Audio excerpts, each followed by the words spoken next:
you, your families, and colleagues, and hope everybody is safe and healthy in these extraordinary times. We are meeting online today, but I know everybody across the GEF partnership is working harder than ever on our shared mission to protect the global environment. And this past year indeed has been marked by bleak news from the global environment, intensifying public interest in climate change, ocean health, plastic waste, deforestation, biodiversity loss. Important and alarming research has underlined the scale of the future threats. These overlapping crises are not just a hallmark of the past year. They reflect the human caused environmental damage that will keep compounding in the epoch of the Anthropocene, where humanity's impact on the planet dominates all else. At the same time, the COVID-19 pandemic has pushed jobs, health, and short-term economic remedies to the top of government agendas, and possibly ahead of environmental commitments. As a former minister, I realized the immense pressure on politicians and institutions to respond to public demand for urgent short-term economic needs. Yet, while governments everywhere will continue to pour trillions of dollars into initiatives to help their economy recover from the impact of COVID-19, we must recognize that this is a once-in-a-lifetime chance to upscale support for critical needed solutions to help our forests, lands, and oceans sequester carbon and protect habitats. The GEF and other multilateral environmental organizations have an important role to play in these regards. Friends and colleagues, over the last 3 months, I had the chance to talk with many of you, to listen and learn about the challenges and opportunities before us. As most of you know, I don't knew the GEF. And as a recipient, government, NGO, and academic, I've been involved with this great organization since it was born 30 years ago. But the last 3 months has been a very steep learning curve for me. What I've heard from talking from government agencies, NGOs, staff, EIO, and the dedicated GEF staff is that our job is more important now than ever. Without a healthy environment, there cannot be human health or social progress. Nobody can prosper on a sick planet. The pandemic has been a stark reminder that the world was on the wrong track, with nature and economic systems in conflict. At the GEF, we are innovating to support a green recovery for the COVID-19 pandemic. The world has the tools to secure a sustainable future, including through the repurposing of business as usual incentives into positive ones. National policies and resources can go a long way to healing the global environment. We are focused on helping countries to find ways to break down institutional silos, improve and enhance national policies and legal framework, encourage cooperation within ministerial portfolios, and support regional cooperation. We know from experience that well-designed policies drive private sector investment, as do solid legal and institutional frameworks. We have a very busy few days ahead of us. We'll be looking at issues around the GEF operational and effectiveness, and receiving report from the trustee, staff, and EIO. We will review in GEF private sector engagement strategy as we seek to open up avenues for investors and the financial community to support nature at scale. Building on the rich CSO consultation meeting that took place last Friday, we will have before us a progress report on enhancing CSO engagement with the GEF. There will be also an important dialogue between our colleagues in the multilateral environmental conventions that the GEF serves. We're looking to support ambitious outcomes from the international negotiations next year on biodiversity to protect 30% of the planet by 2030, climate change to keep temperature rises below 1.5 degrees, and equally bold targets for land use and chemicals. And of course, you will be considering new work program, one that is designed to both deliver substantial global environmental benefits, but also factors into the GEF partnership proactive response to ongoing COVID-19 pandemic. Since the start of the pandemic, the GEF has been taking actions to provide the flexibility needed to prepare quality projects in these extraordinary circumstances. On the programming front, the GEF is applying a green COVID-19 response lens to all new projects and programs and those under preparation. We're making available additional support at the global or country level for specific actions to support an environmental sustainable pandemic response. These actions are being informed by a GEF COVID-19 task force of experts that is investigating the root causes of emerging infectious diseases in support of a potential early warning system for future pandemics and a truly sustainable post-COVID-19 recovery plan. Our mandate across all the most important multilateral environmental agreement comprises all the elements responsible for global environmental health. Our 3 decades of practical on-the-ground experience applying innovative solutions to environmental challenges of all kinds. Our focus on tackling the underlying drivers of environmental degradation, not just their symptoms. This council meetings needs also to lay the foundation for an ambitious GEF 8 replenishment strategy focused on helping countries to build back better, smarter, and greener in response to the pandemic. A strategy that is not just about investing more money, but is realistic about the global targets that must be reached if the world is to be saved. The GEF funding is tiny compared to the scale of needs that we need to address. If we are to secure, we must increase our resources, be a partner of choice, and keep working with and leveraging other finances, including those from private sector. In addition, we must do all we can do to both trigger national decisions to optimize the efficient investment of public expenditure and foster the sharing of best practices and knowledge among recipient countries. Ultimately, we need a strategy that has the support of both donors and recipient countries, as well as civil society and other partners at a critical time for the global environment. Friends and colleagues, I'm a rational optimist. I truly believe that 2020, despite the suffering it unleashed, will be a turning point. At a moment where government finally recognize the need to set meaningful zero carbon targets, the value of protecting our ocean, and what we stand to lose if we continue to treat nature as a finite resource. We are at the start of a new journey together, one where bold decisions and ambitions will result in a secure, healthy environment for all. I thank you all for your attention. With this, I would like to open the floor for questions and comments. Our Secretary, William, will help us with the list of speakers.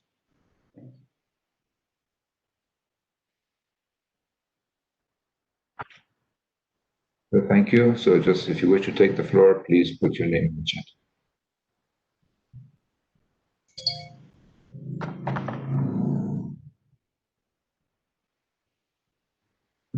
I see no request for the floor. Thank you. Thank you, William, for that. With this, I got into agenda item number 2, which is the adoption of the agenda. I would like to remind the Council that a provisional agenda has been circulated for consideration as document GFC/C59/01/Ref.01. Before we hear comments on the draft agenda, I would like to express my gratitude for many council members who heeded my request and sent numerous comments and questions on various documents during the last few days. This has alerted us to issues that need our attention. Some have been answered in writing using the compilation that has been circulated to all by mail. Others will be answered as we tackle each item on the agenda and soon will be responded. One of the documents that was the subject of numerous comments was the update on the evaluation policies. As Juha Uito, the EO director, and I review all the documents, we have come to the conclusion that the document will require further consultations and redrafting before it is ready for full consideration by the council. Therefore, I would like to delete item 13 from the draft agenda.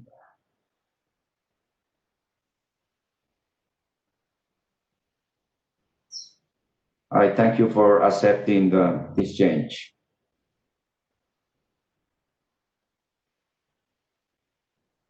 I would also like to bring to your attention the changes that we have introduced into the timetable.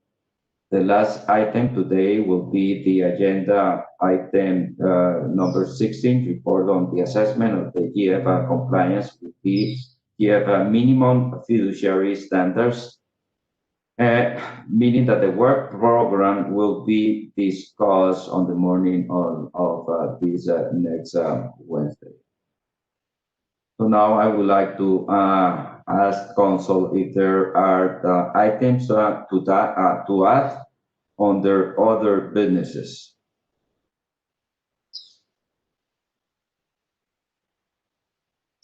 I will.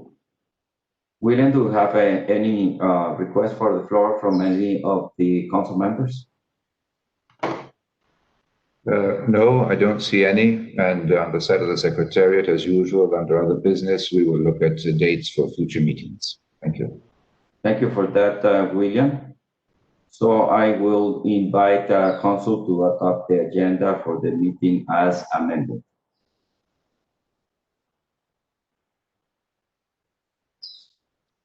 Agenda adopted. Thank you so much, council members. Now we go over to agenda item number 3, the GEF monitoring reports.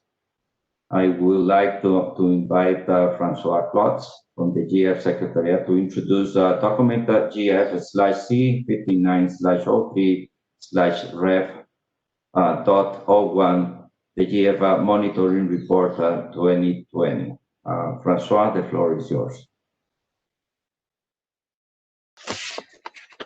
Thank you, Chairman, and good morning, good afternoon, and good evening to all of you. It's heartening to see you all, even in this remote setting, and I very much hope that you, your families, and your colleagues are all doing well. Once a year, the monitoring report provides a review of the portfolio of projects under implementation.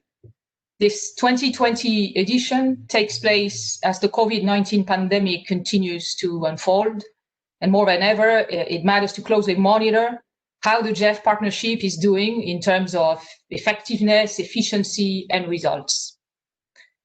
There are elements of observation relevant to the impact of COVID-19 on our operations included in this monitoring report, but please note, however, that it is not the main focus here.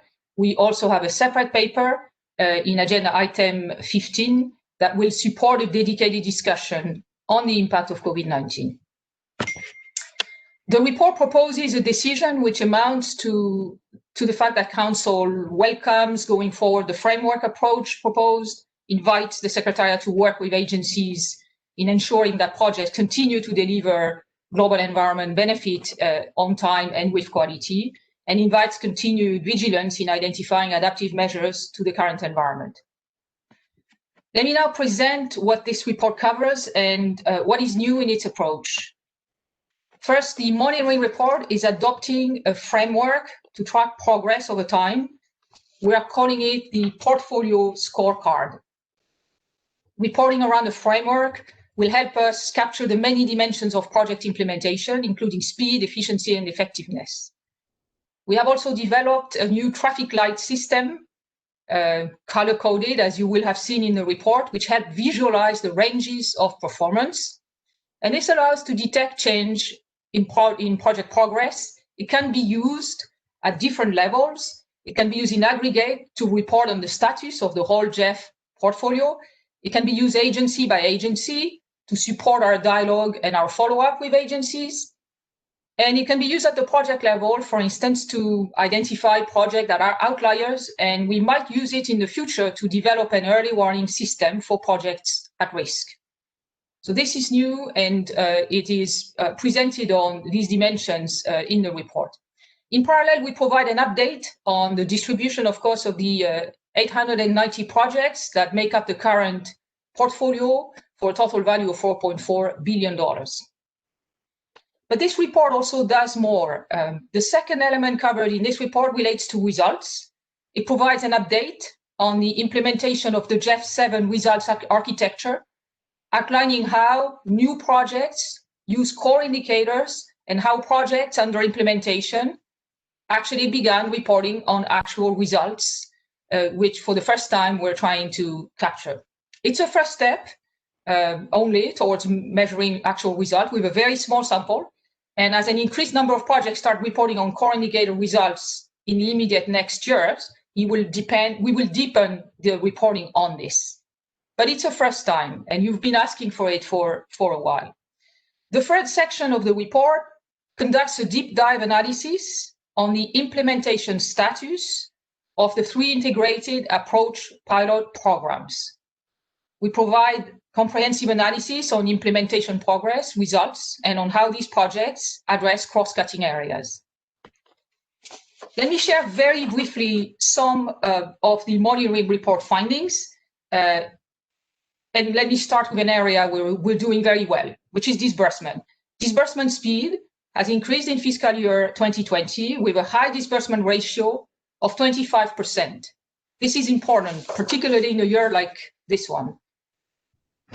Projects, however, took longer this year to reach their first disbursement, new projects, in other words, and only 20% of the projects that reached their first disbursement last year did so in the second half of fiscal year 2020. So it shows the challenges encountered in the second part of the year, which is the first part of 2022. This suggests that projects have startup challenges as lockdown and travel bans start in the first months of the pandemic. And we're seeing this, and we can measure this in the report. On quality of implementation, we have good news as well. 80% of the projects are rated in the satisfactory range for implementation project and for project outcome. And this testifies to the overall good health of the portfolio, on par with last year's performance. Financial closure that we have been monitoring for a while and reporting for a while as well is another area of progress. You will recall that following your decision, the GEF set the requirement to financially close projects 12 months after operational completion. And in fact, 80% of the projects in that case have now reached financial closure on time last year, up from 67% a year ago. We have good news also on the materialization of co-financing, a new measure introduced this year, to check how co-financing happens at midterm review or at terminal evaluation. We show that as projects reach terminal evaluation, they often surpass expectations in terms of co-financing. So we provide a separate paper, in fact, that offers more granular detail on co-financing that you can refer to. But this is good news on the front of co-financing. So overall, the portfolio scorecard paints a picture of an effective GEF partnership with 80% of indicators rated green or amber in the color coding we have introduced in our new traffic light system. We also introduced a new set of analytics around risk ratings provided by agency at the project level, particularly in this year of COVID-19 pandemic, to observe trends as best we could. To do this, we looked at projects already rated in the past 2 years and found that 19% of projects reported facing a higher risk than they did a year ago. So again, we can measure something here, which is contextual. This pushed us to look even further into the risk of to project outcomes, and we found that 73% of projects are rated both in the satisfactory range for project outcome, but also in the low and moderate risk. And what that means is, interestingly, that there still is a positive outlook for the portfolio as estimated by the agencies in spite of circumstances. This is an interesting finding, and we will continue to monitor risk measures. Finally, a few words on the deep dive that we conducted on the Integrated Approach Pilot Program. It demonstrates that IAPs have been building momentum and are beginning to reach solid implementation progress. Their time to first disbursement is substantially shorter in average than other GEF's project. Their disbursement ratio is, again, in average, higher. They have high ratings, both in implementation progress, 87%, and in development outcome, 93%. And most importantly, they do what they are supposed to do by betting on integration. They are making substantial contribution to results, as well as adopting some effective and new systematic ways to address cross-cutting areas that matter in the GEF implementation to enhance their impact, such as on gender equality or on stakeholder engagement. The Secretariat team prepared this report that you have in front of you within just a few weeks. This was made possible at this point thanks to the GEF portal and to the diligent annual reporting work done directly into the portal by the agencies.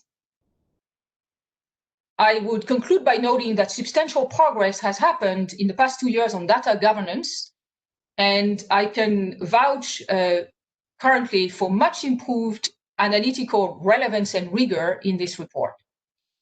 Our goal is to continue to collaborate with agencies to deliver financing and results on the ground, on time and with quality. Thank you very much. I'm looking forward to feedback and questions. Thank you so much, Francois, for your presentation. And definitely, fiscal year 2020 was a very complex year. Nevertheless, GEF financial projects and programs made important progress, generating the expected global environmental benefits, even though the COVID-19 pandemic created multiple implementation challenges for the agencies, for the country, and for ourselves. Thank you for your presentation, Francois.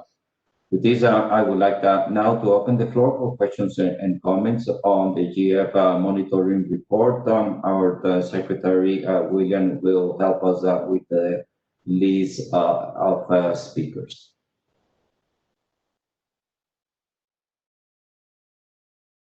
Thank you very much. Please put your name in all panelists in the chat.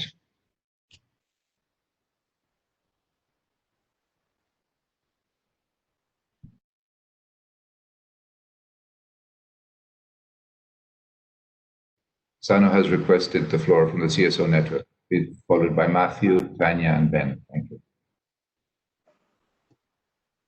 Good evening from Phnom Penh, and good morning to everybody. Thank you very much for giving this first opportunity to the ZCSO network, and also taking this opportunity. I would like to welcome our new CEO, and thank you everybody, and also the council members for these excellent decisions that before we could not speak at the beginning or any time, and now we can do that. This is one of the excellent example of stakeholder engagement at the global level, and we wish that similar mechanism comes to happen at the national level, so that this meaningful engagement can result better. So first of all, I would like to thank the CEO for his opening remarks. He's focused on the institutional policy strengthening at the national level, and also we had a CSO consultation with him on 4th, He gave very vivid guidance, and we are expecting that there would be a lot of transformation. We will do better. We did good before, but we will do better in future. And also the key points highlighted about the COVID-19 impact and the additional supports for that. Talking about the GEF 8 and building back better from the setting the global targets and many other good things. And also thanks to François for highlighting something new, key points, focusing on the measuring actual results. This is one of the very good point. And then also the color code system. I had the opportunity to follow the report, and I have seen not only color code systems, they have also focused on qualitative and quantitative data. And we have been talking about a long time for quantitative data, and this is good, very good, we appreciate. And also we appreciate for thinking of the solid implementation progress. This is very good point. And doing about the comprehensive analysis, that is another very good point. We have one small recommendation relating to monitoring.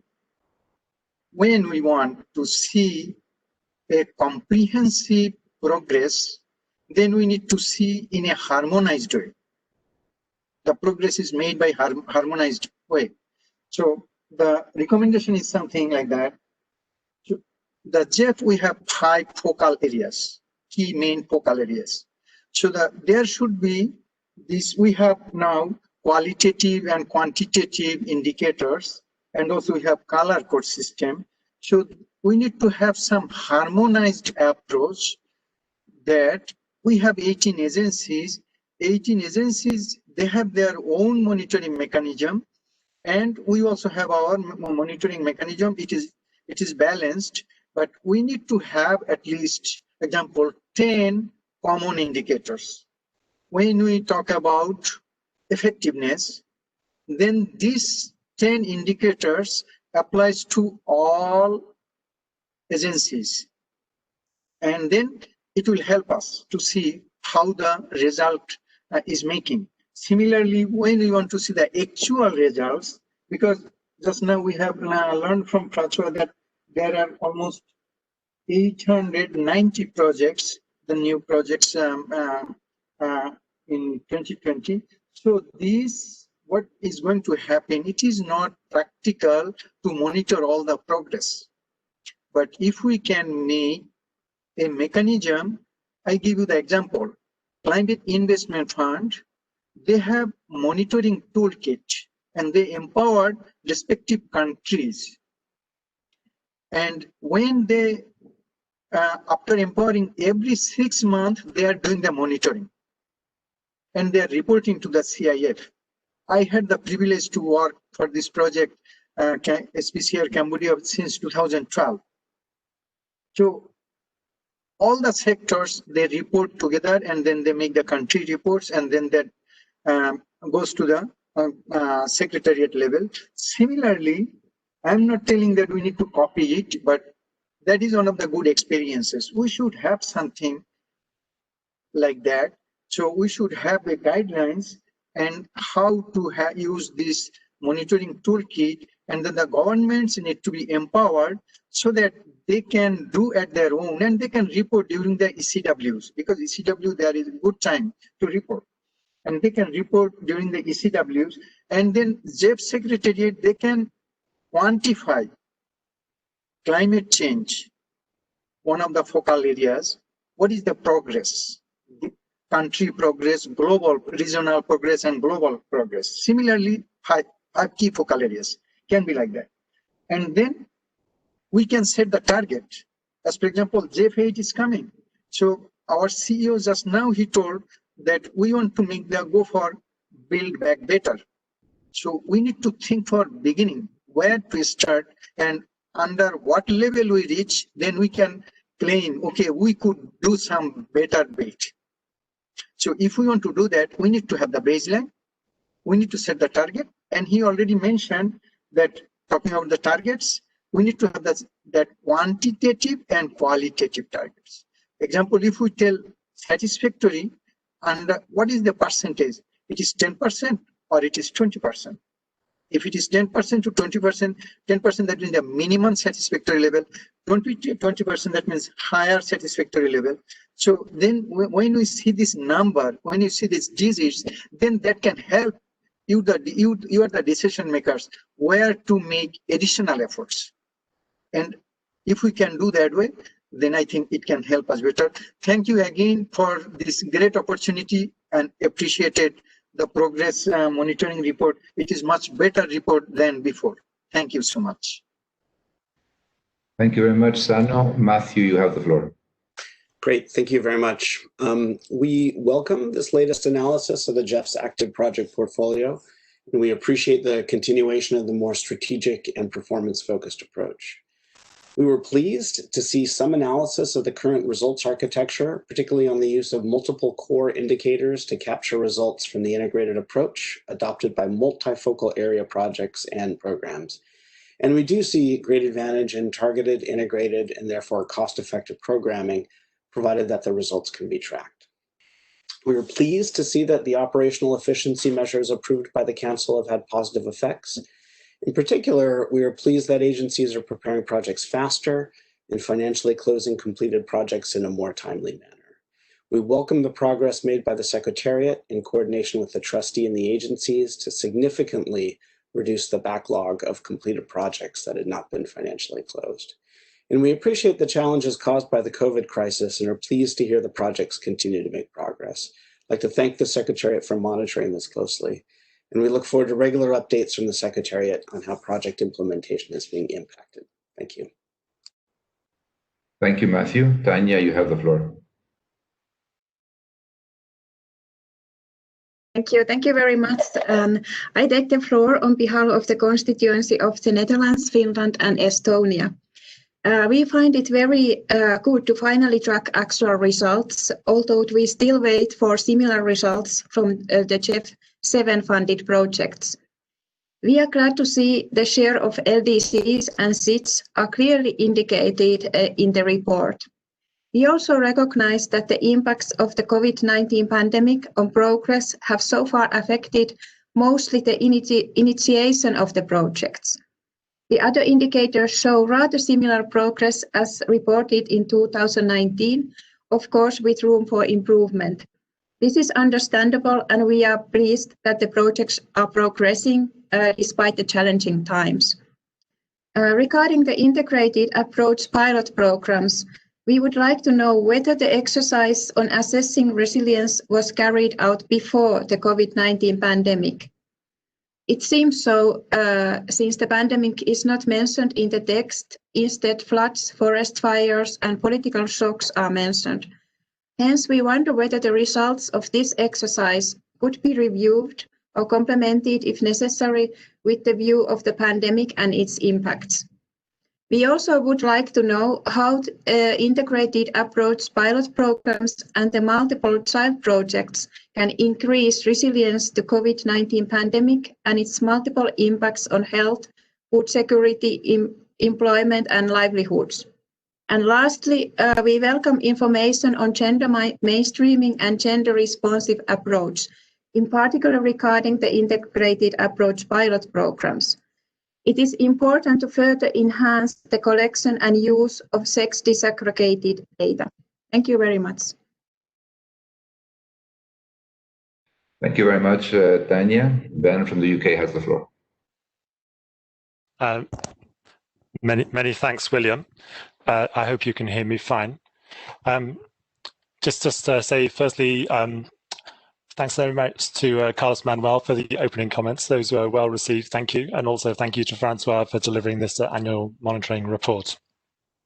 I think we very much welcome the report, particularly looking at a detailed analysis of the impact of the COVID-19 pandemic on the progress in terms of implementing the GEF portfolio, and including the integrated approach. I think we also particularly welcome the progress and the new innovation in the portfolio scorecard, which was Francois, you introduced.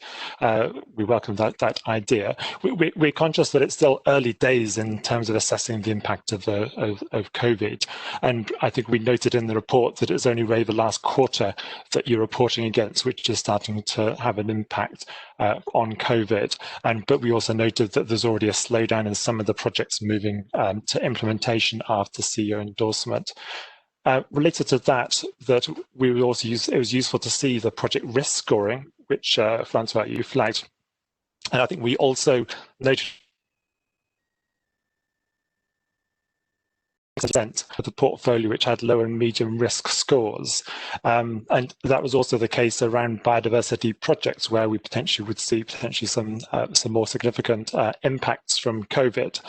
I think this just brings us to the point, which is that I think it's important that GEF takes a sufficiently robust risk management approach across the portfolio. And this also relates to other risks that the council should be considering. So obviously, regard to some later items in the agenda, we might consider reputational risk as another one of those risks. We've made the point before about the need for GEF to consider a more portfolio-wide risk management process, and maybe that's something we should be looking at going forward. I think we also noted that, again, coming up in a future agenda item on the evaluation of fragile conflict states is also talk about needing to look at the risk management as well. We also noted it's useful to highlight the number of how much of the portfolio has taken place in SIDS and LDCs, but also we're concerned about the low number. I think it's 15% of the current portfolio in taking place in LDCs. We also welcome the actual results which are being reported this time for the first time. That was really great to see, so thank you. But we were a bit concerned that the data was only about the percentage against the expected results, and it'd be useful to see the actual data. We also noted that there's a couple of areas, for example, in GHG emissions and areas of landscapes under improved practices where they're significantly exceeding the expected results. So that does raise some questions in terms of project design, which again, maybe something we should pick up at a later point. Finally, just to say many thanks for the deep dive on the pilot of integrated programming approaches. I think that was really valuable to see that. And again, we're looking forward to in OPS 7 some more work and evaluation on the impact programs. I think we particularly noted the good progress, for example, as you mentioned, Francois, on the substantial contribution to results, but also the role of the private sector from large multinational to micro enterprises, stakeholder engagement, and also the focus on gender. So it was great to see that. So many thanks. Thanks you, William. That's the end of my intervention. Thank you very much, Ben. Marita from Sweden has the floor. Thank you. I hope you can hear me. I would like to thank Françoise for her comprehensive presentation and Carlos Manuel for his introductory remarks. We welcome the good results overall and the increased rate of disbursement. We also note that implementation agencies are reporting on actual results at project level for the first time. This is a good thing. We note, however, that the results are falling behind in SIDS and that a large number of projects are labeled unsatisfactory there. We are wondering what measures you foresee to take to improve the implementation in the SIDS region in particular. We note that the project's risk exposure has increased due to the COVID-19 pandemic, and that the pandemic's possible effects on the portfolio is still not reported on at a high degree as yet. We would welcome medium long-term projections from the Secretariat on expected project cancellations and possible project restructurings due to the pandemic, as well as information on how you foresee to keep the Council informed on further developments. We also note the good results with regard to gender mainstreaming in the integrated programs, but would welcome more information on gender mainstreaming throughout the project portfolio and would encourage the Secretariat to further develop this part of the report for next year. We would also appreciate more information on how co-financing within the portfolio has evolved And I hear Francoise, she said that there's a separate document on this. I must admit that I didn't notice that, but I would appreciate more information also in this report. Thank you.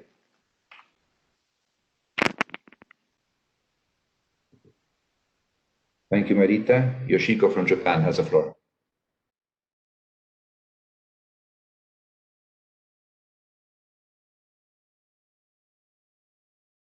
Oh, can you hear me?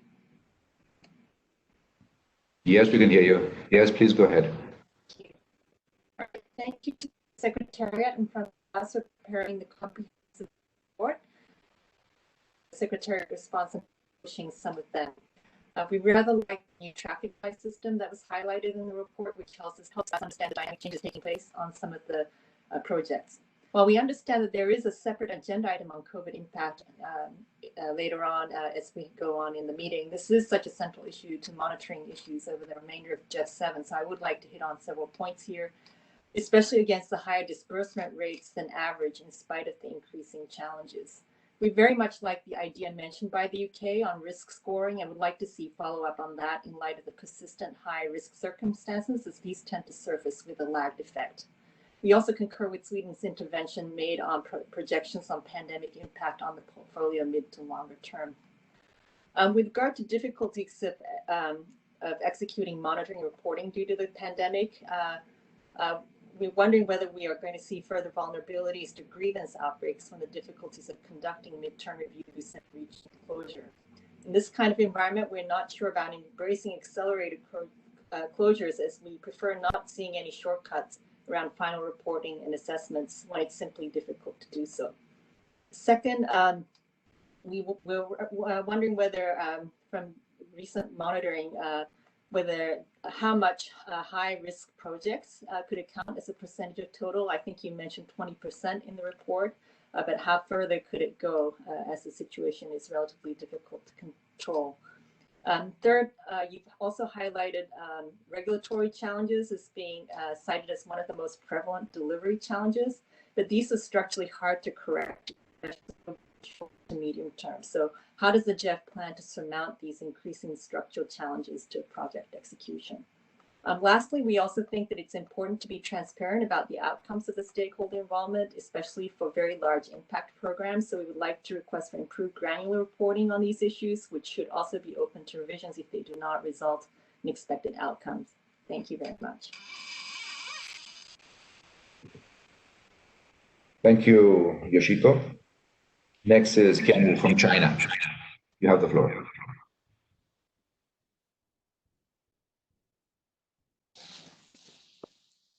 Thank you, William. Let me begin by congratulating Mr. Carlos for your successful selection as our new CEO and chairperson of GEF.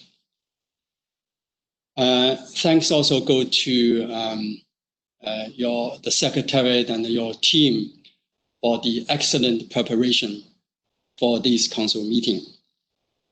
Mr. Chairman, I fully believe that under your leadership, GEF will honor its mission in responding to the challenges ahead of us, in particular in the COVID-19 pandemic. Regarding the item, China thinks highly of GEF monitoring report, and we think it is a good report. We highly appreciate GEF's efforts to overcome difficulties in maintaining stable and continuous operation and supporting environmental and climate development in developing countries during this at this very difficult time. China wishes that GEF would in the future to enhance the monitoring work and taking the pandemic impact on GEF operation into full consideration.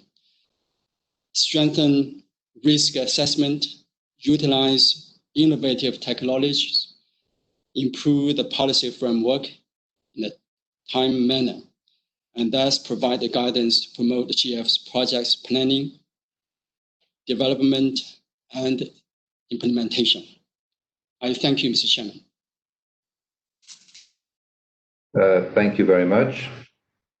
Enrique from Argentina has the floor. Thank you very much. Can you hear me well? Yes, please go ahead. Okay, thank you. Good morning, good afternoon, good evening to everybody. Thanks to Carlos Manuel for the introductory remarks, and congratulations as first time chairing council sessions. Thanks, Francois, for presenting the document. We appreciate that the disbursement speed is going well, especially in this very particular year. As for the materialization of co-financing, we know in recipient countries we are experiencing some problems because many funds had to be redirected due to the pandemic. So this is an issue that most probably will come back in the next year at least. Then on the proposed recommended decision, we read the Council requests the Secretariat in collaboration with agencies and so on. We would like to see there also the focal points in recipient countries. And this is an issue that we will come back in the coming agenda items. The idea of the collaboration with focal points is something that we are missing, not only in this document, but in many others. This issue of collaboration with focal points is a key one, particularly in the framework of the COVID pandemic. Thank you, and over. Thank you very much. Mette from Norway has the floor. Thank you very much, William. And I'm speaking on behalf of the constituency of Denmark, Latvia, and Lithuania. And firstly, I would just like to thank Carlos Manuel for his thoughtful introductory remarks, and also Francoise for her introduction to this topic. Our constituency welcomes the first annual monitoring report, and in particular, the information on achieved results. We are pleased to note the positive results that has been achieved already from the GEF 6, and including some project achieving higher results than expected at start. And we think it's going to be very interesting to follow the results once the sampling base is larger. And on this note, we would like you to confirm that when we do have a larger sampling base, whether you will be able to report aggregated achieved results, just as UK stated, and not only for each core indicator, and not only achievement rate. We would also like to know whether it's possible to report achieved results for the sub-indicators. Regarding the COVID-19, it's good to see that there are good progress achieved despite the pandemic, and we foresee that the disruptions will probably be more clear in the next annual monitoring report. We hear that you are very conscious of the situation, and we urge you to follow closely the progress of the projects and report any major deviations in terms of costs and results to the Council. What we would like to hear a little bit more about if there are any recurring challenges reported on by GEF agencies in the implementation of projects. We would be pleased to see statistics for the next Council meeting on what percentage of projects are uploading implementation reports to the portal. We are also pleased to read about the progress on the integrated approach pilot programs and that lessons from these programs are being used to inform the impact programs under GEF 7. We would also like to see some more information on how this is done in a more systematic way. For example, if there are any synergies and links between the different programs, such as between the Resilience Food System and the Good Growth Partnership Program, for example. We'd also just like to echo Sweden on more information on the SIDS issues and to see why they are now not having as much progress as other groups.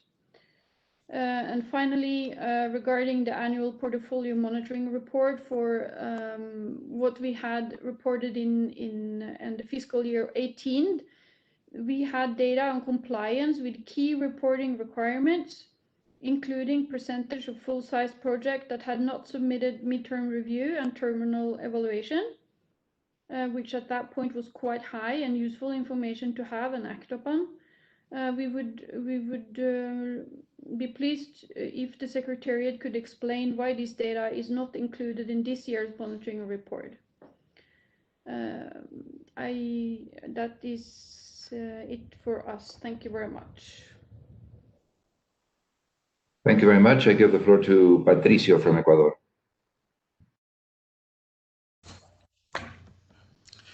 Thank you. I will speak on behalf of the constituency of Brazil, Colombia, and Ecuador.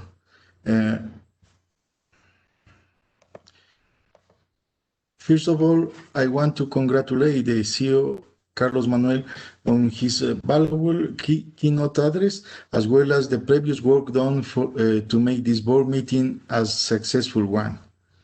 We appreciate the complete report presented about the monitoring results and effectiveness of the portfolio of projects financed by the GEF. We also appreciate the information provided about the need for some projects to adapt to travel restrictions and other types of problems arising from the COVID-19 pandemic. This year, the document is valuable and will influence the negotiation of the aid replenishment. Regarding the 7:1 co-financing ratio, in the GEF project portfolio, it is expected that the aid replenishment, the co-financing, will not increase due to the economic impact by the pandemic. We also note that there is no financing report for this year in the monitoring report. It is a private sector involvement, but this strategy should not exempt or minimize historical responsibilities of donor countries in the GEF.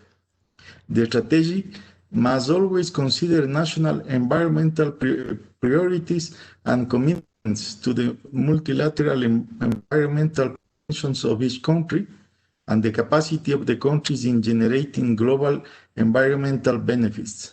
The issue of transparency and national ownership are relevant because they must be aligned with public policies at the national and subnational level. Regarding Manrique's proposal to have a greater presence and coordination with the focal points, we express our support for this motion. Thank you. Thank you very much. Cordula from Germany has the floor. William, and thank you, Carlos, for your introduction and welcome to this. This is your first council meeting. Francois, thank you for the presentation. We welcome the GEF monitoring report and the launch of the portfolio scorecard. For us, it provides a helpful overview of portfolio performance in a transparent and comparable manner. We also welcome the progress on the implementation of the GEF 7 results architecture.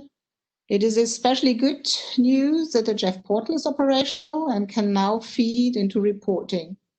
We strongly believe that fast and harmonized reporting can improve strategic decision-making as well as project design and implementation. The deep dive on the integrated approach pilot program is also very much appreciated. especially the positive results in terms of implementation progress and likelihood to achieve project outcomes. Certainly, we would also be very interested in pursuing the analysis of how the present crisis affects the portfolio. Well, in the end, we would welcome if relevant tables, for example, the portfolio scorecard could include more reference points, because this would allow us to fully understand long-term trends of the portfolio, and would therefore be much appreciated if comparisons were not only year to year, but at least over the respective GEF phase. Thank you. Thank you very much. I give the floor to Alain from France.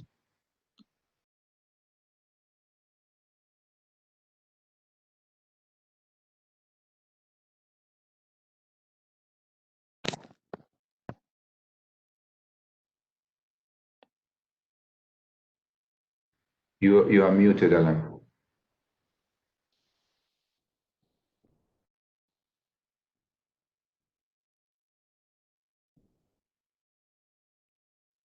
Still muted.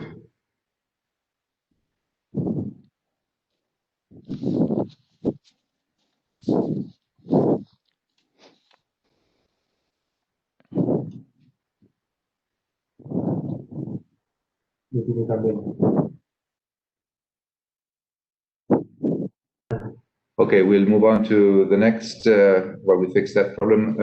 Rajesh from India, you have the floor.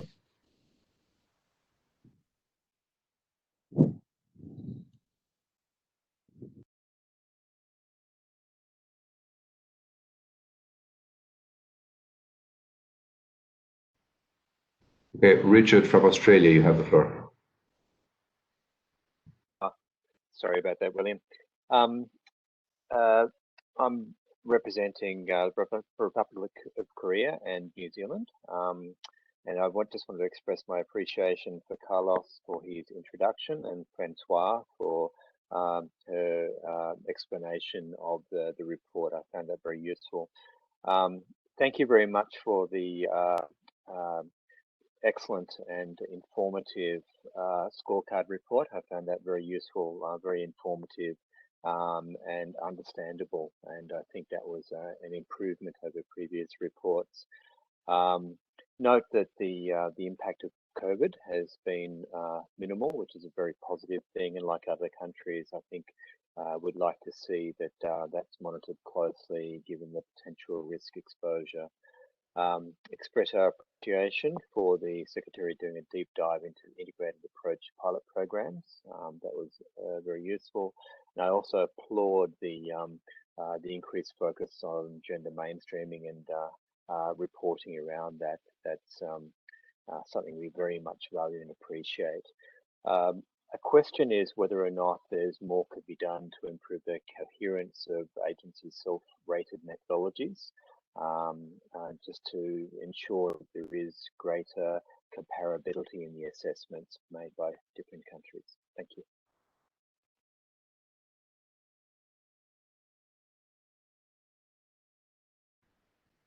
Thank you very much. Anna from the Philippines has the floor.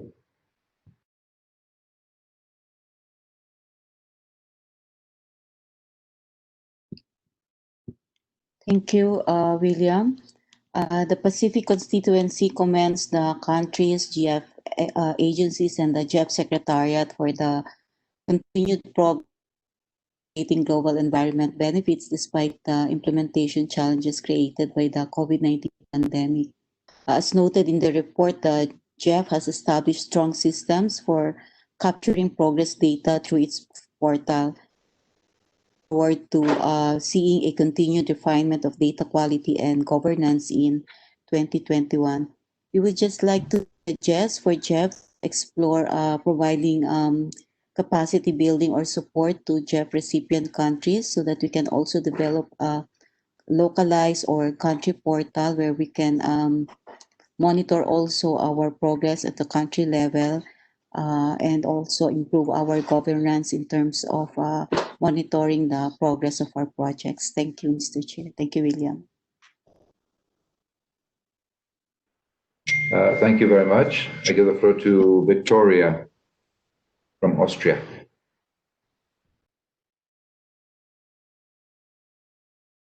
Thank you, William. I would like to take the floor on behalf of the constituency comprising of Austria, Belgium, Czech Republic, Hungary, Luxembourg, Slovak Republic, Slovenia, and Turkey. And first, thanks to Carlos for opening the meeting and to Françoise for presenting the report. We welcome the comprehensive monitoring report that was provided to the Council. I would just like to make 4 brief remarks. The first one is that it's good to read that 88% of the projects were rated in the satisfactory range to achieve development outcomes. We'd like to know what can be done to raise this share even further, also including the SIDS issue that has been mentioned by other Council members. Second, we note that many GEF projects do not reach the midterm review milestones within 4 years of implementation, therefore reducing opportunities for adjustments in programs and projects. And we would like to encourage agencies to conduct these midterm reviews in a timely manner, including by remote supervision, if that's the only feasible tool available at the moment, so that in general results can lead to adjustments in projects. Third, we appreciate the updates made to the portfolio scorecard and the transparency that is provided by the GEF Secretariat on comparing different agencies. And fourth, and finally, I would like to just note that we appreciate the efforts on gender mainstreaming, especially as part of the integrated programs and the collection of sex disaggregated data, and also hope that a similar information can be provided more generally across the portfolio in the future. Thank you very much. Thank you. Marta from Spain, you have the floor. Thank you, Chair. Thank you to Carlos for its introductory remarks. And we are pleased to have him as a new CEO, to work with him in this coming month. And we also thank for the presentation of the GEF monitoring report. On this issue, we welcome in the fiscal 2020, the GEF finance projects and program made important progress despite the COVID pandemic. This is very good news, and we welcome the measure adopted to overcome the multiple implementation challenges. However, we know that higher risk than a year ago have come, and we would encourage to address them in a timely manner, including the reputational one, as highlighted by some colleagues. We also support the effort regarding gender, and we welcome to continue this endeavor. Thank you, Chair. Thank you very much. Gerard from Mauritius has the floor. Yeah.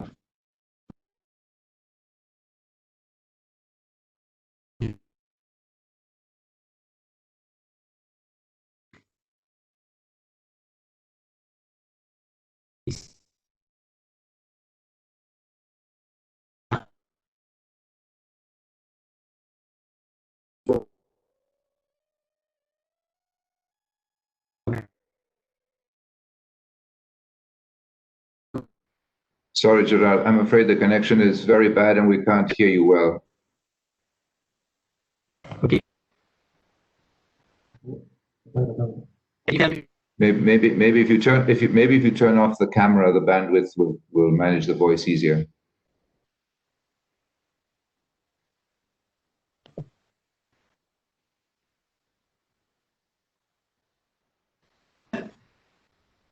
A little bit. Let's give it a try.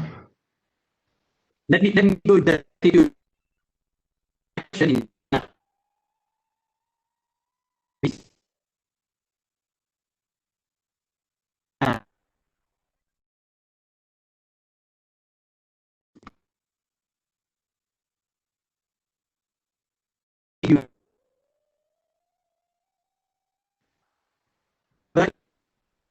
Sorry, Gerard.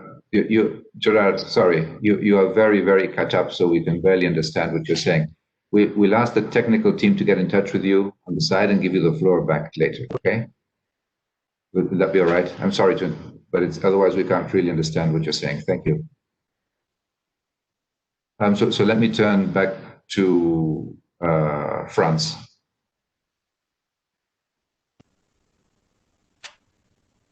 Alain from France, you have the floor.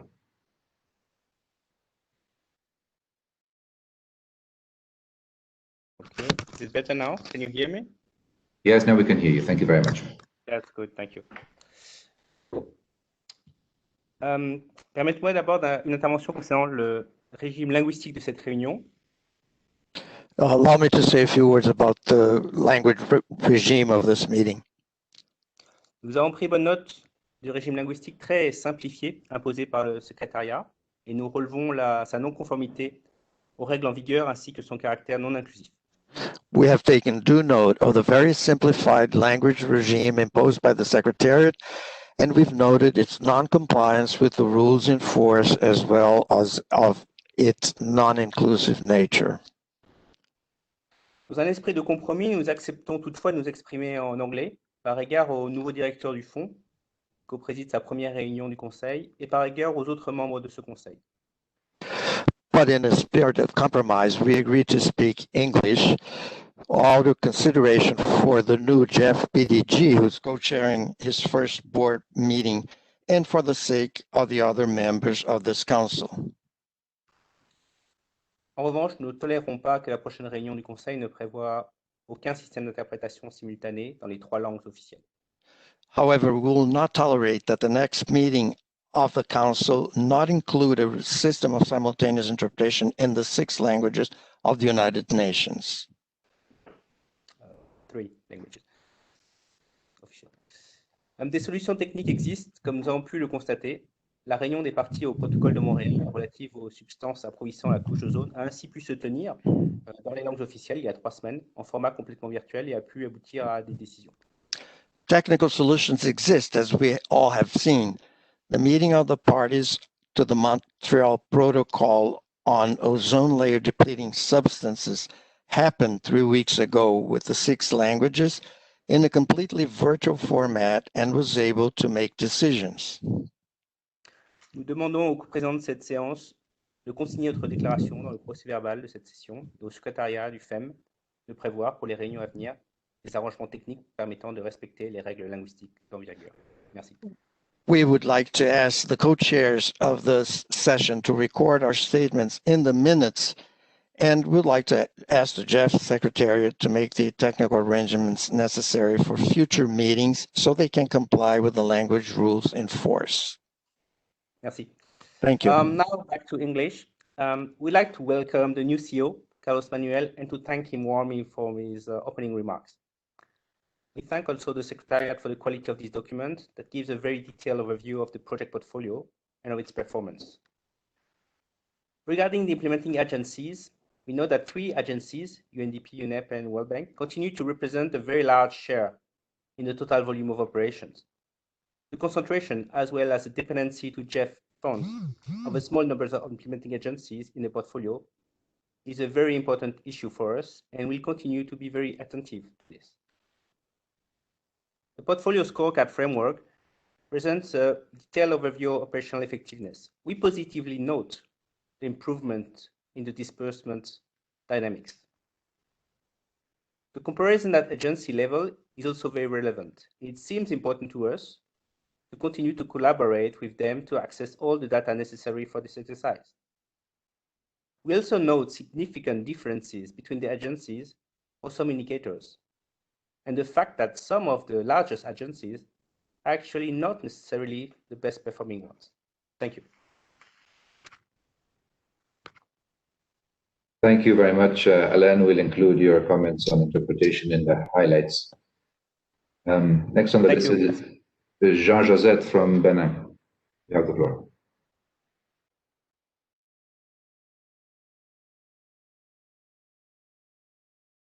Ok, merci. Merci.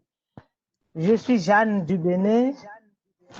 J'interviens au nom du Bénin, de la Côte d'Ivoire, du Ghana, de la Guinée, du Libéria, du Nigeria, de la Sierra Leone et du Togo, qui sont les pays de la circonscription côtière de l'Afrique de l'Ouest.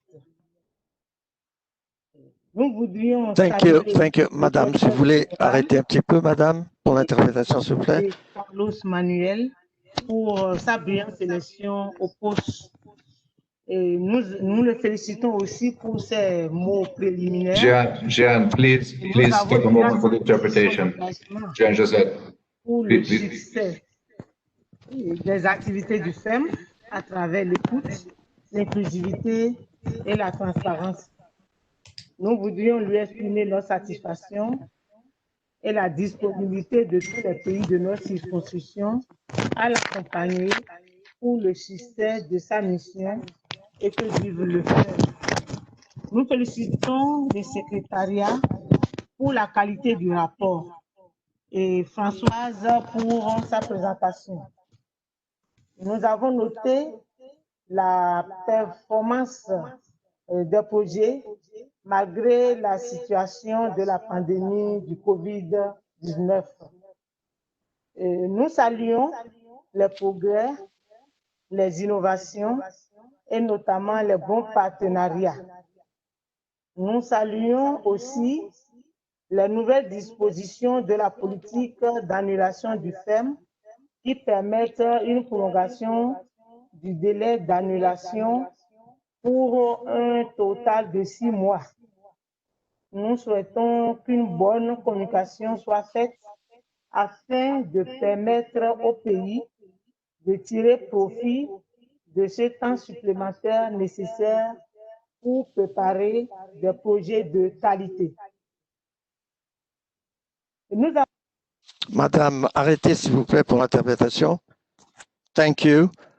I am Jean from Benin, and I was speaking in the name of my country here, Côte d'Ivoire, Ghana, Guinea, Liberia, Nigeria, Sierra Leone, Togo, the countries that are part of our group. I would like to salute Carlos Manuel as director, as the CEO, and his words opening the meeting.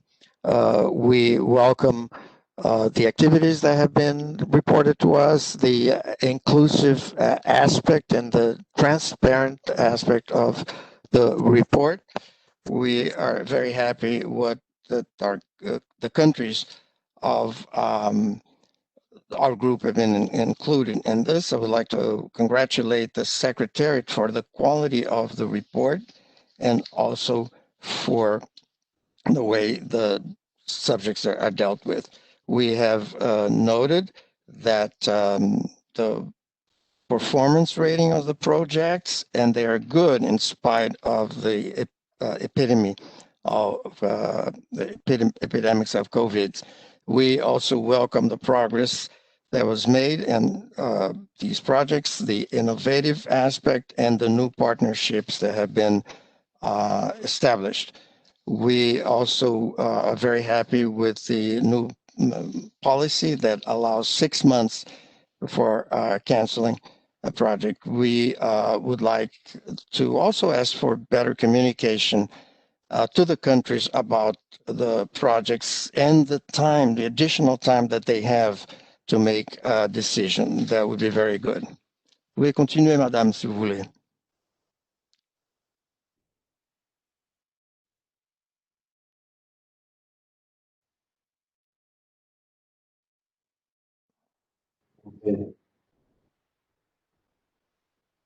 Okay, thank you very much. Next is Narges from Iran. You have the floor. Thank you so much. I'm speaking from the Iran constituency. First, I would like to congratulate Carlos as a new CEO. We are ready to support your efforts. Thank you, Francois, for your presentation. Meanwhile, I will welcome the recent monitoring report that is more comprehensive. I welcome, and I believe that this report needs to take more into consideration all situations and challenges. So just I would like to request the Secretariat to monitor not only project funded, but also all allocations in the monitoring period. I think it will make more clarification for all recipients and donors. Thank you so much.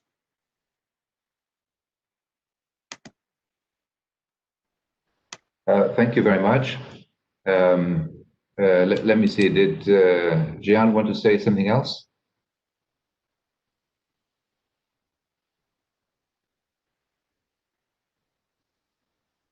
Vous n'aviez pas tout entendu? Je ne sais pas. Vous n'aviez pas tout entendu? You haven't heard everything? Yes, I thought you still had a few words to say. If not, I can go back to Gerard, whose technical problems is to be solved. Okay, let's go. Merci. Okay, thank you, Jean. Let's try Gerard. You have the floor. William, can you hear me well now? Very much better, thank you. Thank you.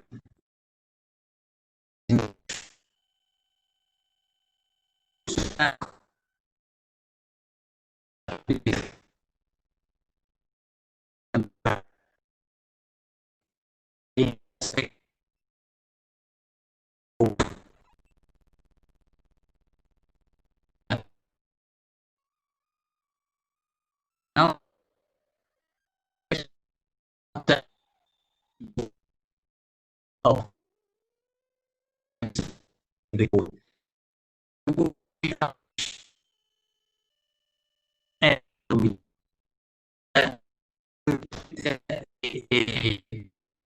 say on the all media actions, but we will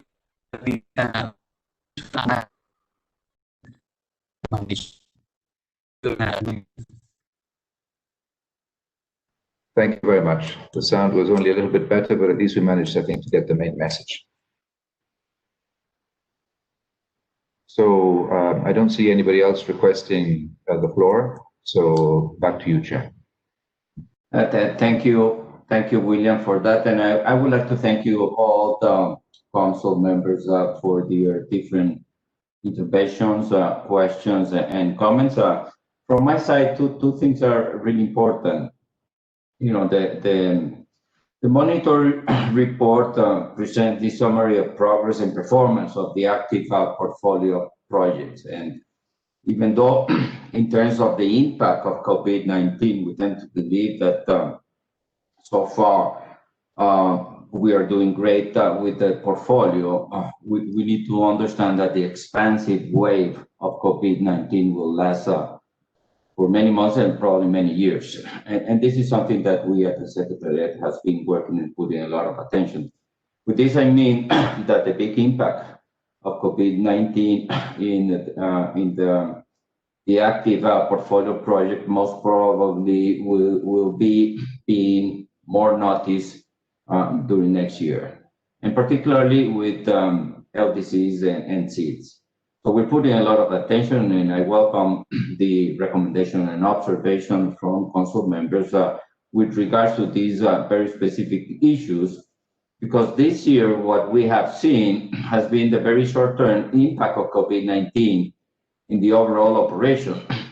But since this year was, from the budgetary point of view or from the income point of view, a very difficult year for many countries, that will be reflected in most of the government's 2021 national budget. I've been following very, very close the behavior of the fiscal health and the budgetary health of many of the recipient countries. And there's big budget cuts happening in the fiscal year 2021 to many of our recipient countries, and that will increase the level of challenges associated with the national capacities to be able to engage in the implementation and the development of projects. Particularly, I see a very concrete challenge associated to the capacity of the operational focal points, something that has been brought here by different council members representing different constituencies. Of course, as the representative from the Philippines, Argentina, and Ecuador said, we will increase our interest to strengthen the capacities of the operational focal point throughout 2021, because they will be dealing with a budgetary situation that is unprecedented, because of the fact that during 2020, most governments had a big issue in terms of income, and in 2021 they will have a big issue in terms of a fiscal deficit, and budget cuts are being proposed in many congresses, and that will have a big impact in the institutional capacities for countries. I tend to believe that it will be, I understand very well that the monitoring report happens once a year, and thus this overall analysis on progress and performance of the active portfolio projects. But I tend to believe that we need to be constantly reporting the Council on the impacts of COVID-19, particularly in the first part of next year. And I think, and even though I recognize that this requires an extra effort in terms of our engagement with the agencies and the operational focal points, I tend to believe that there's a very clear message from Council that requesting, a lot of information, a lot of action from our side. Of course, this issue of project cancellation will be brought to many agenda items this week, and we will be presenting very concrete ideas on how we deal with that. It's not just a matter of dealing with project cancellation because of delays associated to COVID-19, but also keeping the high quality of the project. So having the possibilities to focus ourselves and our capacities to generate a positive balance within achieving those deadlines, extended deadlines, and keeping the high quality of the project will be a never-ending task and responsibility from us at the Council level. So I thank you all for your observations, comments, and questions. And now I will give back the floor to Francois, and probably even Gustavo Fonseca if he's willing to complement what Francois is going to say, so she can be able to react and respond to the questions and comments. Francois, over to you. Thank you, Chairman. Let me start by, on behalf of the team, noting the appreciation provided by Council member. It means a lot to the many people who have worked on this report. And it is rewarding to see that some of the developments and expansions that have happened in this monitoring report have been amply appreciated. So we're thank you for that. We also note the general appetite mentioned in a number of contributions for taking this even further. And we certainly stand with interest in good note of your comments in the many directions pointed at. They tend to be aligned with the efforts we're currently leading and the intent that we're carrying in evolving our system for monitoring. And so they are very welcome. I noted particularly appetite in the measurement of actual results. In this one, only time is our restriction, because obviously we have to wait for the projects to reach the stage of midterm review or terminal evaluation to obtain actual data on results. And so our tentative approach this year was based on a small sample. Because we have a new framework for results, we expect that in our next monitoring report, with a year more, we would have a solid cohort from GEF 6 project reporting on core indicators, and we would be able to present more significant information. For this to reach aggregate level of the whole GEF portfolio, we will need time. We will need to see the framework, the new result framework, be essentially the main reporting line, which includes at this point only some project from GEF 6 and some project from GEF 7, but we very much appreciate your encouragement to proceed and provide more in this area. Similarly, we noted the keen interest in expanding our capture of gender information in general and sex disaggregated data in particular, above and beyond what we have provided in the deep dive of this report on IAPs. We are very keen to do that. Once a year, it happens in the first council of the year, typically in June. We report particularly on this topic, and we've done it in June, but we're very keen to further the analysis in not just in systematic measures as we have it across the portfolio, but also in deep dives, because the learning in the IAP analysis were certainly noted and significant for us. We also noted the demand for more information at the sub-indicator level, which a number of you have relayed, and we stand ready to expand our coverage in this area. We now have a system way to capture that. It is a fairly detailed level of reporting, but we're moving in this direction, and we should be able to provide more in the next monitoring report. We, of course, noted the interest, and this one is beyond system, for the impact of the COVID pandemic on the health of the portfolio.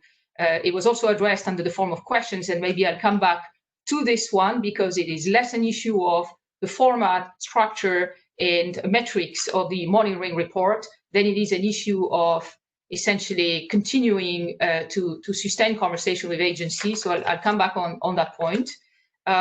We had we noted interest in going back to a metrics of submission rates for MTR and PIRs, which indeed we had in the previous report and have not included this time around. We are open-minded, of course, to doing that, and we agree that this is a worthwhile metrics that we should try to take forward. We have noted as well the keen interest of countries to be associated to the monitoring process, and the CEO just addressed it, but let me add the following points, which is that we increasingly, through the country support program, through direct dialogue with countries, through their direct access, the direct access of OFP to the portal, which is now effective, and which we stand ready, by the way, to provide to anyone who would have challenges of any sort with direct assistance, right? And as well through the new tool we have introduced, which is the country fact sheet, which provides a view for OFPs of the status of their engagement with the GEF, with a number of specific metrics.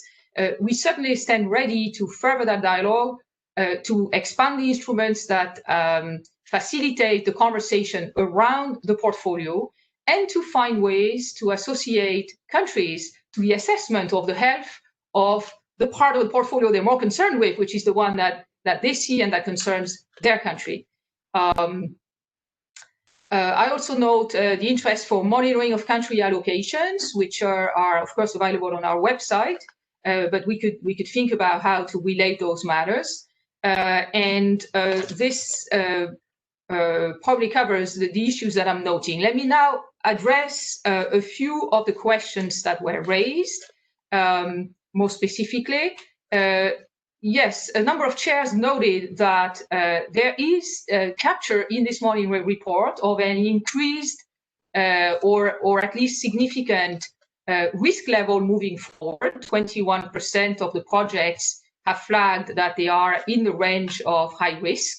It is difficult at this point to assess, and the question was asked, if that risk is what part of that risk is related to the COVID context, but we certainly have emerging evidence that some of it is. And so the call for more attention being brought to risk measurement in general and to the follow-up of the impact of the COVID pandemic is well heard.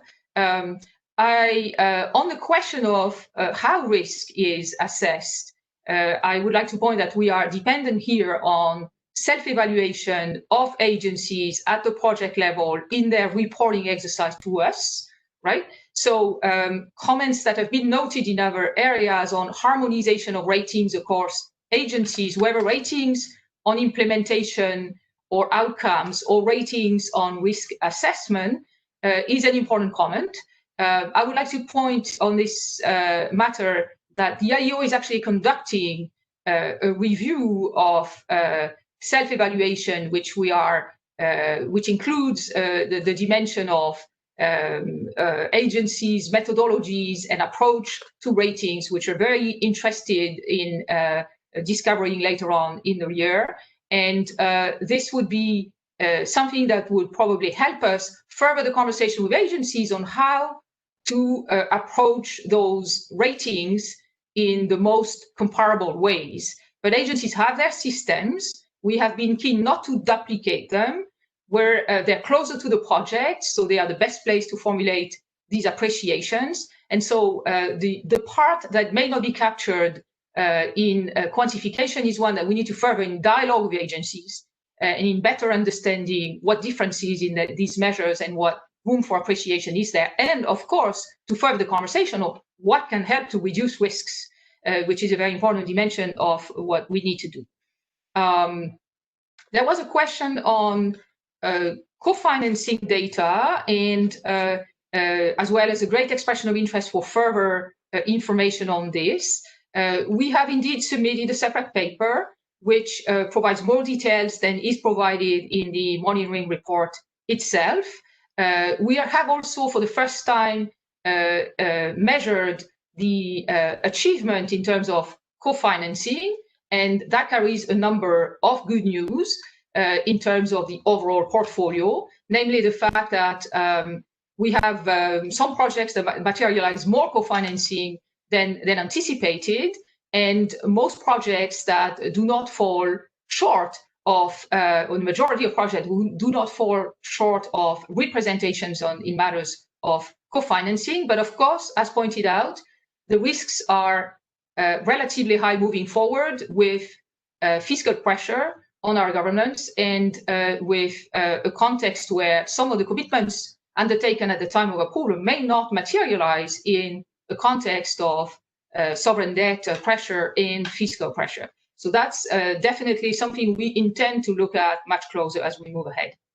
There was a question about why seeds appear to have slower implementation, and that's an important question that I would also like to address. Seeds have a higher proportion of regional projects because they tend to come together to advance some of the global environmental problematics that they jointly face. Hold on, Françoise. Hold on, Françoise. There's a lot of noise. We're trying to cut it up. Hold on. Yes.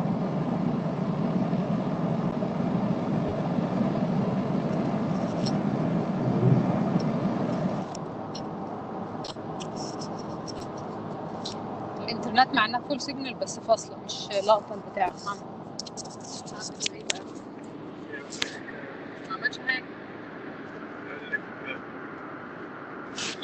May I remind everybody to please mute? I think it's coming in from one of the open microphones. Okay, got it. Thank you. Go ahead, Françoise.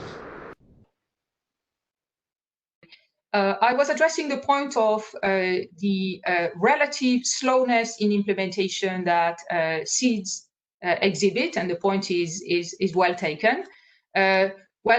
Seeds tend to implement more regional projects than other countries, and that is part of what can explain some of the slowness here, because these projects are typically more difficult to launch and to move along. So we're engaging proactively with that effort when it comes to regional projects, but we also are aware that there is the need here to share information on portfolio progress in a more systematic way with countries that have implementation challenges. Not all seeds do, but for the ones who do, we have found in recent times that the new instruments that we are developing, for instance, the fact of accessing their own country fact sheet, which is a tool designed to empower the operational focal point, move along the conversation with agencies, and therefore improve the troubleshooting on project implementation obstacles, tend to be very helpful in that context. So we intend to further that effort.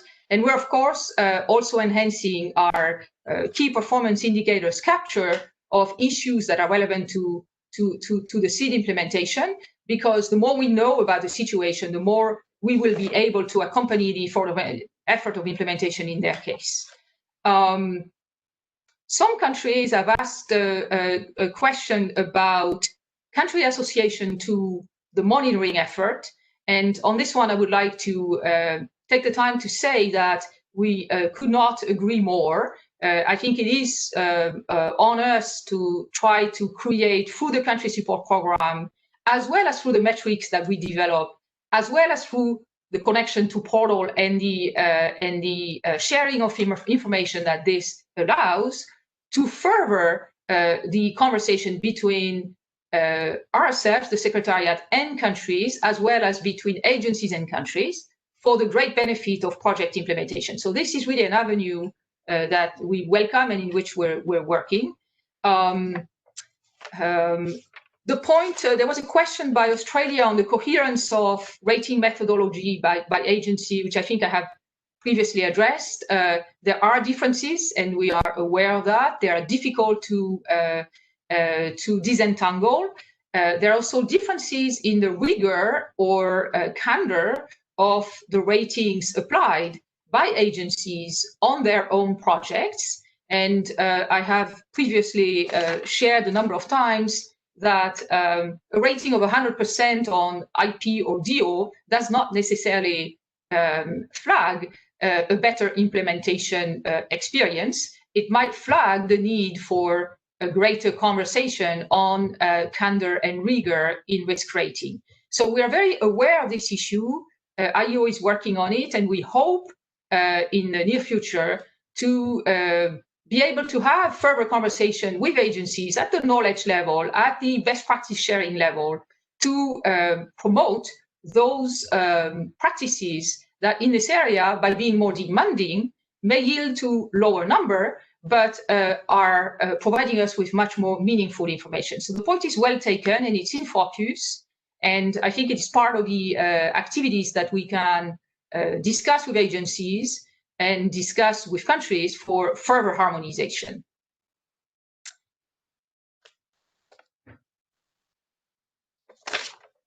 I think that covers most of the points that have been raised. If I miss anything significant, please do come back. Thank you.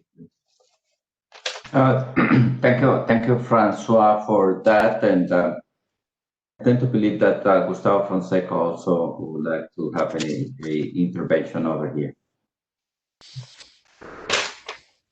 Thank you very much, Chair, and good morning or good evening to everybody. Just very quickly, in the interest of time, just a few remarks in connection with the integrated approach pilots deep dive. We appreciate all the comments that were made with the progress that's being made. We also quite excited with the results so far. Some of the questions were related more with the impact of the pandemic on the overall project delivery. And of course, this has varied from program to program, and it's being treated as a separate session in this report. Luckily, or perhaps by design, the integrated approach pilots really looked at resilience as a key feature for these programs. We worked very closely with staff on that. So the programs, the child projects in GEF 6, which all were designed prior to COVID, kind of pre-adapted these projects to deal with the current challenges, particularly those that are dealing with food security and also tackling the drivers of environmental degradations. They will definitely be delivering resilience benefits in the context of COVID-19, and also as we approach the beginning of a green recovery, a post-pandemic world. It's going to be very helpful, particularly in supporting livelihoods, subsistence efforts, strengthening the supply chains, and also improve the resilience of urban populations. And we will report back on these resilience impacts post-pandemic in due course. So thank you for that. The last point I would like to make is in relation to how these lessons are being coordinated with the design of the impact programs in GEF 7. And indeed, the Secretariat has been working very closely with the lead agencies of the IAP programs to synthesize these emerging lessons. And these have been, in turn, systematically shared with the lead agencies of the impact programs that are close to coming to the phase of implementation in GEF 7. So this is informing their design. There is a lot of exchange of ideas, exchange of information, and also approaches. So we think that this is going to be very useful, and the new generation of integrated approaches represented by the impact programs are going to benefit quite a lot from this. And the agencies are directly sharing these experiences on a going basis. So with this, I will turn it back to you, Chair. Thank you very much. Thank you so much to Francois and Gustavo for responding to the questions and comments, and having completed these discussions. I would like to invite the Council to adopt the draft decision that is included in document GF/C59/03/Rev 01.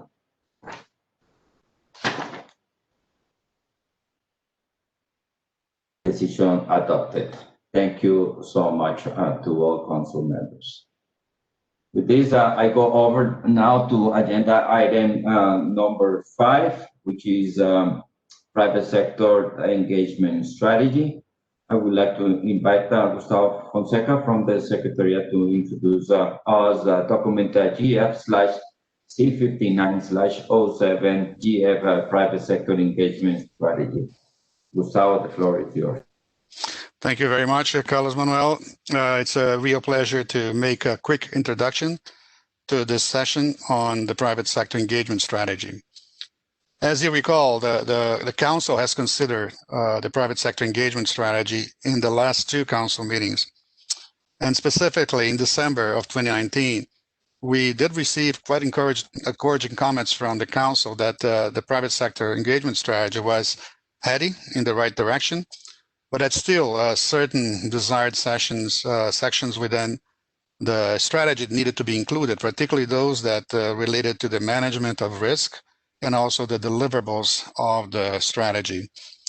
At the meeting that followed, which was in June of 2020, the GEF Secretariat proceeded with a number of inclusions and a lot of revisions, but still some sticking points remained that required further discussion and consultation in order to reach a greater consensus, given that this is a very, very important strategy for the GEF at large. And then based on a Council decision taken the last time, a working group that ended up benefiting from participation of 18 Council members was created.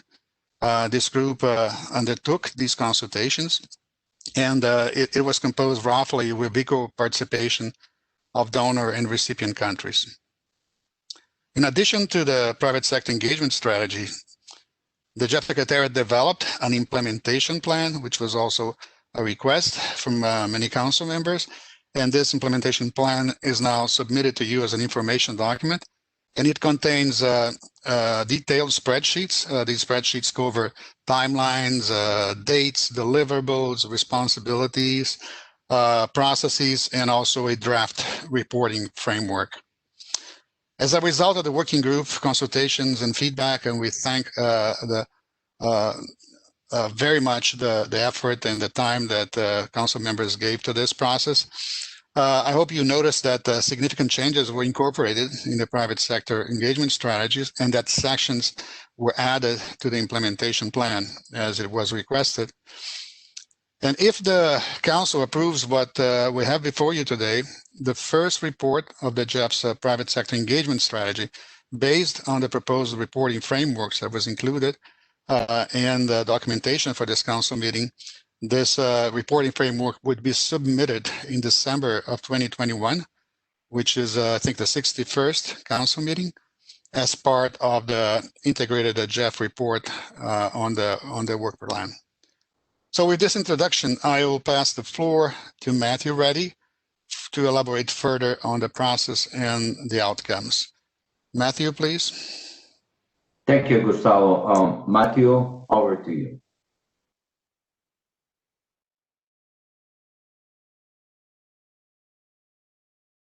Thank you, Mr. Chair, and thank you, Gustavo, and greetings to all Council members today. In this brief presentation, I'll be covering the private sector engagement strategy with a summary of the document. I'll highlight the key points I know we've seen this before, so that'll be rather brief. And then I'll describe the process that we undertook since the 58th Council meeting and document a little bit further those additions and inclusions that we made and the general improvements to the documents, both the implementation plan and the engagement strategy. I think we'll start with the vision, the GEF vision for private sector engagement, in which the GEF acts as a catalyst to engage and enable the private sector. And for us, that's the private sector at all scales, to tackle the drivers of environmental degradation, to reverse the unsustainable global trends, and to expand the delivery of global environmental benefits so that they can indeed occur at a faster rate, at a larger scale, with a greater level of efficiency and with more durability than could otherwise be achieved without the private sector. And we'll be doing this through three strategic core elements. The first has a systems orientation. So we recognise that the scale of this challenge isn't going to be addressed by working with one or two companies or discrete sectors of value chains. We must take a comprehensive approach through working with multi-stakeholder platforms, and using the multi-stakeholder platform approach, we're able to bring in governments, CSOs, the NGO communities, and all of the contributors to work with all scales of the private sector. And multi-stakeholder coalitions are going to be a vital instrument to mobilise systems change and to support business in bringing the solutions that they have in the private sector to actually shift markets. The second is our external orientation. So this is really talking to the requirement to provide multiple entry points for the private sector. So this could be at the national level, the global level, the regional or local level, or indeed through financial systems, through investments, and through markets. And here we take into account the unique circumstances that exist in individual countries. And that's a very important factor if we are going to be effective in our private sector engagement. And the third point is our internal focus. This is, if we're going to be successful in engaging the private sector, we do indeed need to have those systems, processes and management approaches that can support effective private sector engagement. And it's in this core element C where we'll be working closely with our agency partners. And these core elements help us develop a narrative flowchart, the story of how we'll work with the private sector. So as I described, this flowchart shows that we'll be working with the private sector at all scales, all typologies, and principally with partners, and those partners, of course, being the agencies and countries, but importantly with the CSOs, the NGOs, academic institutions and research organisations.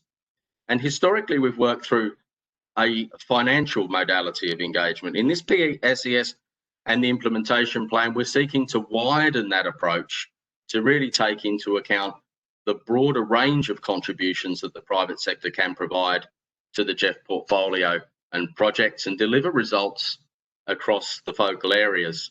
And I think we heard today from the IAPs and indeed as we work towards the impact programs, we expect more results from multi-focal areas, and that also takes into account the private sector's interest in nature-based solutions.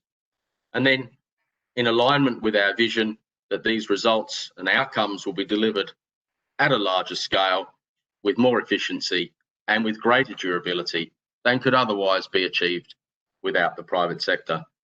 Gustavo mentioned the composition of the private sector working group. Indeed, it was a large group, half of the GEF Council, and I would also like to echo Gustavo's comments and say thank you to all of those council members that participated throughout this period, and to acknowledge and thank them for their contributions as we submitted this document. I'll cover now the edits, additions and enhancements that were made through this process, both on the engagement strategy and on the implementation plan. We honed the preface and the vision. We documented further the particular roles that each of the partners within the GEF partnership can play in support of the engagement of private sector. I think council members will note a significant bolstering of risk management, a section that accounts for COVID-19 and the implications that that may well have or is having on private sector, and of course a broader description of the engagement modalities that support core element B of multiple private sector entry points. We have taken the cue from the GEF Council's request for more detail in deliverables. We developed a 2-year Gantt chart that will take us through to the end of GEF 7. We have a reporting framework. We will need to take an agile approach to this development of a reporting framework. Some of the fields, some of the areas will require some development in the project documentation. And so that will be an evolving process as we work towards the first report at the 61st Council meeting. Work plan deliverables, again, working with our private sector partner, agency partners, and then a partnership process that really documents the how-to of working with the private sector and the management actions that we'll be undertaking in addition to the general narrative of working with the private sector. Gustavo also highlighted our reporting timelines. I put this diagram together so you can see this. The first report will be at the 61st Council meeting next year, and subsequently on an annual basis, with a review period that will help inform our actions and the next implementation plan as we work through GEF 8. I look forward to responding to your questions and comments. Thank you.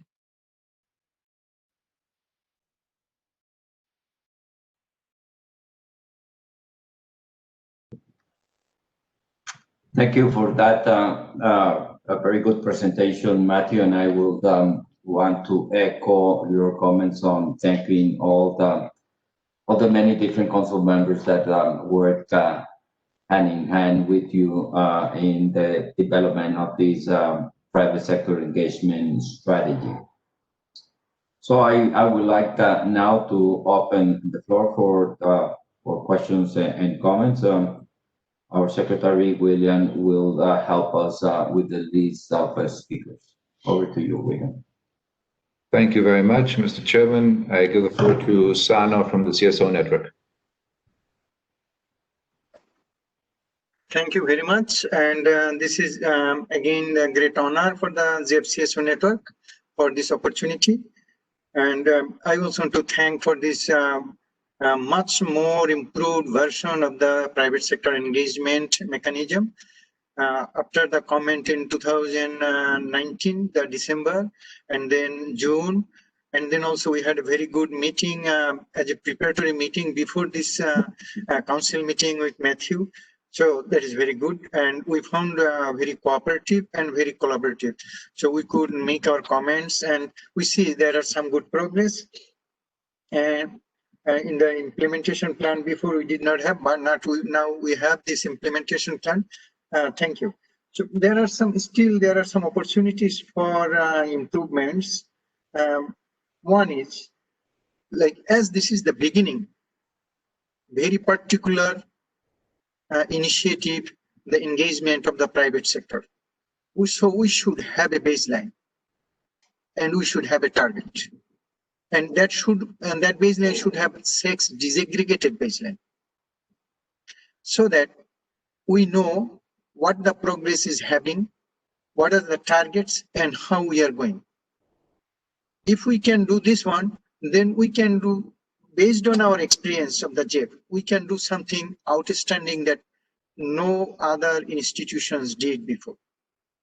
also remain our this recommendation. If we look at like there are 4 key points where private sector may slide number 2, private sector may make more focus.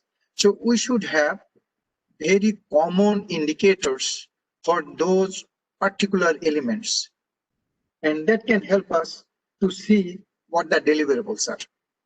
Because if we don't make a target, then we don't know how to go, and then the result will be event-based. Then it will not be a system-based. So we should have concrete target. We should have sex desegregated Bayesian. And one more thing I want to request here, all the projects, there are gender analysis, but we want to request for economics of gender mainstreaming. That means economic analysis. It means, example, if we invest additional $1 for gender mainstreaming in the private sector, in the GEF investment through the private sector strategy, what is the economic returns out of other returns? Other return means environmental returns, social returns, or there are many other returns. But we also want to see gender mainstreaming is for what? It is only for name of gender mainstreaming or ornamenting, or there are some economic benefits. And there are successful experiences. During my presentation, I have shared on 4th December. So maybe that would be one of the very fundamental requirement. And that was one of our request December meeting, June meeting, but it is missing. So we request you to include it. The flowchart show very good approach. To make it a systematic approach, we need the indicators from step 1 to step 2. What are the criteria we define as very successful? We can rank it, we can quantify it. For example, if we rank 1 to 10, then if we are at number 5, then we understand how to go for next. If we are number 9, then we can know how to plan for next. If we don't quantify it, it is very difficult to measure it. And private sectors, they need to make money. They are not like government, they are not like civil societies, they are private sector. They will invest when there is profit. So if we cannot give a concrete, quantifiable approach, then it will not help us enough.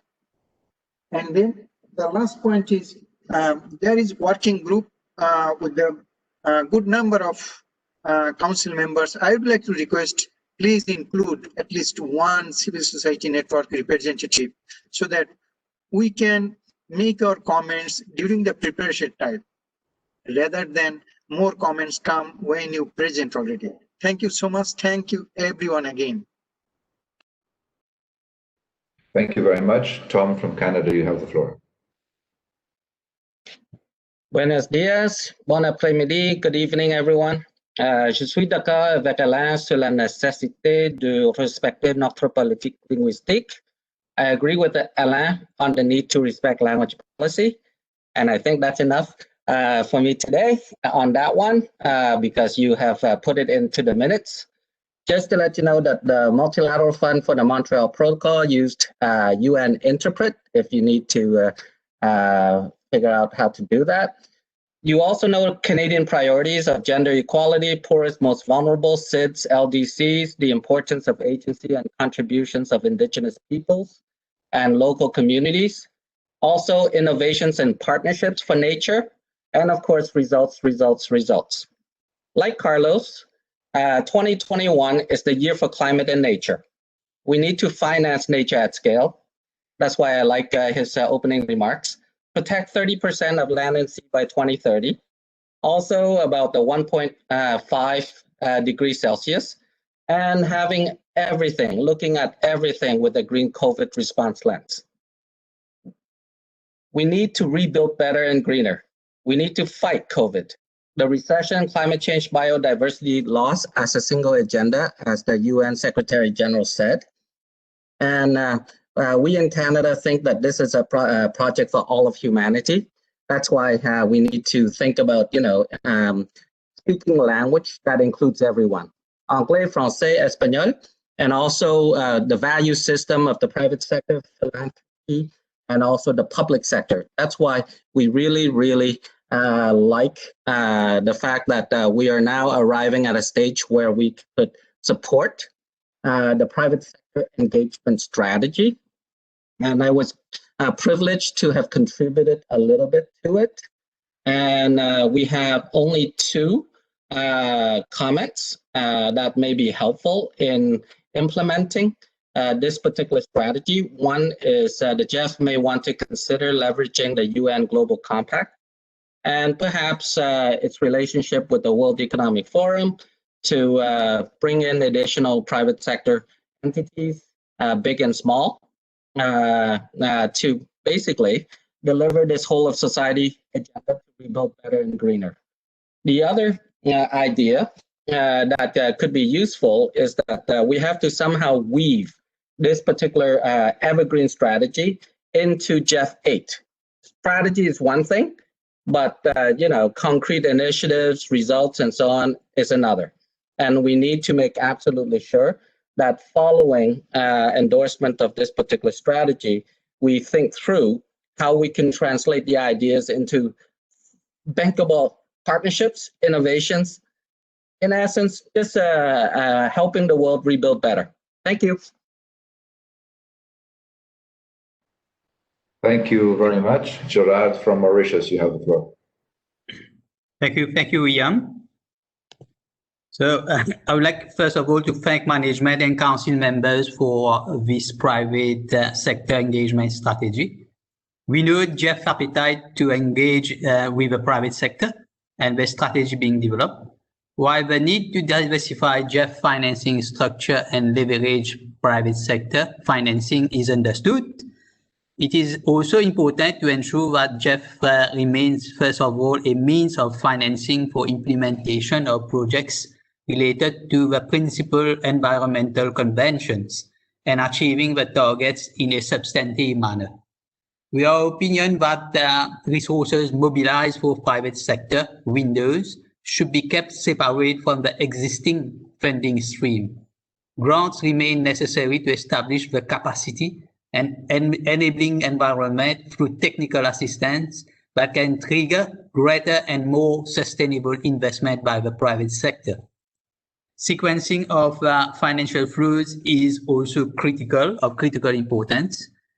Moreover, we need to consider that the private sector in many countries, including SIDS, do not have sufficient knowledge of GEF procedures, including the program preparation, the administration, the accountability to access GEF resources and deliver the GEF programs.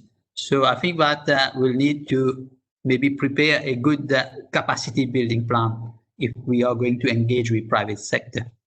Thank you, William.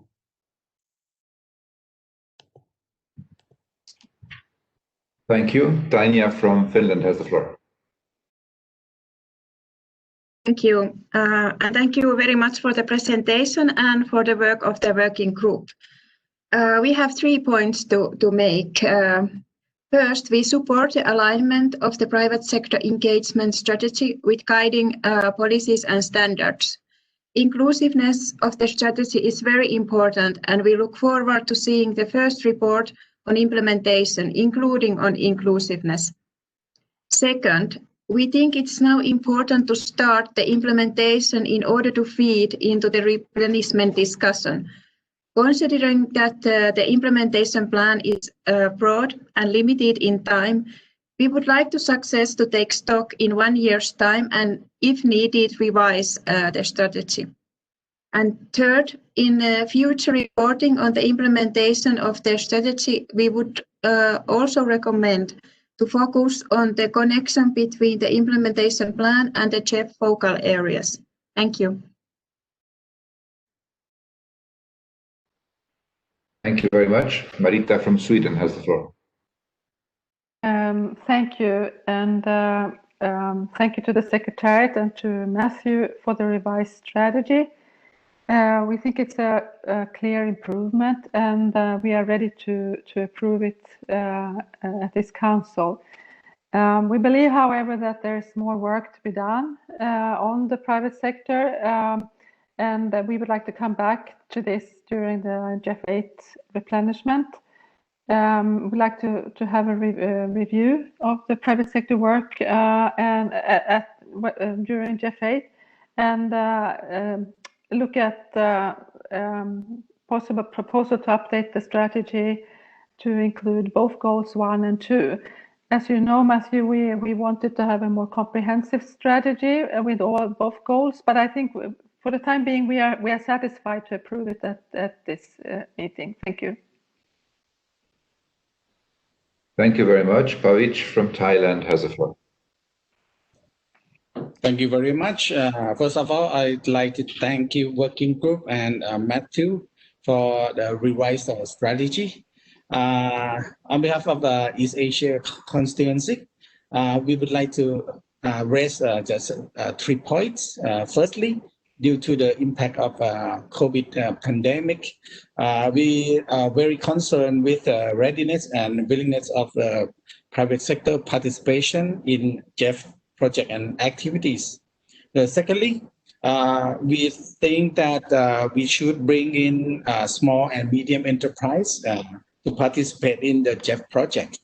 Lastly, we would like to suggest that we should create an online platform that could promote understanding about the private sector engagement in GEF project, as well as the establishment of the private public-private network at the national and regional level. In addition, we would like to suggest that GEF Secretariat should support country in organizing national dialogue with our stakeholders to enhance the role of private sector in development and implementation of the GEF project. Thank you. Thank you very much. Yoshitomo from Japan has the floor. Yes, thank you, William, and thank you, Chair Carlos, for your introductory remarks at the beginning of this meeting. And also thank you, Gustavo, for introducing this agenda item. And of course, my personal appreciation goes to Matthew, who has been devoting a lot of time and effort in coming up with this work. First, we are of the view that the PSESC is extremely important, especially at times where we are witnessing increasing involvement of private sector in projects and programs. And in that context, we welcome the PSE's tabled in this meeting, reflecting the comments and raised at previous council meetings and in PSE's working group deliberations, which I was fortunate to participate in, and including accessibility to necessary information on the part of private sector. One thing we would like to request the Secretariat going forward is for transparent and appropriate process control based on the implementation plan that we have as an information document, and with the flexibility, of course, of revising the strategy and the plan in the course of implementation where appropriate. One question we would like to ask, we have already sent this out to the Secretariat prior to this meeting, is that we'd like to know the timeline of completion of the GEF Private Sector Management Information System, the MIS, as we think this is an important element in the plan. And also to ensure appropriate process management, in addition to annual reporting to the Council, we would like to ask the Secretariat to take necessary measures to make available the progress information on the implementation in a timely and easily accessible manner, for example, on the GEF website, so that the Council members can keep track of the developments. With that, we are ready to endorse this strategy at this Council meeting today. Thank you very much. Thank you. Lauren from Norway has the floor. Thank you very much. And I will be speaking on behalf of the constituency from Norway, Denmark, Latvia, and Lithuania.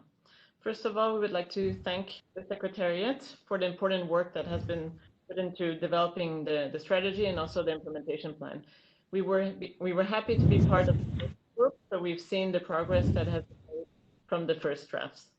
And that, in connection to that, we would like to support the comment that was made by the civil society representative of including a civil society representative in future working groups so that they can also provide input early on in the stage in developing documents, for example. We view the strategy as an important element of the GEF partnership and see this document as a key start for the GEF to more systematically and strategically engage with the private sector in order to achieve higher goals in terms of global environmental benefits. Our constituency can approve the strategy as presented to the Council, but we also appreciate the possibility of revising the strategy as mentioned by several Council members as needed, and we also assume that the actions and the deliverables that are presented in Appendix 6 will also be updated together with the strategy. We hope that deliverables from the strategy implemented within the next few months will also be able to inform the replenishment negotiations, allowing for a possible further development of the strategy and the implementation plan in GEF 8. We are happy to see a reference to challenges related to COVID-19, and we also expect that challenges and possible delays in implementation will be reported on in the annual report to the Council. We also welcome the reference to private sector green recovery, which we think is really important. We also see as important for the GEF to ensure that this programming cycle is adequate to allow for private sector engagement. And we would like this to be looked at under OPS 7, for example. We also think it's important for the GEF Secretariat to make sure that sufficient financial and human resources are made available in order to be able to deliver on the vision of the private sector engagement strategy. This could, for example, be a subject to be addressed also during the replenishment negotiations for GEF 8. And finally, we appreciate the fact that the GEF Secretariat will be reporting on additionality linked to private sector contributions, and we look forward to further developing the measurement and reporting of such additionality, also in dialogue with other funds and other relevant programs. Thank you very much.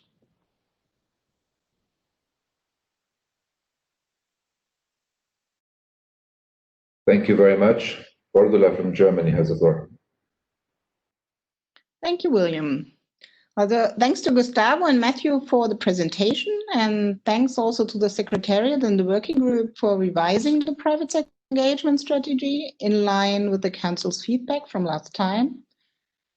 We are generally satisfied with the changes made, especially the revisions of the sections on risk management and the clarification with regards to the respective roles of the actors in the GEF partnership are highly welcome. While we see improvements in this version, we believe to re-engage the private sector, the strategy needs to be bolder and include innovative ideas. In this regard, vision-oriented approach options for the application of blended finance should be considered. We would like to call on the Secretariat to include the further development of the PSES and active engagement with the private sector in its deliberations regarding the strategic setup for GEF 8. We consider the non-grant instrument key for improving the private sector engagement and specifically for strengthening the use of blended finance. We therefore encourage the Secretariat to develop proposals for GEF 8 on how to further bolster this instrument, as well as mainstreaming aspects of blending finance throughout the GEF portfolio. With this said, we generally support the strategy and the implementation plan.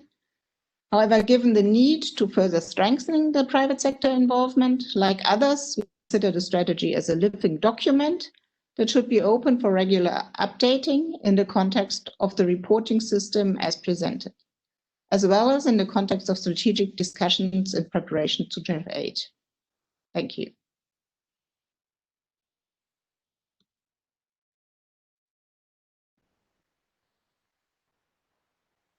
Thank you very much. Patricio from Ecuador has the floor.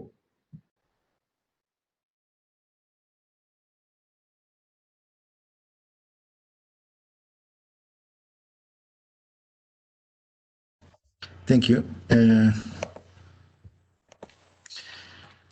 We welcome the fact that this strategy considers value chains, promotes healthy competition in business, and includes state-owned companies. We celebrate the progress that has been made in the construction of the strategy. it is important to take into account the particularities of the national and local private sectors to facilitate the progressive involvement according to their capacities. Regarding to the transparency in the allocation of resources, it is necessary to articulate the non-grant instruments with the general portfolio of projects in each country. Also, for the project to be properly executed, it is important that the relationship between the focal points and the implementing agencies is taken into account. It is important to advance in the strategy for private sector engagement, but this strategy should not exempt or minimize the historical responsibilities of donor countries in the GEF. The strategy must always environmental priorities and commitments to the multilateral environmental conventions of each country and the capacity of the countries in generating global environmental benefits. The issues of transparency and national ownership are relevant because always must be aligned with public policies at the national and subnational levels. Additionally, we consider that there is a strategic opportunity in non-grant instruments as long as these initiatives are linked to each GEF country's project portfolio, which means the operational focal points will be informed in order to appropriately integrate them to each country's priorities. The issues of transparency and national ownership are relevant because must be aligned with public policies at national and subnational levels. The development of new metrics and indicators must always be approved by the Council. Thank you.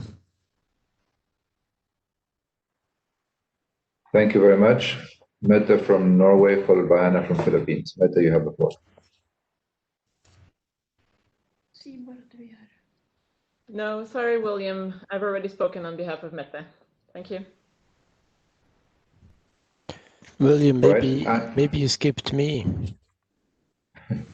Yes, apparently not all the names are popping up on my chat list, unfortunately. I don't know what's happening. We'll have to check that out. So I'm relying on a combination of mine and others. So, all right, go ahead, Stefan.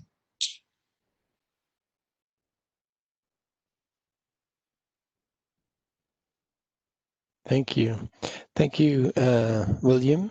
Thank you, colleagues. And apologies for pushing in. I thought I was just skipped because I saw myself on the list right after Yoshitomo. But it makes it easier coming a little bit later because I can then refer to what others said. So first of all, thank you to the Secretariat and especially to Matthew for being relentless in his outreach and listening to our concerns. We believe the strategy and the implementation plan, because we always looked at the two things together, have gained in clarity. There are still, of course, questions about it, but you know, this is the matter of fact of how we move forward. So we're ready to support the strategy as it is now.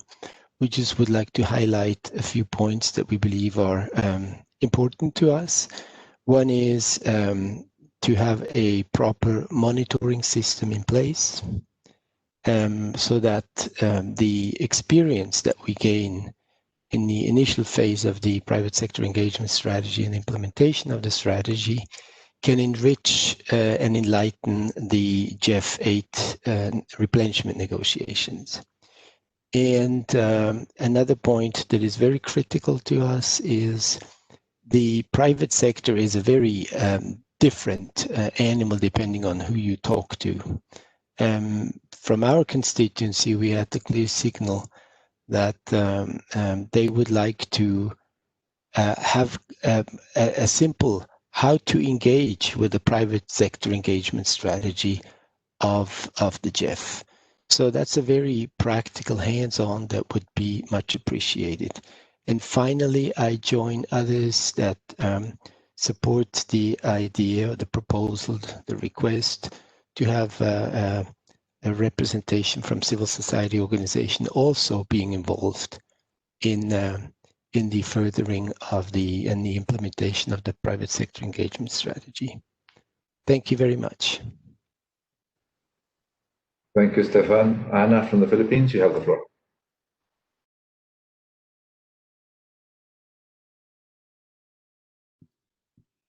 Thank you, William. Thank you to the working very comprehensive output. Thank you also for the presentation. Thank you, GEFSEC, for providing additional inputs by providing answers to the advanced questions raised by the countries. The Pacific constituency welcomes and supports the recommendation endorsement of the private sector engagement strategy and the implementation plan, recognizing the importance of engaging effectively the private sector's role as among the GEF partners in challenges. We will continually build for the private sector engagement in support of the global sustainable greening of economic recoveries. We are all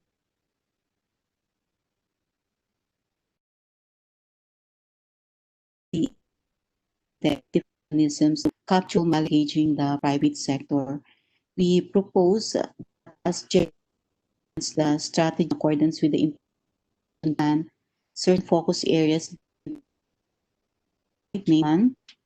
private sector in promoting innovation and technology such as information and communication technology, example in addressing climate change, monitoring food and water security, etc. Also, private sector engagement in identifying environment-friendly alternatives in products and goods, carbon path and achieving circular economy. And number 3, private investment on research and development, example, pharmaceuticals vis-a-vis biodiversity services. We are also proposing that technical assistance be extended to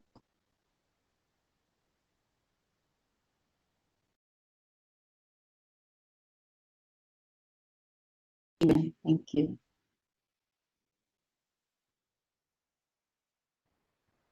Anna, you chopped up. Give us that last recommendation that you made. That got chopped up. We didn't quite hear it. Our last recommendation is that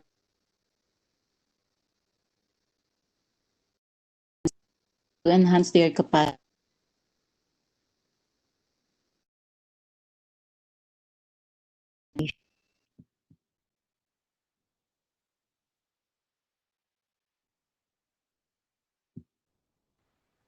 Thank you very much. So next is Matthew from US, followed by Enrique. Matthew, you have the floor.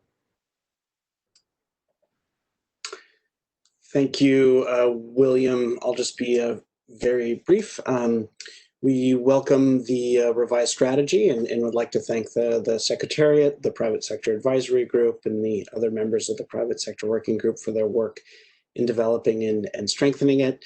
And also like to thank the Secretariat for the consultative process followed in revising and strengthening the strategy. We believe that deeper and more sustained collaboration with the private sector has the potential to make important contributions to the success of the GEF's mission. And this strategy rightly highlights the importance of engaging with the private sector in a variety of ways, in diverse fora, and offering many entry points for collaborating with the GEF. We support approving it today. Thank you.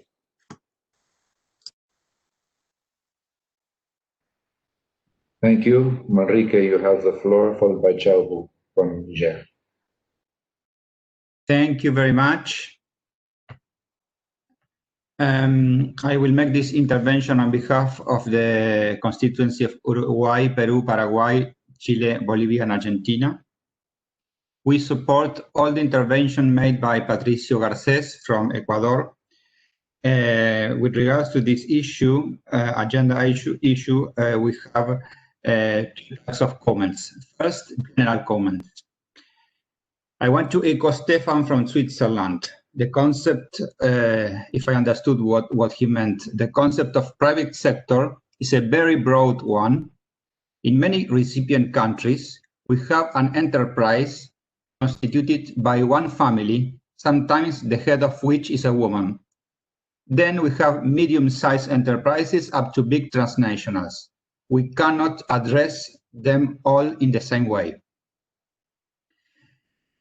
Second, the main function of the GEF as a funding mechanism of the conventions is mentioned in paragraph 6 of the GEF constitutive instrument, and we should not forget it.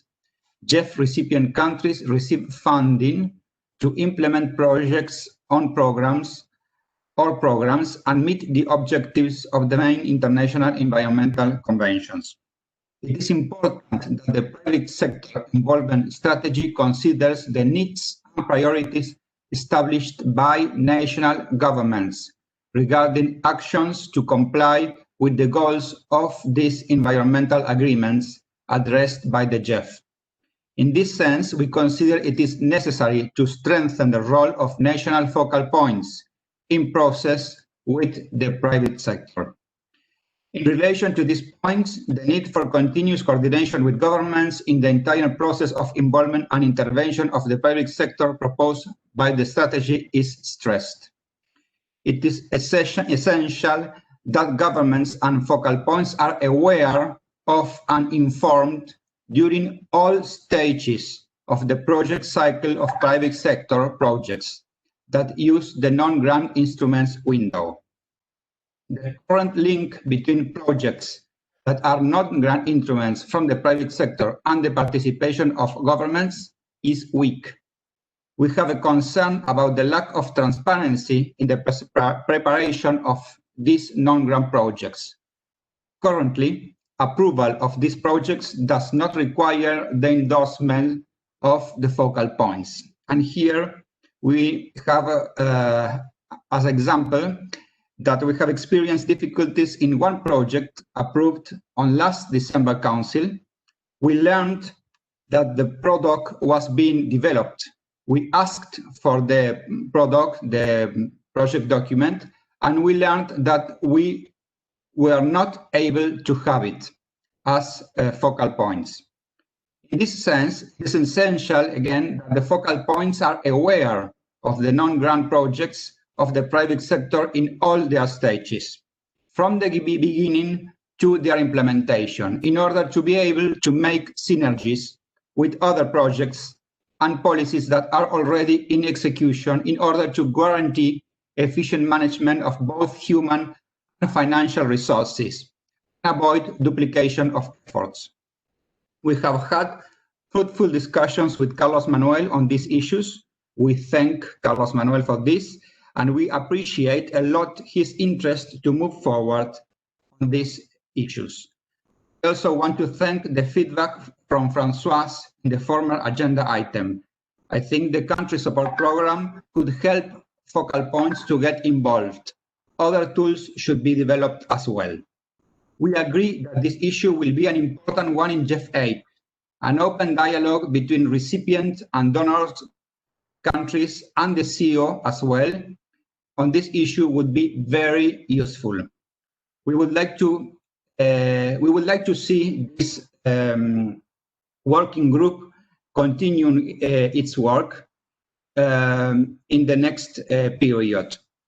As for the document, we see there is a progress if we consider the last version presented in the 58th Council.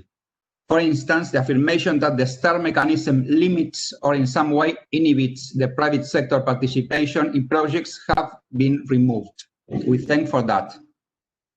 Now we have text proposals. In paragraph 18 of Annex 7, key organizations, we read GEF operational focal points may review and endorse project proposals. And we want to see there shall instead of may. So that the paragraph reads GEF operational focal points shall review and endorse projects, proposals that engage and so on. We are making this request because it is necessary to highlight the link between focal points and the private sector, in lines with what I said before. Then we have a proposal for text addition at the end of point 9. There we read, GEF agencies are the primary organizations responsible for planning, design, implementation, and reporting on public sector engagement at the project and program level. We would like it to add there. In that sense, GEF agencies should be the channel for the communication with governments through operational focal points of the activities plans with private sector. Thank you. Over.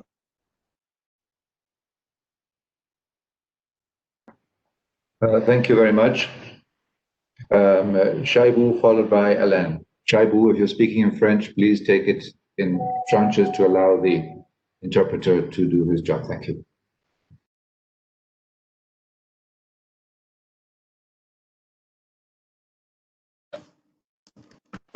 Merci William. Pour cette première prise de parole, je voudrais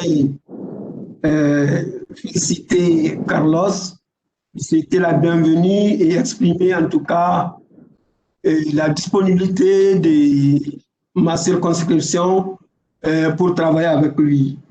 Je représente la circonscription des pays du Sahel ouest africain plus le Tchad, 9 pays. Alors, je m'arrête pour introduire, pour traduire. Thank you, William. Since I'm taking the floor for the first time, I would like to congratulate Carlos and welcome him to presiding this meeting. I would like to speak here on behalf of my constituency and tell him that we're available to work with him all the time. I represent countries of the Sahel, West Africa, plus Chad, not 9 countries in total.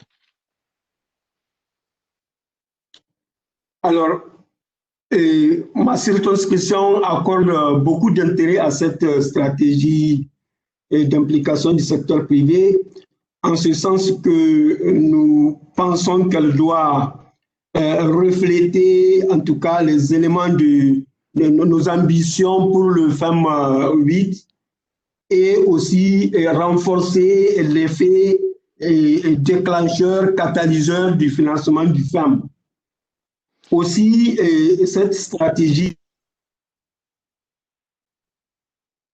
Our constituency is very interested in the strategy for involving the private sector.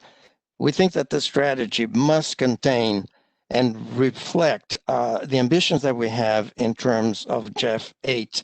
It must reinforce the catalytic role that it can have in terms of finding more financing for the GEF. Nous soutenons l'approche intégrée et inclusive qui est démise dans sa conception et l'orientation qui tient compte des différents niveaux, le niveau international et le niveau national, particulièrement les spécificités des secteurs privés nationaux. We favor the inclusive and integrated approach adopted by this strategy. And we also like the fact that it deals with international and national situations. I mean, it's very important to take into account the specificity of each national private sector. Alors, vous savez, la majorité des interventions du FEM dans ma circonscription sont beaucoup plus axées sur les questions de sécurité alimentaire et le renforcement des capacités d'adaptation et de résilience au niveau de nos communautés et nos différents écosystèmes. Alors pour cela, nous pensons que l'intervention du secteur privé doit être un déclencheur d'actions qui vont nous permettre de nous inscrire dans la durabilité et faire la promotion des chaînes de valeur pour que nous puissions vraiment impulser des changements transformationnels au niveau de nos communautés et au niveau de nos écosystèmes.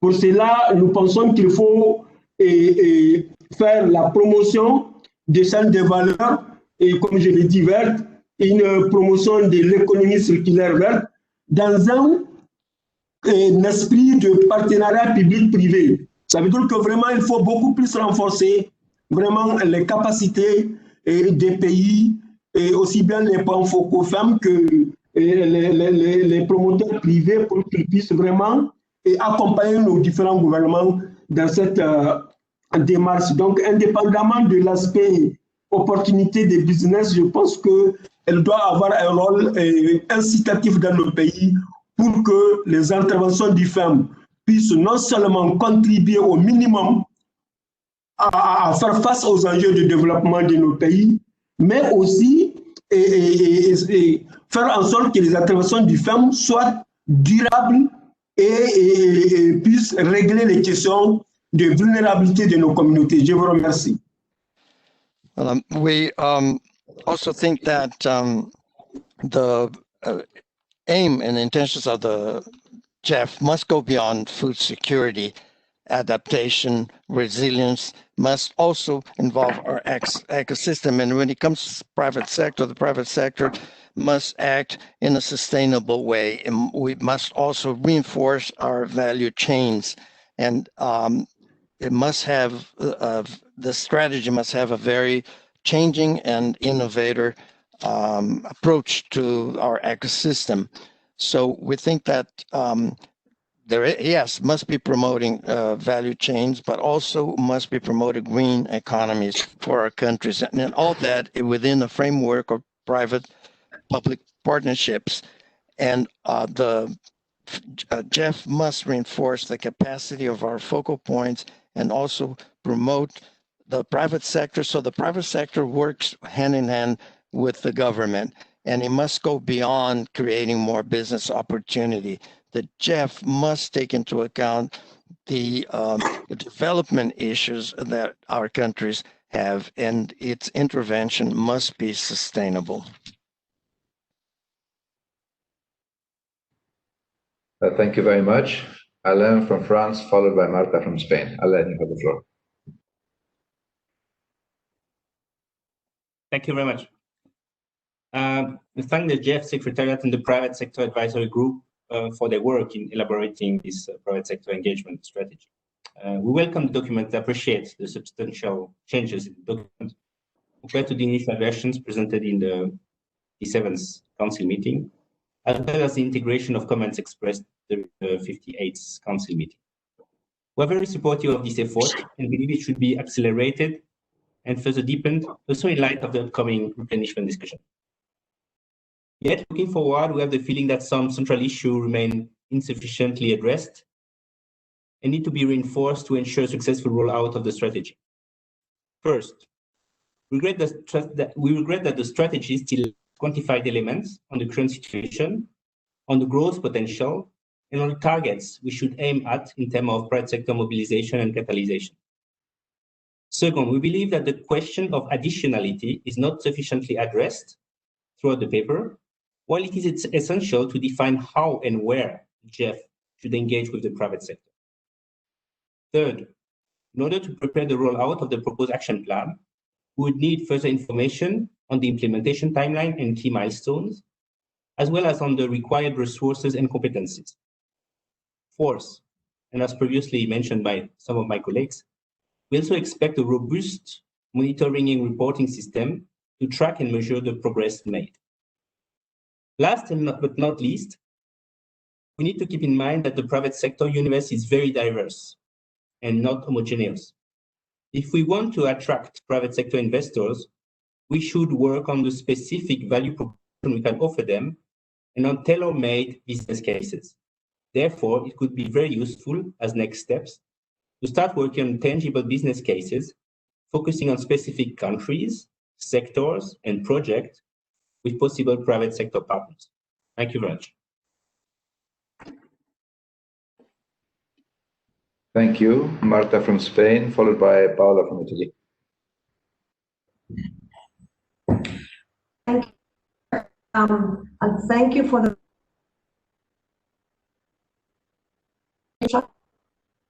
others. We also see that the current strategy has been improved from. I'd like to thank them for the work done. Also, we would like to stress the importance of a review, as it will be an excellent opportunity to take stock there if further improvements are needed, and if more work is needed as well. So we would also like to highlight the importance to better cover the pillars 1 and 2 in GEF 8 to enhance constituency and an overall picture of private sector engagement logic.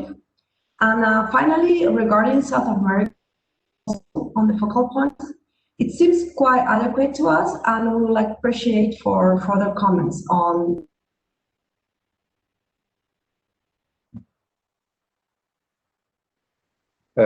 Thank you. Paola from Italy, followed by Narges from Iran.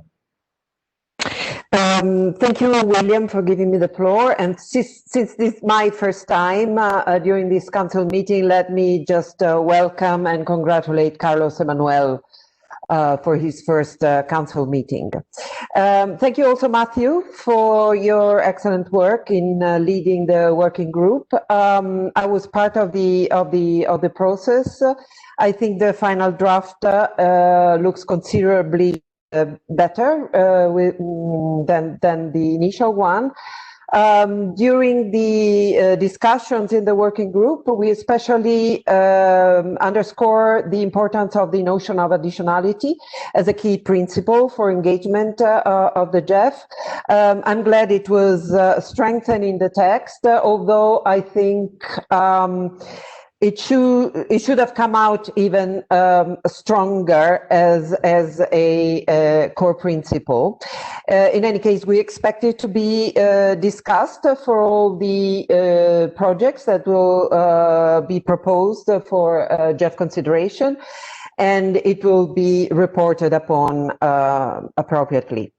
I have three quick points. The first one, I agree with the civil society organizations' comments mostly, and especially on the need for a concrete and quantifiable approach. The second comment is that we also would like to would see a need to include quantifiable, quantitative, metrics in the reporting, and I refer to paragraph 84 of the document.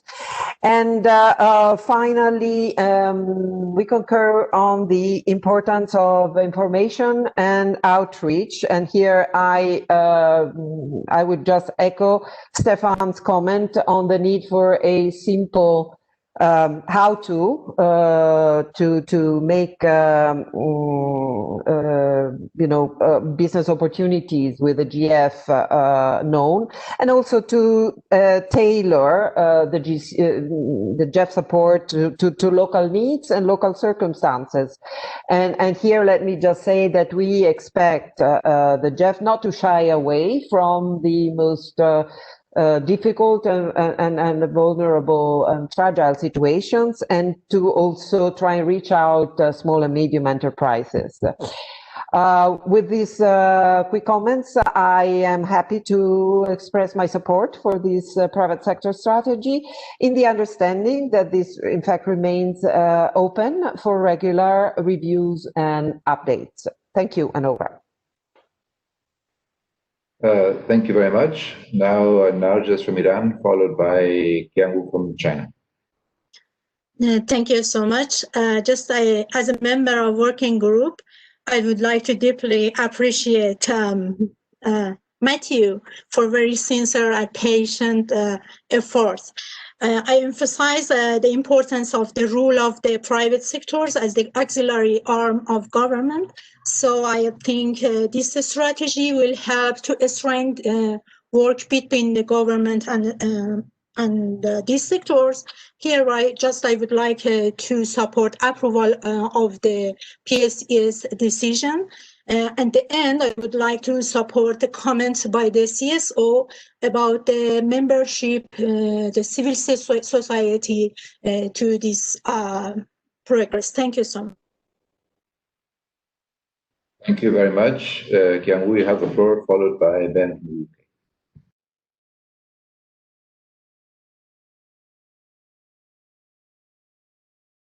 Thank you. William, could you hear me? Yes, we can hear you fine. Please go ahead. Yeah. China supports this revised strategy. Meanwhile, we expect that GF will make more efforts in helping getting private sectors in developing countries more involved and participating in environmental cooperation, and provide assistance in their capacity building. Besides, GEF is also encouraged to learn more about the needs, the obstacles, the difficulties private sector entities in developing countries might have in their engagement, and take concrete actions to promote and facilitate more private financing into sustainable development. With this, we endorse PSES. Thank you. Thank you very much. Ben from the UK, followed by Richard from Australia. Ben, you have the floor. Many thanks, William. And I'll keep my comments short, just because others have spoken a lot on this already. But firstly, just to say we appreciate the significant efforts made by the Secretary, particularly thanks to Matthew, and also colleagues across the Council through participation in the working group to strengthen this document. The UK considers the private sector engagement to be crucial to mitigate major threats to the environment, but also huge opportunities for positive action. In short, then, we are content to support and approve the strategy today as a response to that great need, and we look forward to the first implementation report and provide learning for the future of the GEF. Like a number of others, we see this as a start to build from, and as indicated, we're happy to continue discussions of this strategy in the future. And thanks. Thank you very much. Richard from Australia, followed by Antonio from Equatorial Guinea.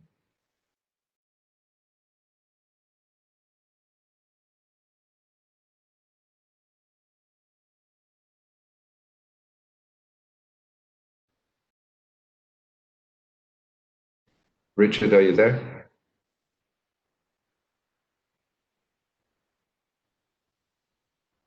Well, in the meantime, we'll give the floor to Antonio. Please, from Equatorial Guinea, please remember to give time to the interpreter. Thank you.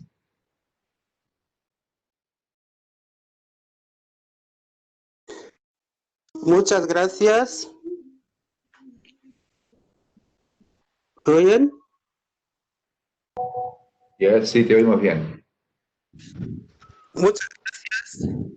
En primer lugar, manifestar felicitaciones a Carlos Manuel y decirle los mejores deseos como el nuevo CEO del MAM. Agradezco a la secretaria del MAM por este valioso trabajo.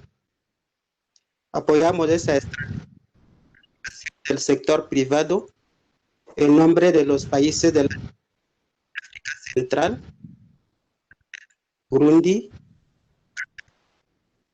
Centroáfrica, Gabón, Guinea Ecuatorial, República Democrática del Congo y República de Sao Tomé y Príncipe.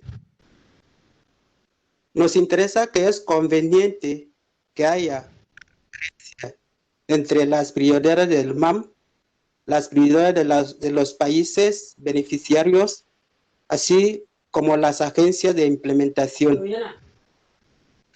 Porque esta coherencia fomentaría que las agencias de implementación sean receptivos y gracias a las intenciones de participación del sector privado. Me complace sugerir que si la pronta participación del sector privado nos conducirá a las lecciones aprendidas, aquello facilitaría que se pueda ir mejorando el enfoque de la estrategia de participación del sector privado a corto, a mediano y a largo plazo. Que las lecciones aprendidas facilitar la estrategia. Eso es lo que considerar como una prioridad y que los países de mi circunscripción reciben con beneplácito esta estrategia de participación del sector privado. Muchas gracias. Thank you very much, and thank you very much to the Secretariat and to the GEF. I would like to, first of all, salute Carlos Manuel for his appointment as the CEO and wish him the best. The countries in my constituency support this private sector strategy.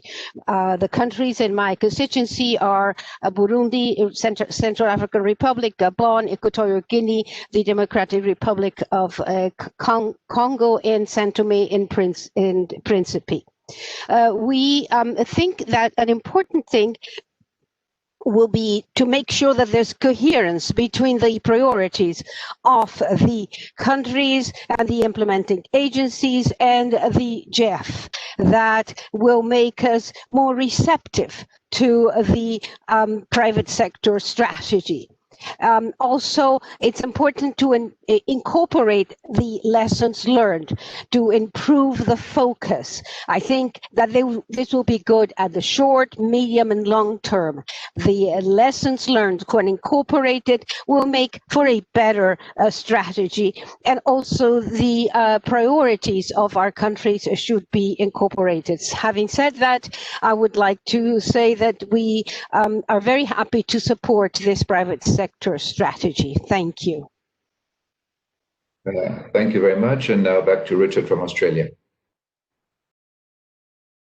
Thank you, William, and thank you for sorting out my technical glitch.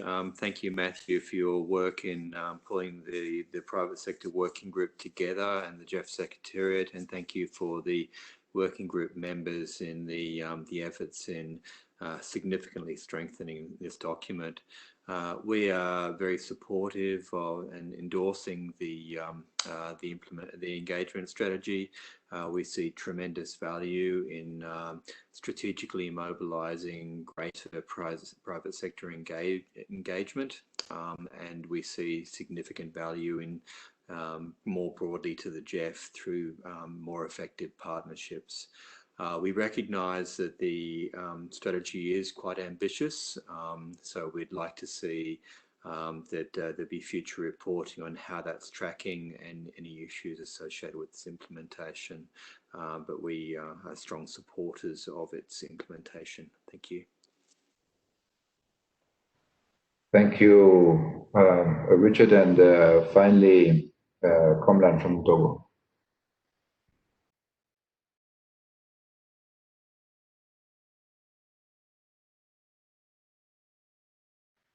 Okay, we seem to have lost him. So that's the end of the list of speakers. Thank you. Thank you, William, for that, and thanks all the council members for your comments and recommendations. Two or three things from my side before passing it over to Gustavo and Matthew. One is definitely it is extremely important that we can be able to have a good outreach effort in terms of having a shorter, more communicable document that in order to inform all possible stakeholders. And here I would like to share a very personal experience that I had when I was a minister. And with this, I want to reinforce what Argentina just mentioned on the role of the focal points. As a minister, I never knew the details of possibilities to engage private sector, corporations and companies that were working with the Costa Rican government. If I knew that in more detail, in particular, that's because the fact that the operational focal point was not well informed, and we depend so much in information on the agencies. I was unable to capitalize on that opportunity to. So two things here are important. One is the outreach effort to inform stakeholders. The key element was brought by Switzerland, Italy, Norway, Denmark, and yes, definitely this is important. And this is an ongoing process. It it is a working document. In that respect, it's extremely important. And I tend to believe that the observations that were brought by Argentina are something that I would like to endorse and stimulate the Council to approve their amendments. I tend to believe that the stronger the operational focal point, the better the quality of the project and the best opportunity to optimize by resources. So I tend to believe that the proposal by Argentina that I would like to be discussed here is extremely important. And my final comment here is that this strategy is great, and I once more I would like to thank everybody that has been engaged. And this will be, great. The timing is great as we approach the GEF 8 replenishment process. But I would like to also bring to the attention something that for me is very important, to the attention of the Council, that something that is very important to me, which is the fact that I will personally work with my secretariat, the agencies and the countries in being able to, through the GEF 8, the implementation of design and development of projects, to be able to work at the project level with the countries in creating the proper policy and incentives framework for private sector at the country level. This is one of the key elements that we need to address. And even though, as I see the portfolio and the ongoing projects, I see a lot of those elements already taking shape and being implemented, I tend to believe that now with the private sector engagement strategy, we've got a great opportunity to be more strategic and more comprehensive in understanding that it won't be able until the countries began improving and enhancing their national policies that the private sector will engage at the scale as we needed in this new paradigm of consumption and production.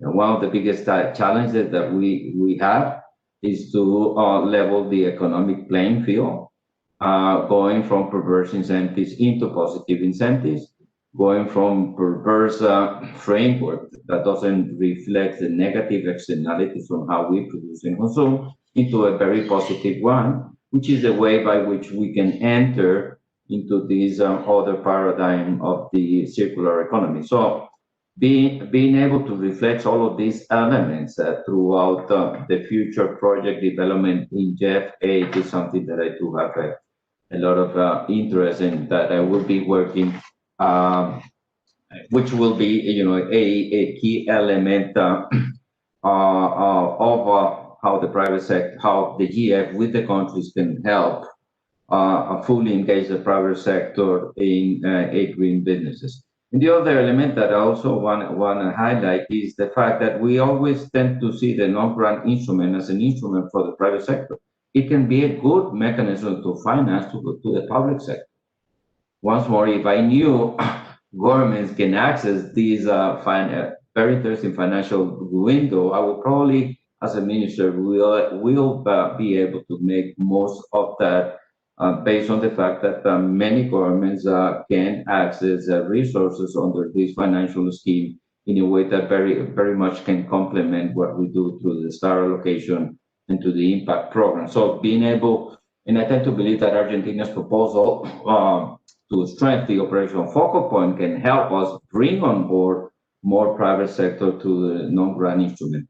Yes, I know the non-grant instrument is something that is not within this strategy, but these were elements that were brought through the different observation, comments, and questions that I received.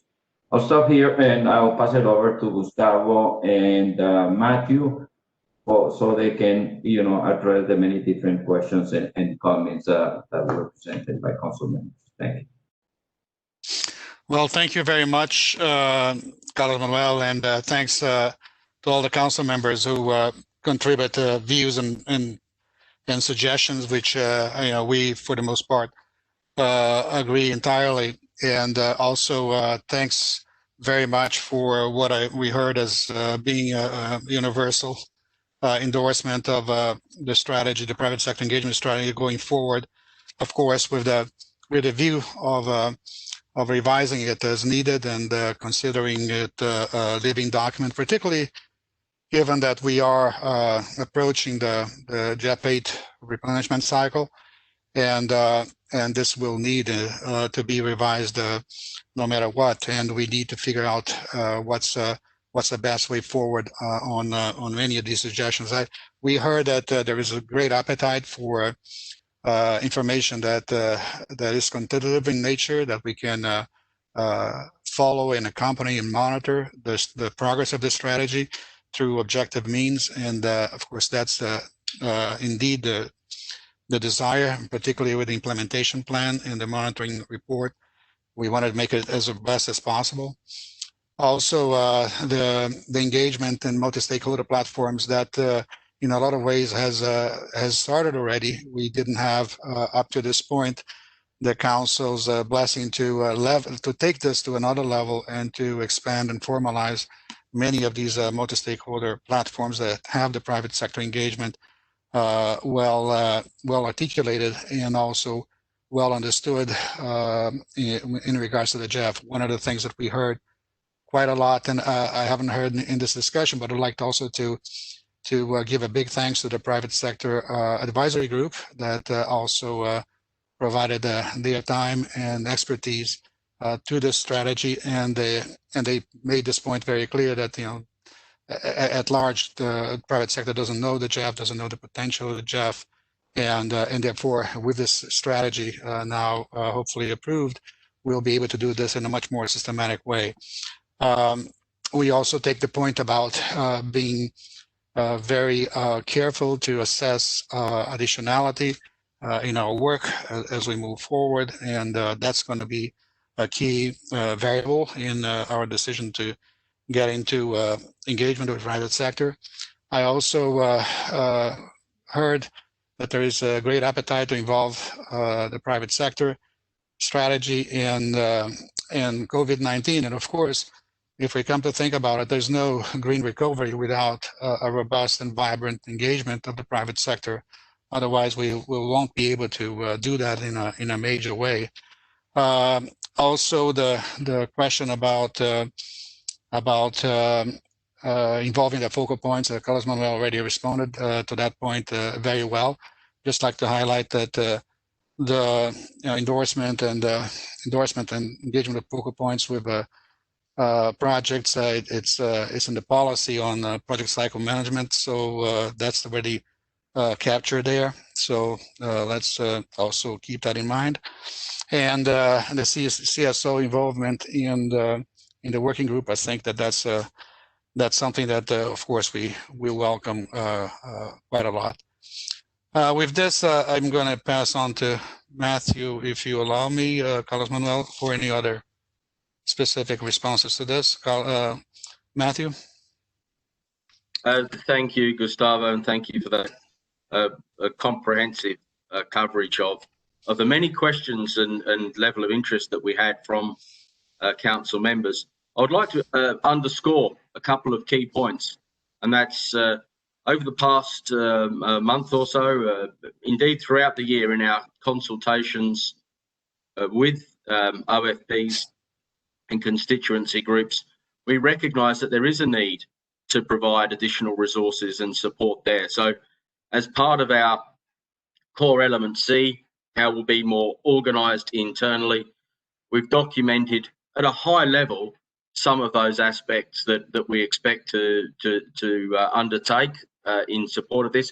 But I think we can then also develop some specifics and targeted resources that will help not just the OFPs, but the agencies also work together in a more collaborative way. And indeed, working with the private sector is an ideal forum by which to do that. And lastly, on the motivations of the private sector, it's critical that the private sector responds to the national priorities. The private sector itself is working and setting its own targets in relation to the conventions. We've seen some incredible work done even in the last few months, indeed hastened by the COVID-19 response on climate change, or particularly on resilience. And you'll see this in as we work through 2021 on considerations around biodiversity. And one of the things that the private sector particularly looks towards GEF, is to build this relationship with the public sector. This is one of the few avenues by which the public and the private sector can work collaboratively on these shared issues. And so this will be a strong focus for us within the Secretariat, our work with agencies and OFPs going forward. Thank you. Thank you so much, Matt and Gustavo, for their reactions to our council members' questions and comments, and having completed our discussion on this agenda item, the GEF private sector engagement strategy. I would like to invite council to adopt the draft decision that is included in document GF/C 59/07. Manrique from Argentina has requested the floor. Please go ahead.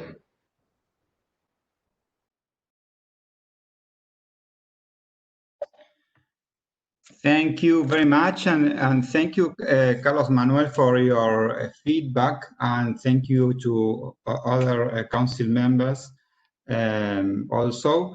We would really like the council to pay attention to our proposal here, which again is modifications in Annex 1 of paragraph 18, replace may by shall, so that it reads, GEF operational focal points shall review and endorse projects, and so on. And then in paragraph 9, the proposal at the end of the paragraph of a text addition. And this addition reads, in that sense, GEF agencies should be the channel for the communication with the governments through operational focal points of the activities planned with the private sector. Thank you. Thank you for that, Argentina. And for the purposes of the approval of the draft decision, if council members are agree with this proposal from Argentina, I just want to inform that there won't be any reform on the draft decision proposed to you all. That's the first point. And the second point is that the Secretariat doesn't has any issue or the concern in terms of the content of the private sector engagement strategy with Argentina's proposal. So probably our secretary can guide us on how do we consult this proposal from Argentina. Thank you very much. Well, indeed, it's correct. It doesn't affect the decision itself.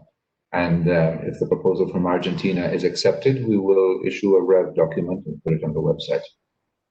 Okay, thank you for that, William. I would like to ask council members if they endorse and support Argentina's proposal.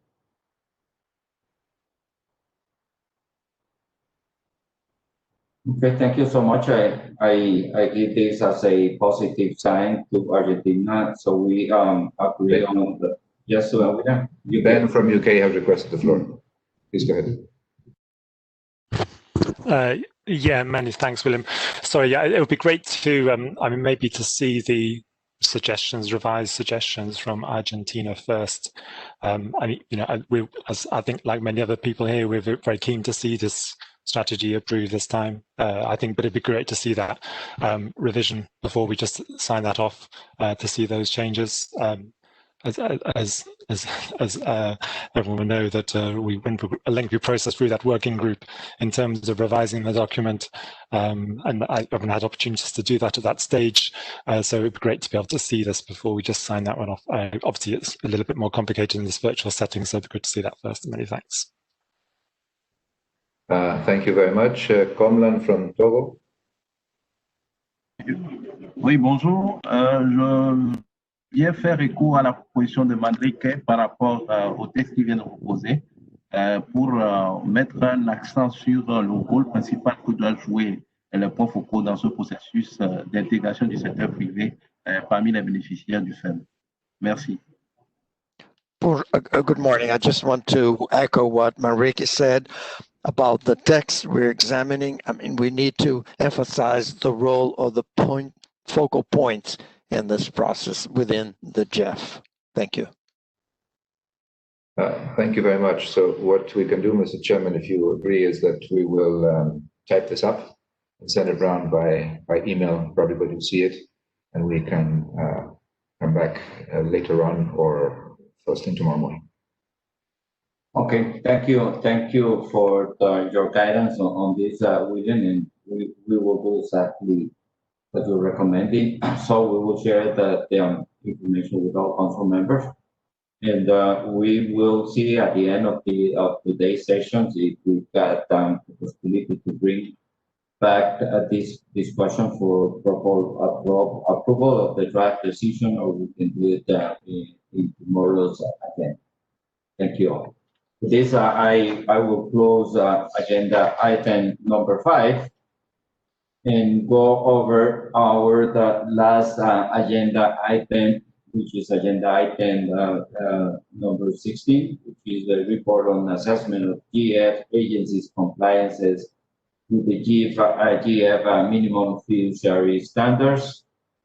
I would like to invite Francois Claude to introduce document GEF/C59/05 report on agency compliance with GEF's minimum fiduciary standards.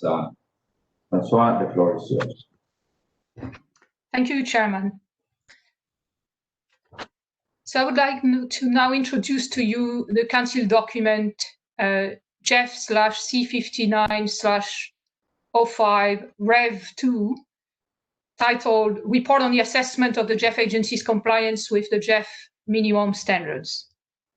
As you know, the policy on the GEF's minimum fiduciary standards aim to strengthen financial and programmatic accountability across the GEF partnership. All GEF agencies are required to comply with the GEF minimum fiduciary standards, which were first introduced in 2007 to ensure accountability, integrity, transparency, efficiency, and effectiveness in the use of GEF resources. At its 57th meeting in December 2019, exactly a year ago, Council approved an update of this policy with immediate effect. Recognizing that the changes were significant enough to warrant a limited compliance reassessment process, Council then requested each GEF partner agencies to conduct a self-assessment of its compliance with the GEF's updated minimum fiduciary standards within 9 months of the policy approval, or by September 30th, 2020. Council also requested agencies to present a report to the GEF Secretariat, including signed certification of compliance and, as necessary, time-bound action plans to remedy any identified gaps. The GEF Secretariat was also requested to consolidate agency reports in a decision document for submission to the Council at its 59th meeting in December 2020. So the Secretariat has facilitated the requested reassessment process from June to November of this year, in very close collaboration with all GEF partner agencies and with the help of an expert reviewer. The process focused on the alignment of agencies' policies, procedures, guidelines, and systems with the updated standards based on agency self-assessment and supporting documentation provided by them. The paper before you presents the finding of this reassessment process, including agency self-assessment, certificates of compliance, as well as the action plans to address any areas of non-compliance in some of the cases. It is a revised version of the document that was originally posted on November 12. The paper was actually revised twice, and we are mindful of the disruption to your work, to your preparation work occasioned by revisions. It was first revised to include letters of certification and action plans for 2 agencies, DBSA and BOAD, which both only completed the reassessment process as of last week. All agencies are now covered by the paper. It has been revised a second time late last night to respond to a very recent development which relates to the consideration of UNDP self-assessment. UNDP has made available publicly on its website an internal audit report produced by its Office of Audit and Investigation, or OAI, which covers the GEF UNDP portfolio. Our team has not yet had a chance to fully review the report, but we note, however, that it includes findings of a number of weaknesses and that it sets out a detailed and time-bound set of actions by UNDP management to address them. In response to this development, this second revision of the paper now contains an update on the status of UNDP. Changes to the report, to the text of the report, identifying paragraphs and footnotes, have been flagged in last night's communication to Council members by the GEF Secretary to facilitate your reading of the document. The draft decision text has also been modified to reflect this latest development. As the last paper of the version of the paper indicates, as of today, 17 agencies have completed the reassessment process. One agency, African Development Bank, has submitted a partial self-assessment covering certain standards only and has requested an extension up to March 31st, 2021 from the Council to complete the process. This request is included in the draft decision text for Council consideration. Of the 17 agencies which have completed the process, 5 agencies have confirmed to be fully compliant, while 11 agencies have been found to be partially compliant, and 1 agency, UNDP, is still under ongoing review. On the 11 partially compliant agencies, 10 have submitted time-bound action plans to respond to the gaps identified, while one agency, EBRD, action plan is still pending. All agencies with action plans have pledged to come into full compliance by mid or late 2021, as indicated in the signed letters of certification that were submitted by the agencies and included in this paper for Council information and approval. Let me now turn to the proposed decision. The revised proposed decision posted last night includes the text of the previous proposed draft decision. If I may summarize that first part, obviously with no prejudice to its precise wording in the document, it proposes that Council, having reviewed the document, welcomes the assessment and takes notes of the paper findings. It approves the action plans submitted by agencies to achieve full compliance and decides that these agencies may continue to act in their full capacity. It approves AFDB's request for additional time to complete its self-assessment.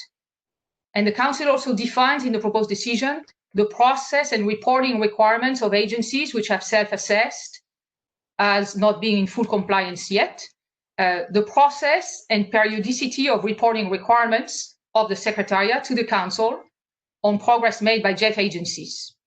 If I may now read for everybody's clarity the additional proposed language of the decision as per last night's revision version, it sets out that in the light of the recently available audit information relating to GEF-funded projects implemented by UNDP, the Council requests the following further actions prior to its consideration of a compliance assessment relating to UNDP. 1, in accordance with GEF policy on monitoring agency compliance with GEF policy from 2016, but on an accelerated time frame, the Secretariat will initiate the steps for an independent, risk-based, third-party review of compliance by UNDP with the GEF policy on minimum fiduciary standards. The review will be completed by October 2021.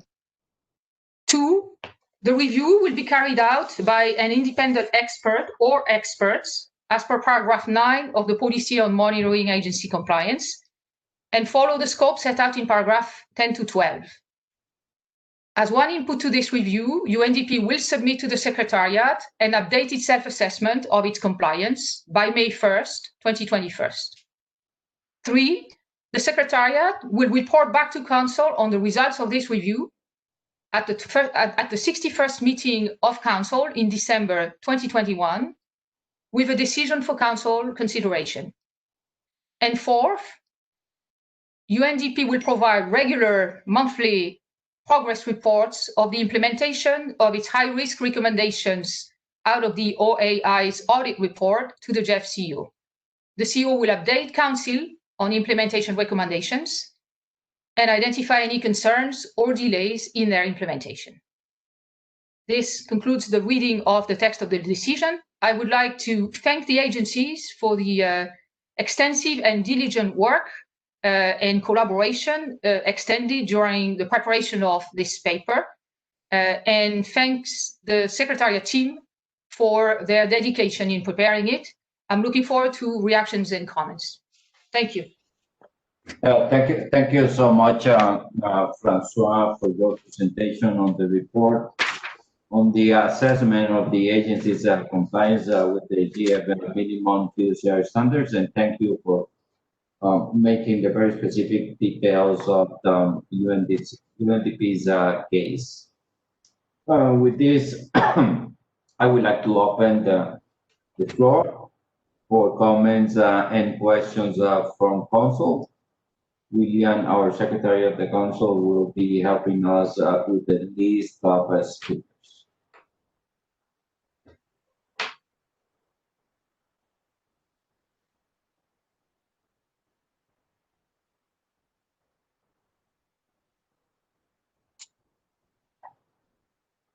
Thank you very much. Tom from Canada, you have the floor. Good morning, everyone. I would encourage everybody to read the UNDP OAI report. I spent quite a few hours last night to read it. It is an eye-opener, and it will influence how we discuss about the work program and also the considerations for the 8th replenishment. And I would say that a further conversation later this week on that would be very important. And as the report stated on page 8, UNDP's shortcomings in project implementation negatively impact GEF's reputation, which may impact UNDP's ability to mobilize resources. There are a few questions that were unanswered, in my mind anyways. Is the GEF portfolio the only issue? If yes, then are we getting the best partnership deal? If no, how deep are the issues? How independent is the independence of the audit will also be an issue that external stakeholders will always ask us in the coming months. And then I'm glad that one of the actions is the consolidation of AML CFT,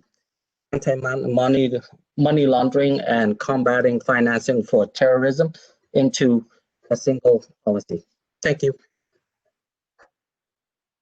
Thank you very much. Nuruddin from Russia, you have the floor.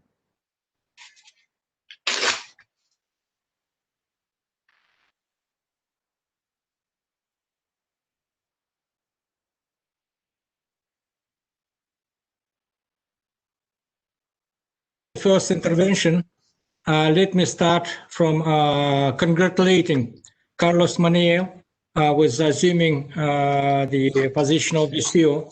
And on behalf of myself and my constituency, I wish you success. And please accept our assurances that we will be on your side for the further strengthening the GEF family with constructive and meaningful and result-oriented engagement.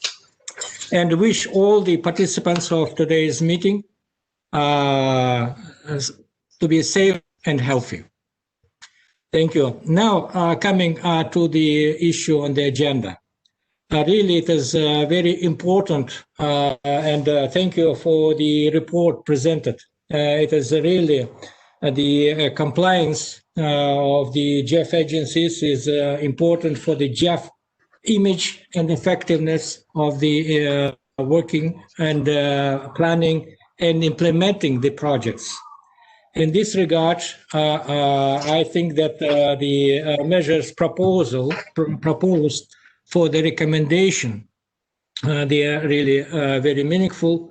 But at the same time, let me also propose for maybe not for now, but further consideration, the necessity to work out the terms of reference of making the peer review.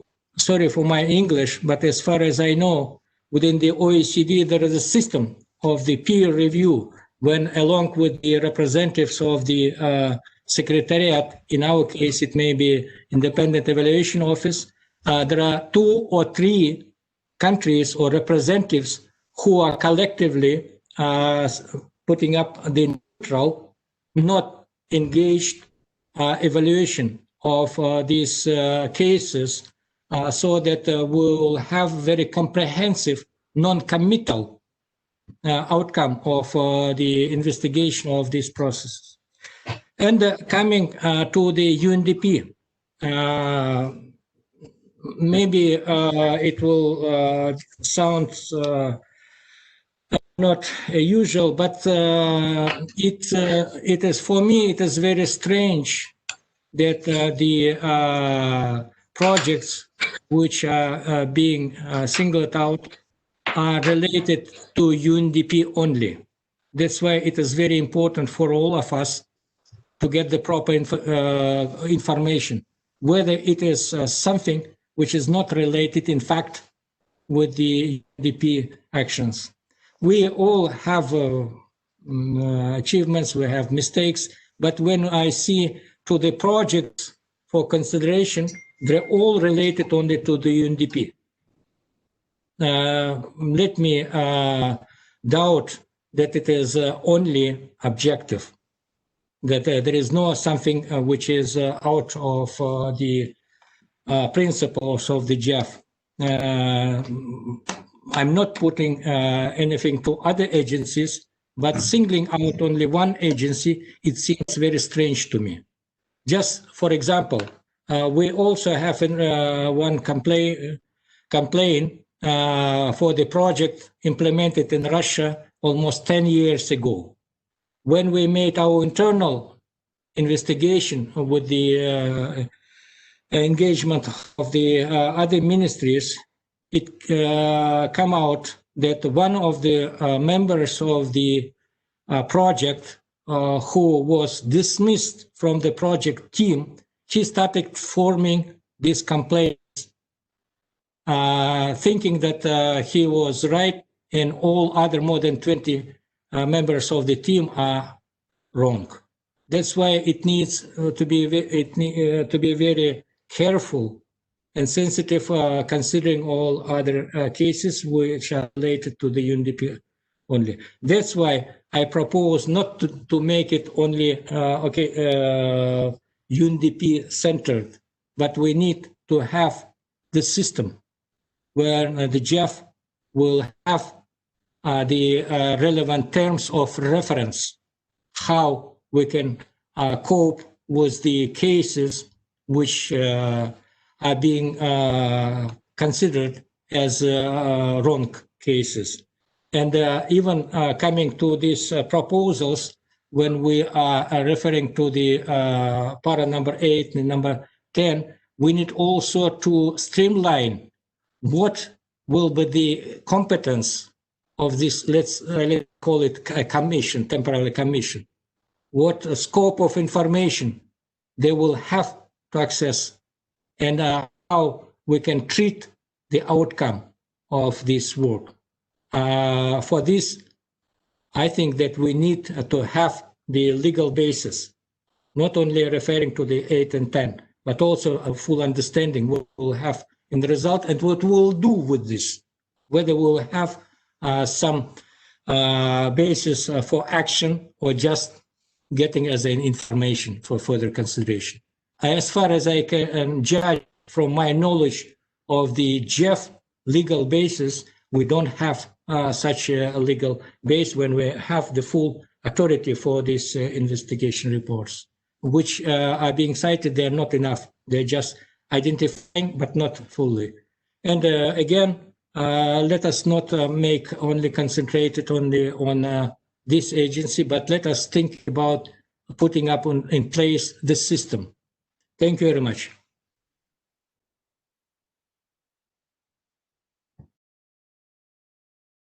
Thank you for that, Russia. William, how many speakers do we have in the list, William? For the time, we have Tanya. Okay. And Antonio.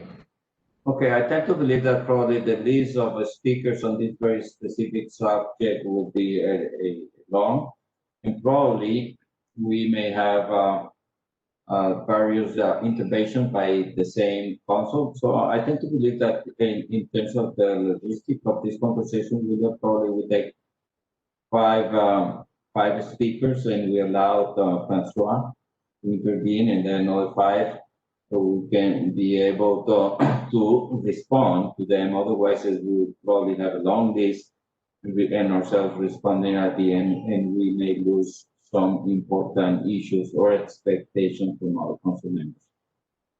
Okay?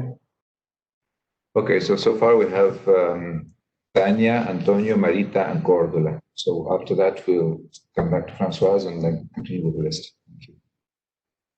Tanya, you have the floor. Thank you. And Francois, thank you for your presentation. I have first a comment on the report on the compliance with the GEF minimum fiduciary standards, and then a few comments on the UNDP audit. And as regards to the report on the assessment of the GEF agency's compliance with the GEF minimum fiduciary standards, the segregation of project implementing and executing roles is one of the items scored. European Bank for Reconstruction and Development highlights being partially compliant in this. And it would be interesting to know what the situation looks like for the other agencies. And we would like to know whether this is clear and implementable for all the agencies. And then on the annual grievance report, first of all, we welcome this first report. And as regards to the UNDP audit, as you know, the Netherlands and Finland follow these issues very closely, especially the fiduciary complaints. We welcome the increased transparency and information sent to Council by the GEF Secretariat. However, even better communication would be important, especially between the GEF and its partner agencies. And in this regard, we also refer to the recent article in Financial Times about a UNDP internal audit of fiduciary issues in several GEF-funded projects. We read the UNDP GEF audit report with a great concern. We welcome the letter of the CEO, but we would like to know how the CEO interacts with UNDP on this, and we would expect close communication lines between the GEF and UNDP. We would also like to know which measures the GEF Secretariat itself will take to follow up more closely with UNDP on the management of the GEF projects. We expect that the GEF Secretariat conveys the message to UNDP that it's important that UNDP changes its way it designs, implements, and oversees GEF-funded projects so that corruption risks are reduced and funding is spent properly. We wish to underline that we don't see this merely as a UNDP problem, but also a reputational risk for the GEF, which requires action from the GEF management as well. The personal engagement of the CEO is important. We support the accelerated time frame of the third-party review of compliance by UNDP and the revised version of the recommended Council decision. Lastly, we look forward to being informed about the follow-up of all the outstanding cases. Thank you.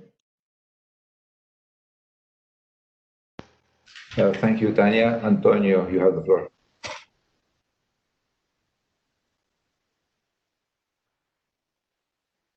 Muchas gracias. Quiero agradecer a la secretaria por este informe tan valioso que han presentado. Y también quiero hacer unas observaciones con respecto al informe, debido a que las normas de auditoría siempre exigen la objetividad y la independencia.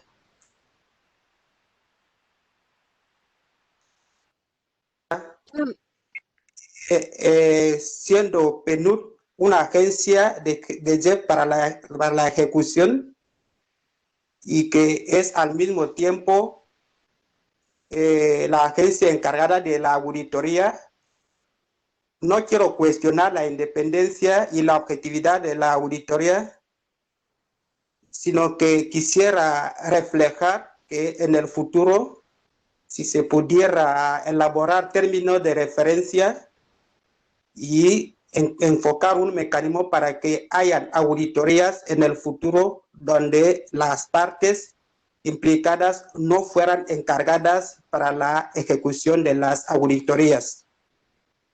Todo ello para garantizar la independencia y la objetividad. En otro aspecto, también quisiera señalar el mecanismo de seguimiento en cuanto a los aspectos de no conformidad en el mecanismo de las estrategias y los resultados que se obtienen en las auditorías efectuadas. Muchas gracias. Thank you very much. I would like to thank the Secretariat for the very valuable audit report that has been presented. However, I have a couple of observations. I think that we have to take into account that audits have to be based on a methodology, and it's important to have objectivity and independence in audits. It's not that I want to question the objectivity or the independence of the audit. I just would like to recommend that the GEF in the future make sure that the implemented agencies are not the ones that will be in charge of the audits themselves. I think we should have terms of reference, making sure that they are not party to the audit. And I think that in the future, in terms of monitoring mechanisms, we must make sure that we have an independent mechanism so that we don't have a non-conformity between strategies and results. Thank you very much. Thank you very much. Marita, you have the floor. Thank you very much. Just to say first that we share the views expressed by Tanya. We thank you for the report and the self-evaluations. We note that quite a large number of agencies are not fully compliant, and that time-bound action plans have been presented. We would expect that the organizations with action plans fulfill these according to the agreed timetable. We also note that 2 organizations deem it not to be necessary to have policies in place to prevent money laundering and to combat terrorist financing, and would appreciate a clarification from the Secretariat on this. We would expect all agencies to be compliant with all standards. We take complaints addressed to implementing agencies on non-compliance of fiduciary standards and GEF's minimum standards on environmental and social safeguards very seriously. We're therefore deeply concerned about the recent complaints regarding non-compliance with the fiduciary standards directed at the UNDP and the recently available audit information relating to GEF-funded projects. I think we will all need time to digest the audit report that have been circulated. We would therefore urge the Secretariat to advance the third-party review to be carried out as soon as possible for all agencies and be completed by October next year. We therefore support the revised decision text that you circulated yesterday. We believe there are still a number of issues that are unclear to us, and we would appreciate it if the Secretariat could clarify what role the Secretariat can play if action plans are not executed according to plan and within agreed deadlines, as well as what measures can the Council take when organizations repeatedly fail to take the necessary required measures to fully comply with standards. It seems that we need to review this as part of an update to the policy. Thank you. Thank you very much. Cordula from Germany, please. Well, we firstly welcome the results of this limited assessment of the GEF agency's compliance with the GEF fiduciary standards. It provides us with clarity on the state of implementation of the 2019 update. It also shows where there's still work to be done. I have one question on clarification, which concerns the agency's feedback on the Article 22C and the roles and responsibilities of agencies in monitoring third parties. I recall a very lively discussion on this at the 27th Council meeting and would just appreciate better understanding of how agencies disagreed in their understanding of this article.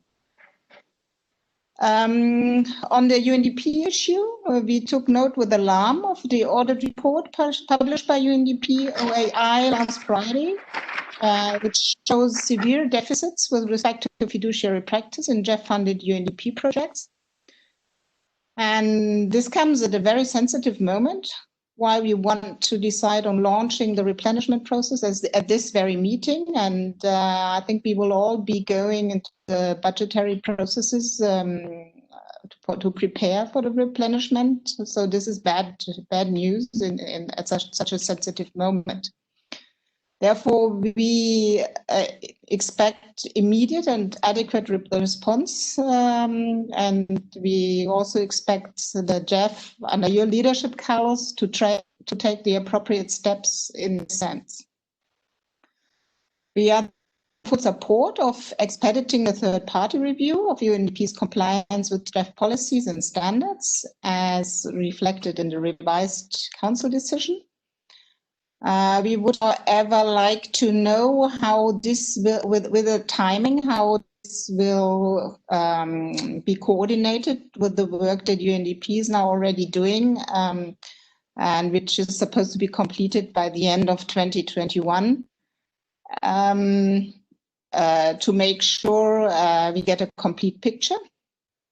And we would also be interested how much this review will also look into the implementation of the standards, because this appears to be more the problem than the question if the standards are right on the paper.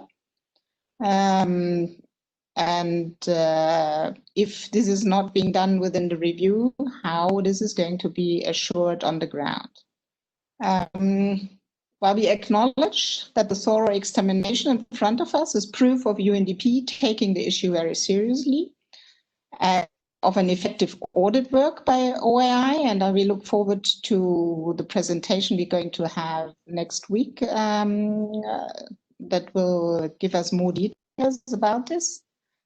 And we will also push within the UNDP Executive Board for full and rapid implementation of all recommendations arising from the audit report. Thank you. Thank you. So I give the floor to Francoise. Then we have up to Francoise, we have another four speaker, Mette from Norway, Levan from St. Kitts and Nevis, Patrice from Ecuador, and from the USA. Yes, William, and then we should discuss if we expand the session, because I don't want leaving anybody without the information on this very specific topic before we end today's session. Francois. Thank you very much, Chairman, and thanks for the comments and observations and questions. In the light of some of the congruent questions, let me maybe backtrack to explain the provisions that are currently in place under the policy on minimum standards, the GEF policy on minimum fiduciary standards, which combined with the GEF policy on monitoring agencies' compliance with GEF policy, which was adopted in 2016, gives us the instrument to address the situation encountered here. At the adoption of the fiduciary policy a year ago, as I stated in introduction, the Council mandated a limited assessment of compliance for all agencies to be carried out in the following year. So this is the report you have under your eyes. But similarly, previously, in 2016, the policy on monitoring agency compliance with GEF policies had established the principle under which a more extensive assessment would be conducted on a risk-based basis by a third party, a third independent party, in the last year of GEF 7 replenishment, and had extended the obligation to all agencies to participate into this extended review. The difference between the two reviews have to do with the depth of the analysis that is to be conducted. The limited assessment that we're reporting on today is relying on self-assessment by agencies and the documentation that they provided, and does not include issues of implementation or capacity, which would be part of the scope as defined by the 2016 policy of the further assessment. So there are two different levels of assessment that are planned by policy. And what the proposed decision is flagging is the opportunity of advancing the more in-depth assessment initially planned for 2022 for UNDP alone in the context of the findings of the audit report that they have shared with us and made publicly available, in order to have an opportunity there to further the self-assessment based on the audit findings, and to collaborate on the advance of the implementation plan on the same time frame. So that's the distinction, and that speaks to Russia's question about why only UNDP. It's actually not only UNDP, it is all agencies on a different time frame that have an obligation to conduct the full assessment. So that's one set of questions. Now, let me address some of the other points raised by council members. On the issue of independence of the review, the third party, the risk-based third-party review, which is being proposed for next year for UNDP, is in fact conducted by a third party to be contracted by the Secretariat, and to be solely dedicated to that task and no other tasks under the Secretariat, to advance the work on this rather technical analysis, right? So the current audit is an internal audit of the independent investigation unit of UNDP.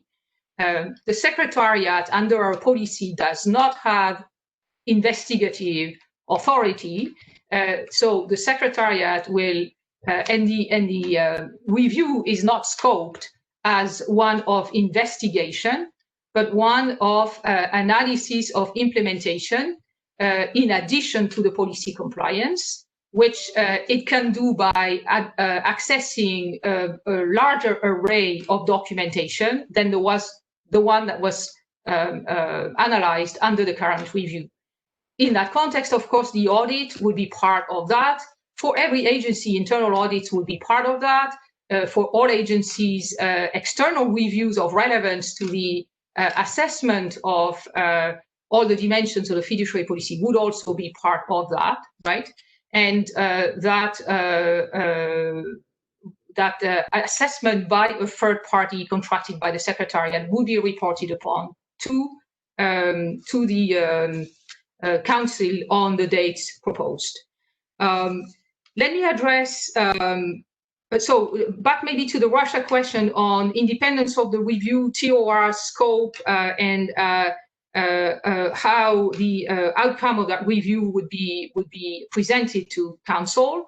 The policy on monitoring agency and of agency compliance with GEF policies has already scoped that review, and in a fairly detailed way already. Of course, the work of drafting further terms of reference to define the exact depth, modalities, timeframe, and collaboration context of that piece of work will have to be advanced further.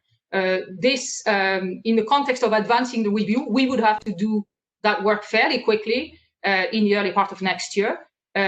Which we were planning to do more during the summer of next year. So this is not entirely available yet, but the modalities, as you go back to the policy, are actually quite defined quite in detail. And so we would have the framework of that exercise to guide us. On the point raised by Finland concerning the difference between implementation and execution and the potential for conflict of interest, there is a policy decision from 2011, which is essentially an amendment to the project and program cycle policy that has clarified that in the GEF activities, there is a segregation of duty between these two functions, and the purpose is to avoid conflict of interest in the oversight of the executing agency by the implementing agency. It's therefore a very important principle, which indeed has policy relevance. Now, Finland pointed to the challenge in some circumstances to maintain absolute separation between the two. And indeed, I think there's realism in that.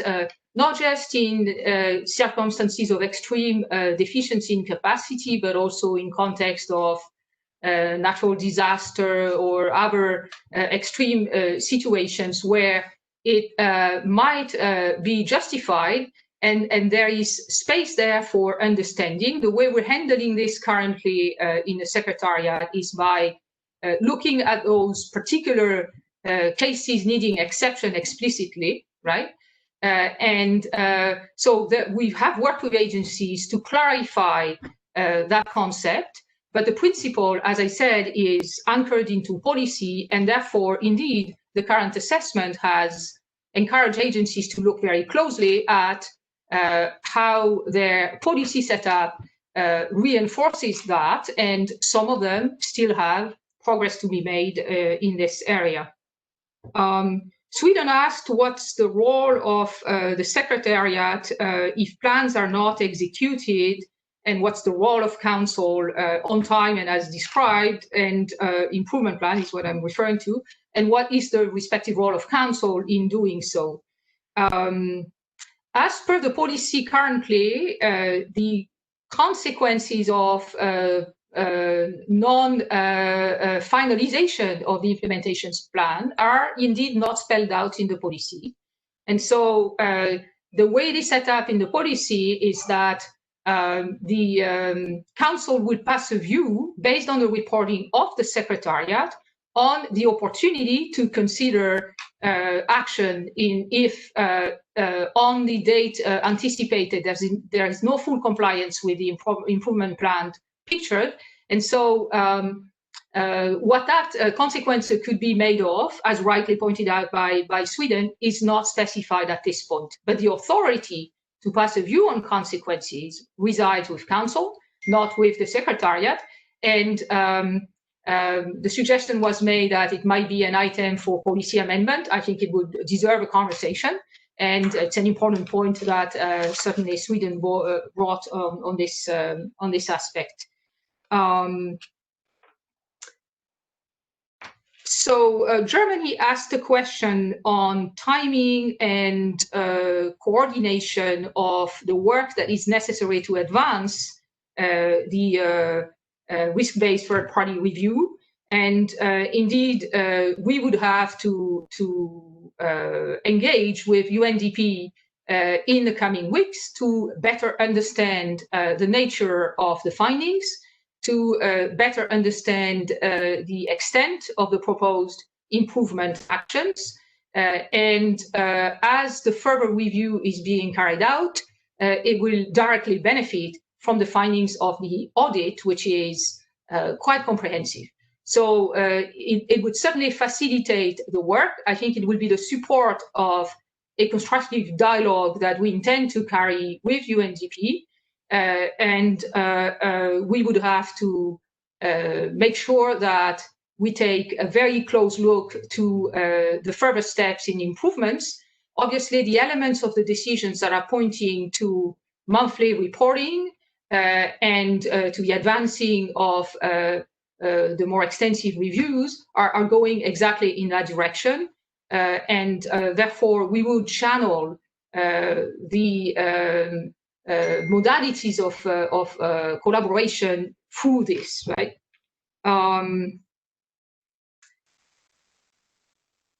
There was a question from Germany on implementation as well, which I think related to the difference between what essentially is a policy compliance assessment mostly, although it looks also at aspects relating to procedure and systems, right, which is the first review we have conducted, with the second review, which would be looking at dimensions of implementation and possibly down to staffing and competencies and training, etc., all the elements allowing an assessment of capacity. We have to be very mindful as we prepare the terms of reference of that further review of the extent of the involvement that this might drive. It's in the current status of the policy, that intervention is described as a review, not as an audit, and therefore not as an approach that would sample a number of instruments for closer scrutiny. And so I think the dimensioning will be a further effort, which requires substantial more thinking before we can do justice to the questions that are being asked at this point. Let me stop there for now and invite more questions. Thank you for that, Francois. And let me also complement with what you just said by telling Council that definitely, without any doubt, that this has been the most important, serious and sensitive topic that I've been dealing with since I came into the agency. So my personal engagement with this case is on a daily basis, totally committed. I had a few conversations with the administrator of UNDP and totally engaged with our team in dealing with this situation. And yes, we are concerned. The findings and recommendations of the audit are very serious. We need to generate a balance within following up on that and doing our very own assessment and keeping an eye on every single aspect regarding the findings and recommendation of that audit, with the need to move forward projects that are critical to countries, particularly in the moment in times of the pandemic. Generate that balance is extremely complex.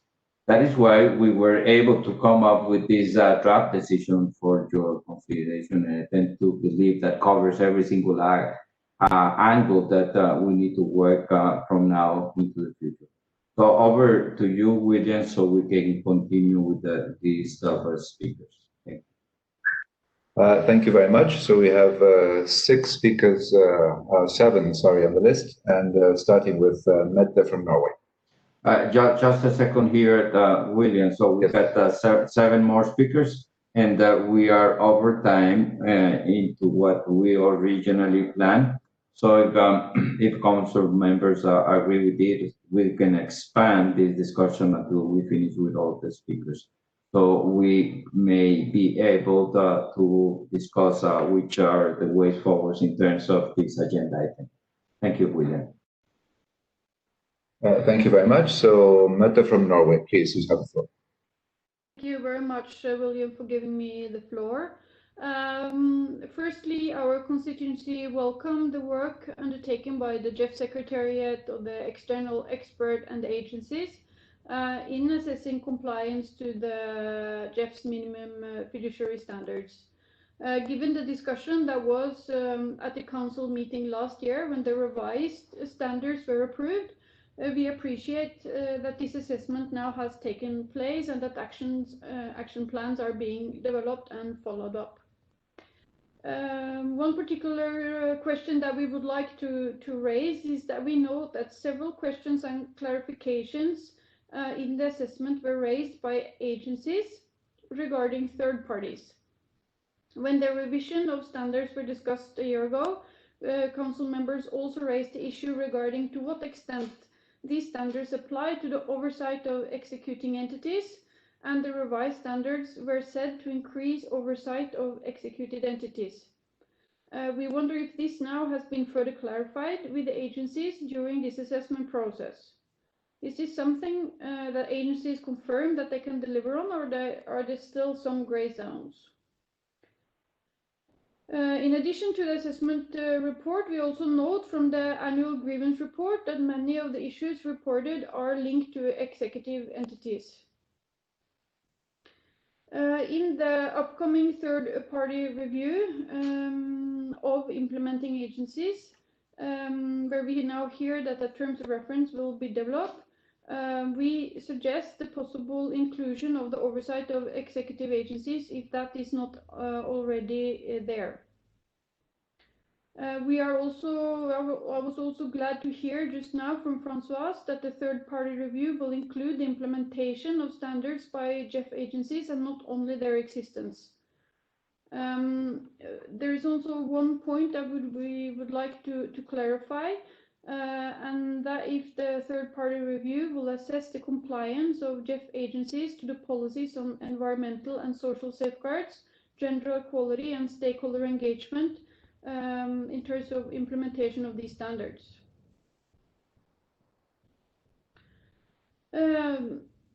My second main point is to also thank the Secretariat for the first annual report on grievance cases involving GEF-funded project. We find the report very informative, and we also thank the Secretariat for having sent out timely information to the GEF Council on grievance cases, as was requested last year. But we would like to better understand what the role of the Secretariat is in following up these cases and what the role of the Council might be. What is expected by the Council when we receive this report?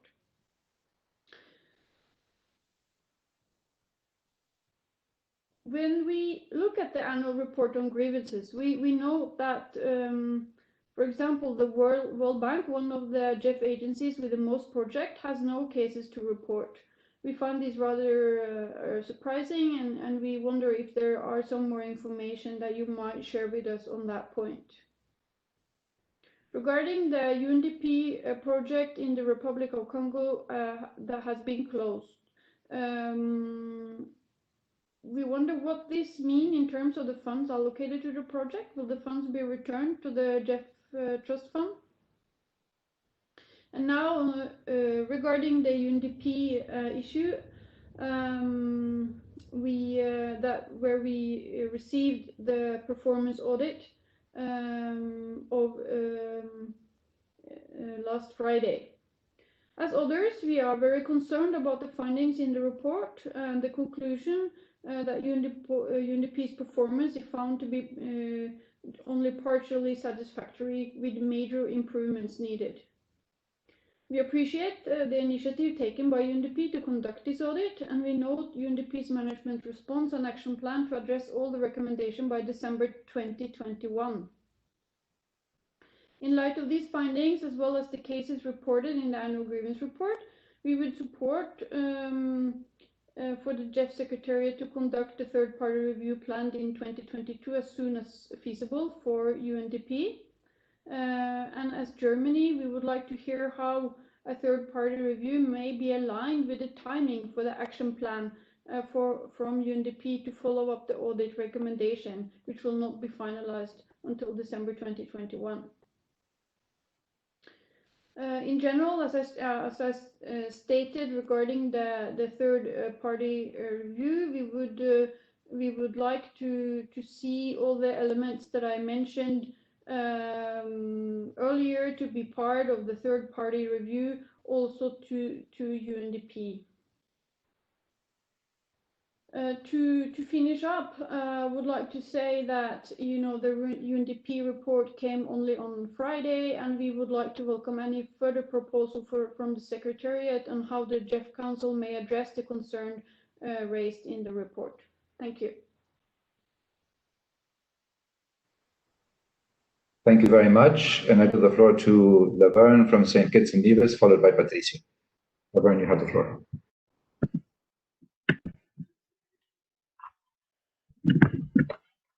Thank you, William. Thank you, William. A pleasant good morning, good afternoon, and good evening to my colleagues. At the risk of repeating or having overlooked something that was said prior, I would like to make an intervention on behalf of the Caribbean constituency. The constituency welcomes the report and reference to the utilization of the third-party review of compliance. However, this may be an opportune time for the GEF to reassess and move away from the use of a self-assessment, but the use of the external assessment of compliance. The same level of commitment to adhering to best practices in fiduciary management and AML CFT requirements expected of the countries should extend to the GEF agencies themselves. The guidelines and procedures of the audits or reviews should be published. The failure of agencies has implications for the reputation of the GEF, which we were discussing just recently with the CEO in regards to branding, and the countries as well with which they partner. The Caribbean constituency supports the expansion of the third-party review and review of the policy to institute measures for conformance, such as debarment for a period, etc., in order to ensure that all parties understand that they have an obligation to the institution and the countries that they serve. Thank you.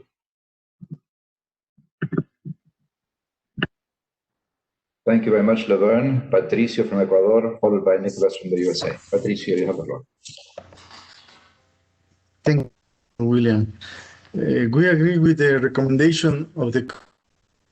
We acknowledge this report and reiterate the need for clear procedures and fiduciary standards of each agency in order to generate more transparent and efficient procedures.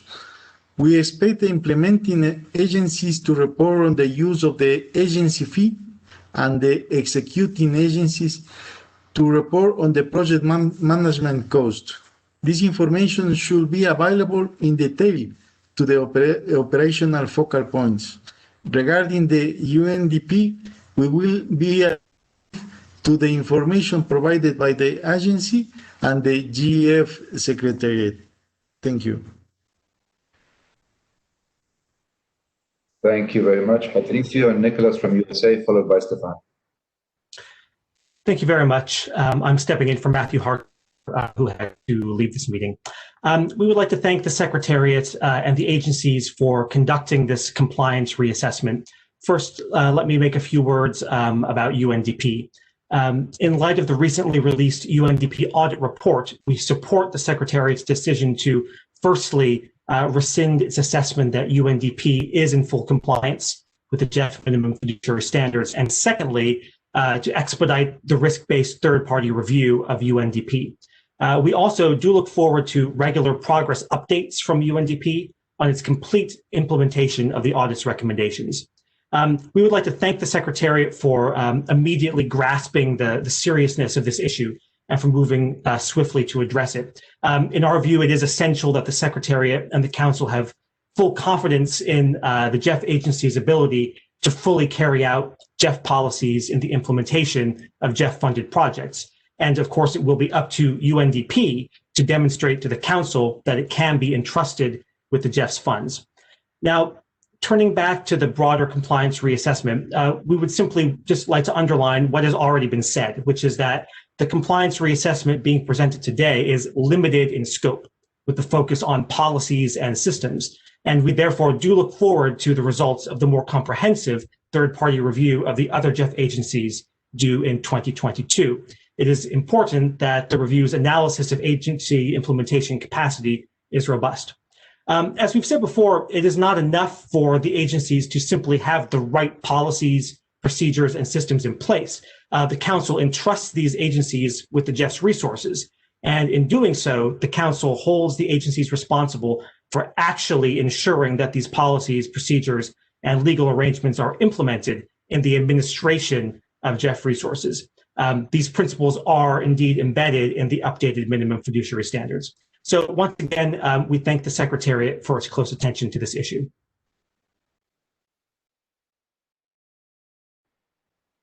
Thank you very much. Stefan from Switzerland, followed by Yoshitomo. Thank you very much, William.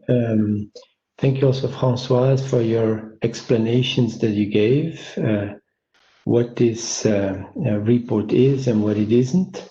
I join those who thank the Secretariat for the good report. It's an assessment of the standards and not of the implementation.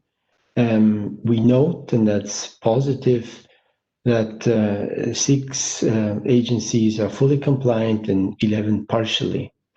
But as we noticed, unfortunately, with the case of UNDP, the policy compliance does not mean that the real realities of implementation are also up to the standards where we want to see it.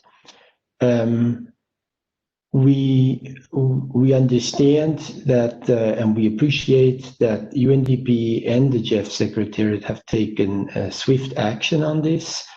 We were just wondering if the timeline is really the appropriate one. I know it will take place to take make such a third-party review, but we wonder if it could be expedited. And we also want to stress what some other colleagues mentioned, that we expect UNDP to inform the CEO of the GEF regularly, in detail, and that we as council members are also informed on a regular basis. I stress the timing like some other colleagues did, because next year in spring we start replenishment negotiations, and if a big cloud like that one continues to loom over the replenishment process, it will be an even more difficult uphill battle. I join, I think it was Mete who noticed that some other agencies, maybe by excellent measures in place, but maybe also just miraculously have very low cases of grievances. So this review of implementation is definitely needed. We cannot speed it up on all the agencies, but definitely in the case of UNDP, we believe this third-party review is desperately needed, and in parallel, regular information Thank you. Thank you, Stefan. Yoshitomo from Japan has the floor, followed by Ben from UK. Thank you, William, and thank you, Francois, for the comprehensive explanation and the responses to the previous questions. I have a general point and UNDP specific. General point is that for the assessment of GEF agencies' compliance with the GEF minimum fiduciary standards, firstly, we like to welcome that the assessment of compliance have gone well, and we would like to request the Secretariat to encourage those agencies that were partially compliant to implement their respective action plan as early as possible, preferably before the third-party review to be conducted by 2022.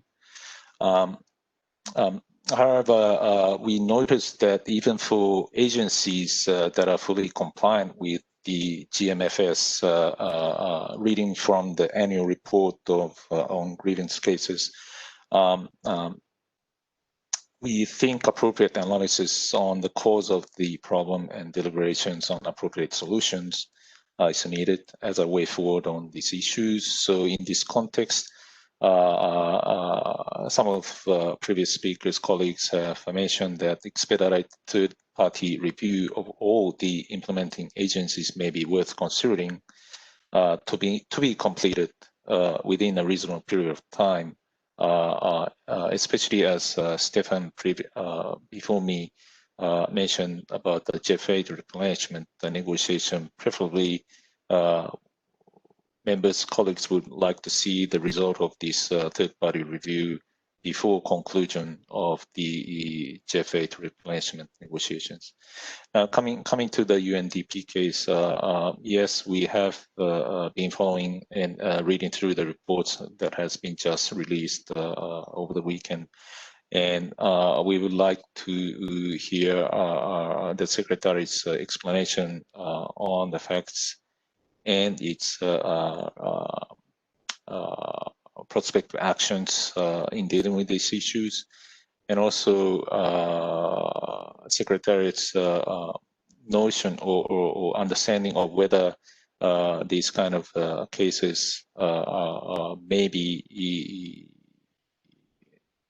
available or have possible among the other implementing agencies, and how the Secretariat is thinking about developing preventive measures on these issues. And we will very much be interested in hearing these kind of responses to the Council as soon as possible. Thank you very much.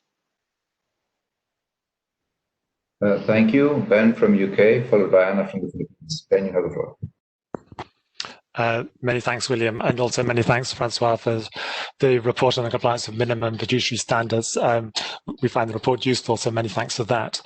We also found it's also worth noting, as some speakers have mentioned, the first annual report on grievance cases as well, noting that there's 15 cases mentioned in there. I think 7 UNDP, you've got 7 of those, but there are also 5 with unnamed agencies due for confidentiality reasons.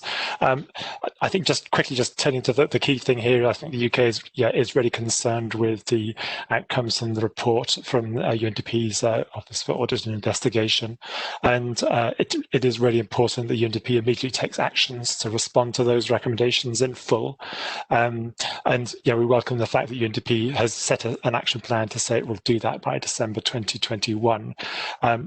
We welcome the CEO, Carlos Manuel's recognition of the significant reputational risk to GEF and the importance that the GEF Secretariat stay on top of this issue, which we feel he has done so far. And we also just note the point that Carlos Manuel made earlier in terms of the importance to countries at this time of taking forward projects. So I think it's even more the case that it's important that the GEF Secretariat is working closely with UNDP in terms of implementing and taking forward and hearing about how they're taking forward the recommendations from the report. So in short, I just want to say that we agree with the proposed revisions to the decision text as it's been sent out to us. Many thanks. Thank you very much. Anna from the Philippines, followed by Richard from Australia. Thank you.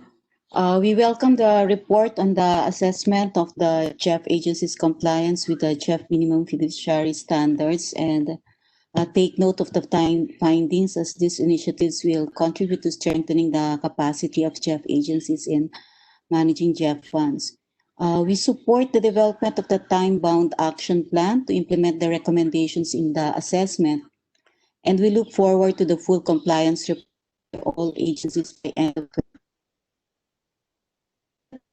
of decision to conduct an independent race-based third-party review agency compliance assessment. But aside from the need to clear this matter, a thoughtful action is instead recommended on the following grounds. Number one, is required. We then should be we then should be very specific. And I think there's the need to define the extent of authority over GEF agencies by GEF. And now the role of GEF is to provide the minimum fiduciary standard.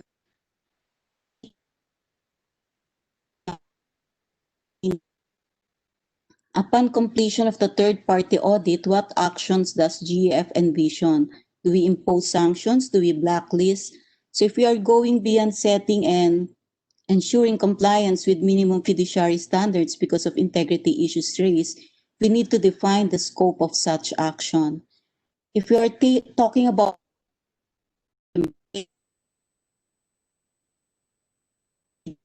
considered is a comprehensive assessment based on all concepts the UNDP project. So I hope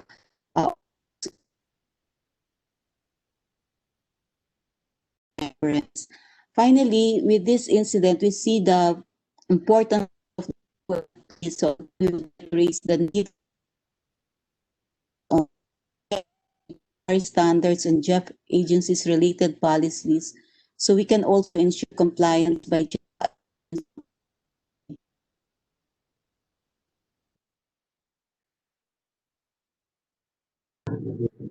Anna, you got quite chopped up, so I think we got most of what you were saying, but it might be useful if you could just send us some bullet points, and then we can share them as necessary, and be sure that we answer all your questions. So thank you. Next is Richard from Australia, followed by Alain from France. Thank you, William. First of all, I'd like to thank the GEF agencies for their hard work in ensuring they meet the GEF's minimum fiduciary standards, and the 5 agencies that are compliant and the others that are working toward time-bound action plans to meet that compliance. On the UNDP issue, firstly, I want to commend both Carlos Manuel and the Secretariat for their responses.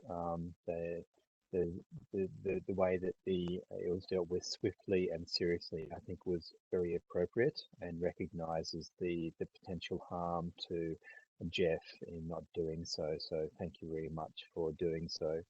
Having read through the UNDP report, we remain very concerned about the amount, scope, and the potential reach of the non-compliance. And we also remain concerned that the issues may be more systemic beyond GEF into UNDP, which may have a bearing on the way in which UNDP's capacity to respond to the recommendations within the timeframes they've proposed. I think that raises some questions, and we'll need to very closely monitor that to understand the potential implications of delays. In short, we're supportive of the draft decision text that was circulated. It looks very sensible. It addresses a number of fundamental things, for example, the third-party audit, and maintaining that close contact to identify if there's any delays or problems associated with the implementation of the management actions by UNDP. Thank you. Thank you very much. Alain from France, followed by Manrique from Argentina.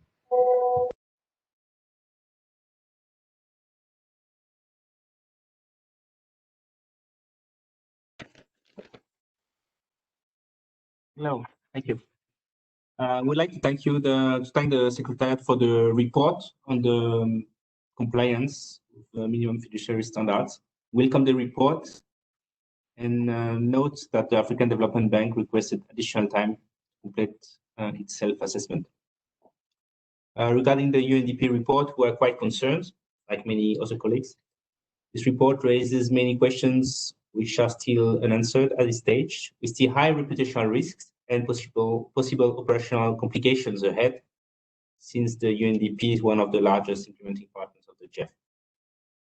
We therefore expect immediate and adequate response.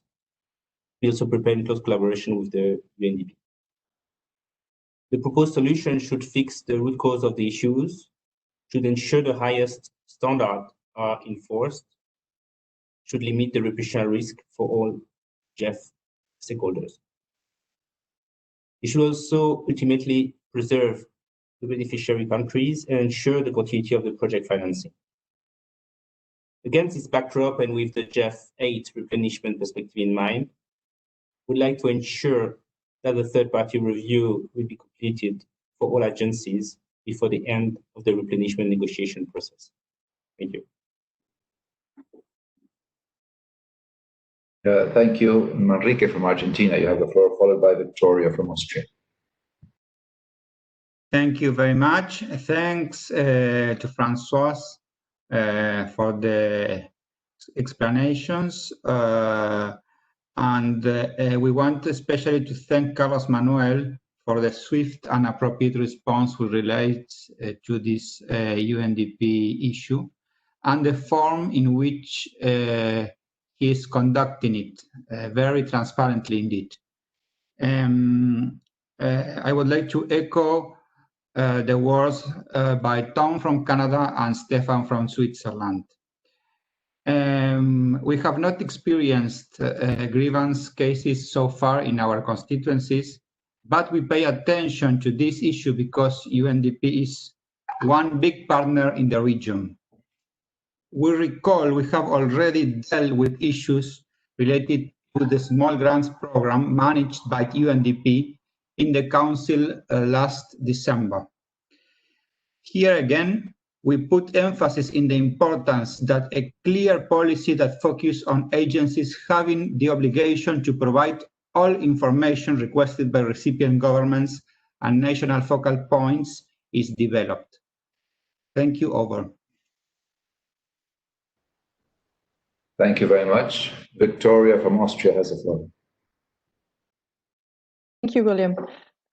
We also welcome the report on GEF agencies' compliance with minimum fiduciary standards. And like many others, we are deeply concerned about the UNDP audit report that has reached us, along with the high number of grievance cases that we've seen over the past year in GEF-funded UNDP implemented projects.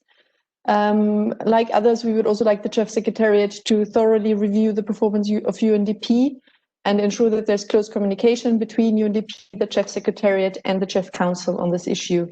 And in this context, I'd like to support the third-party review to be conducted as early as possible, as is suggested in the decision text. We expect UNDP to act immediately and to fundamentally improve the way it designs, implements, and oversees GEF-funded projects, responding to all concerns that are on the table. Thank you. Thank you very much. That seems to exhaust the list of speakers. So back to you, Francois.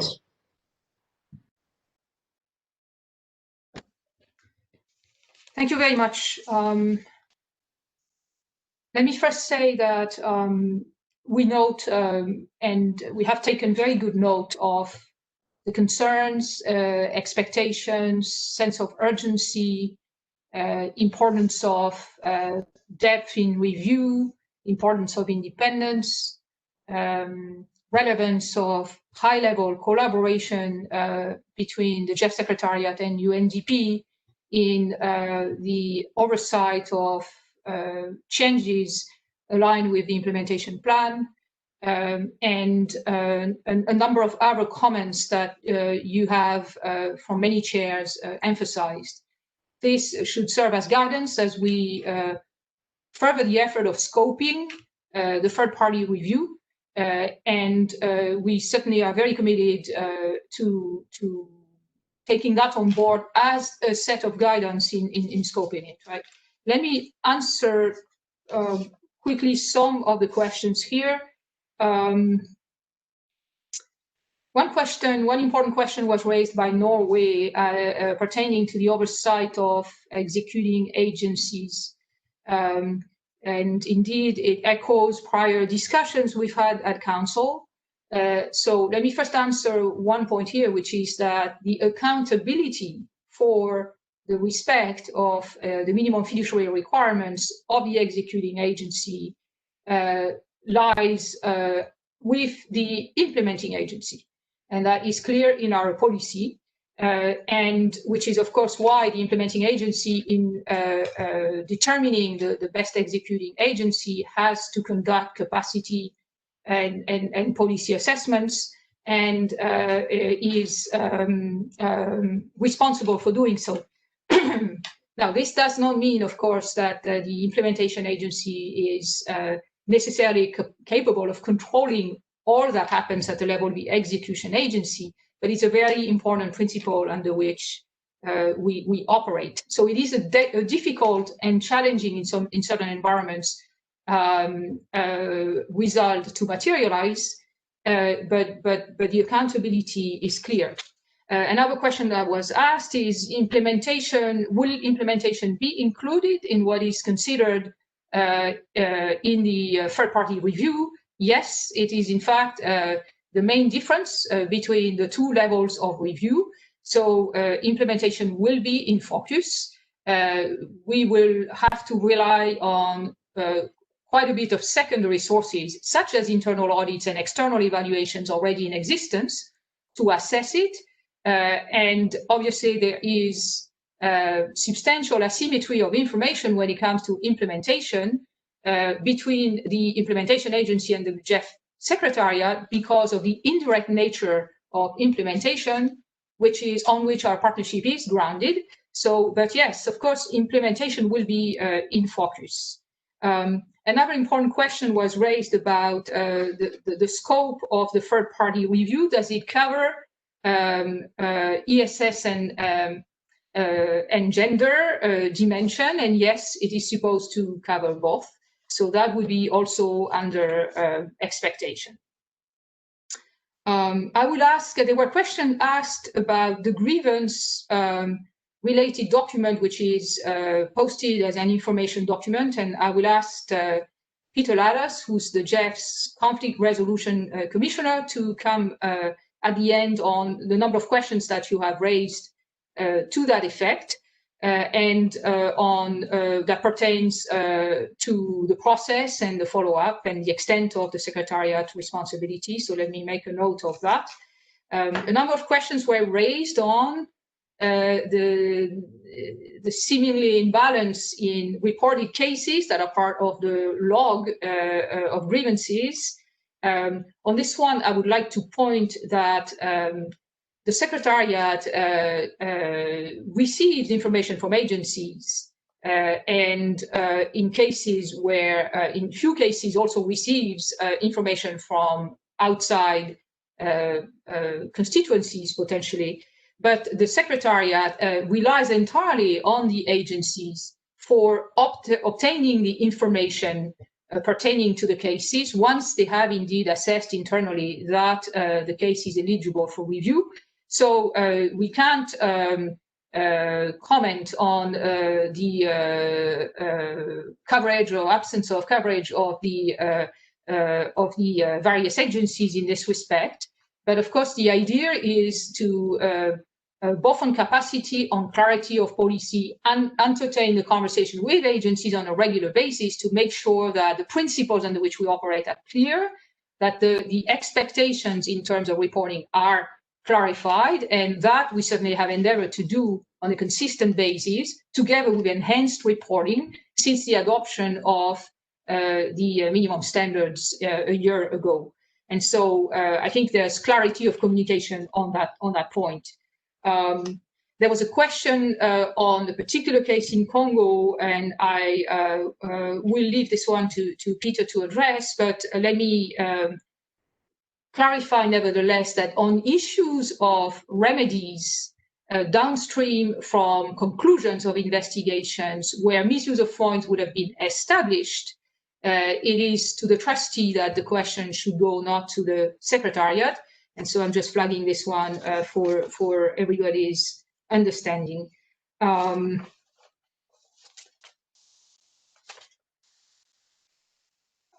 So let me see what else was asked here. Yes, there was an important question from Switzerland on the possibility of expediting the timeline of the proposed third review for UNDP. There is obviously a fundamental tension between the depth of the work that we might want to conduct, right? Especially where implementation is involved, which is a driver of much more detailed reviews, assessment, which are time-consuming and of a broader scope, and the time frame that we're aiming at.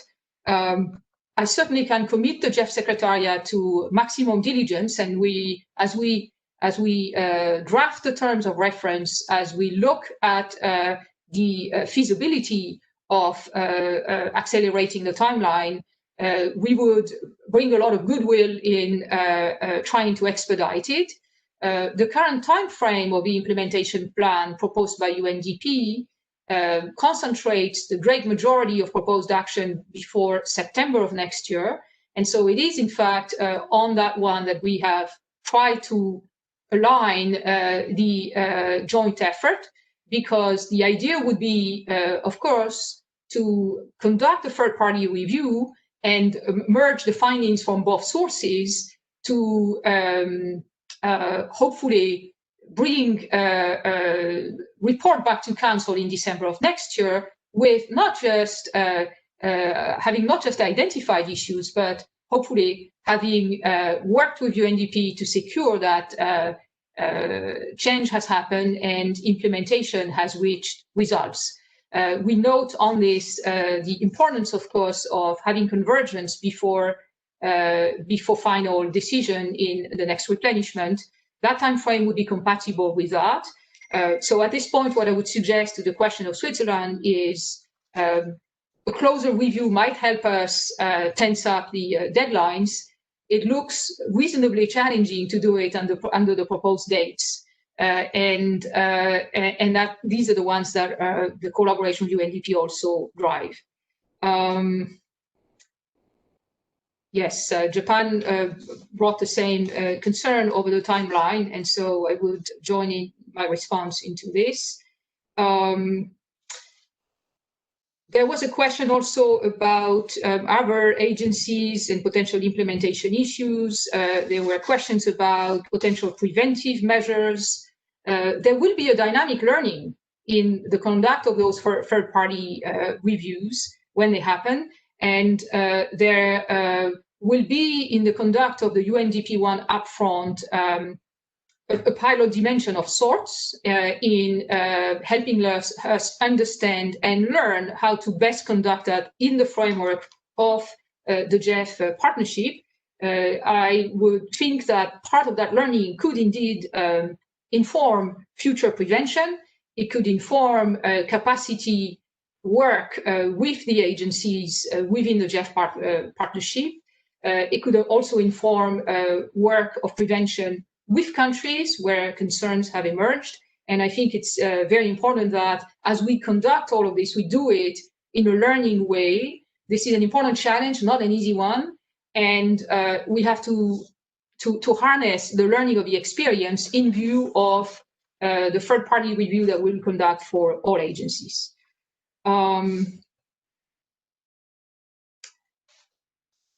Finally, there was a renewed interest from the Philippine chair on the issue of what happens upon completion of the findings of the third-party review.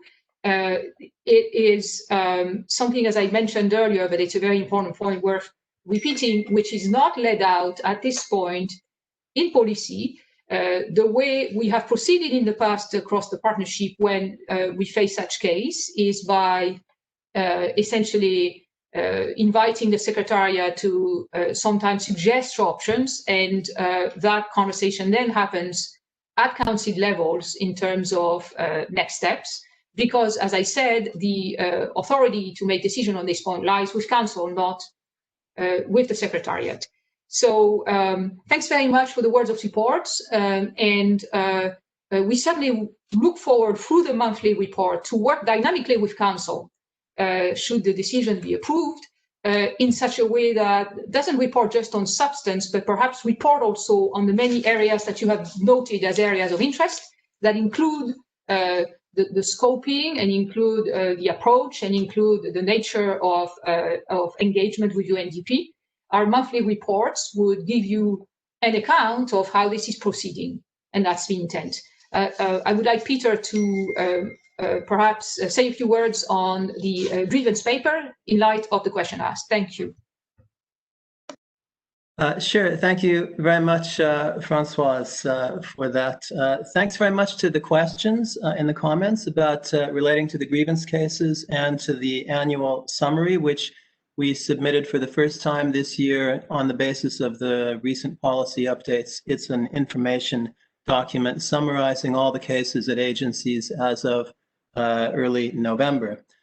Just on a couple of questions, there were a couple of questions about roles and responsibilities relating to the grievance cases, and including with respect to the Secretariat and the Council. So let me just say a couple of things about that. As Françoise has mentioned, and we've also mentioned earlier in the summary of the grievance cases, that the responsibility, the core responsibility to address grievances and shortcomings in projects follows the GEF governance structure and the recent policy updates. And so what that means is that agencies, as I think we know, have responsibility to have a strong and independent accountability and grievance mechanism in place to respond to complaints, to give communities and affected people a voice in the actions that affect them, and to address shortcomings. And thanks to the new policy updates, they also have stronger requirements now to report promptly to the Secretariat, and we report to Council on cases as soon as there is credible information to take a case for further review.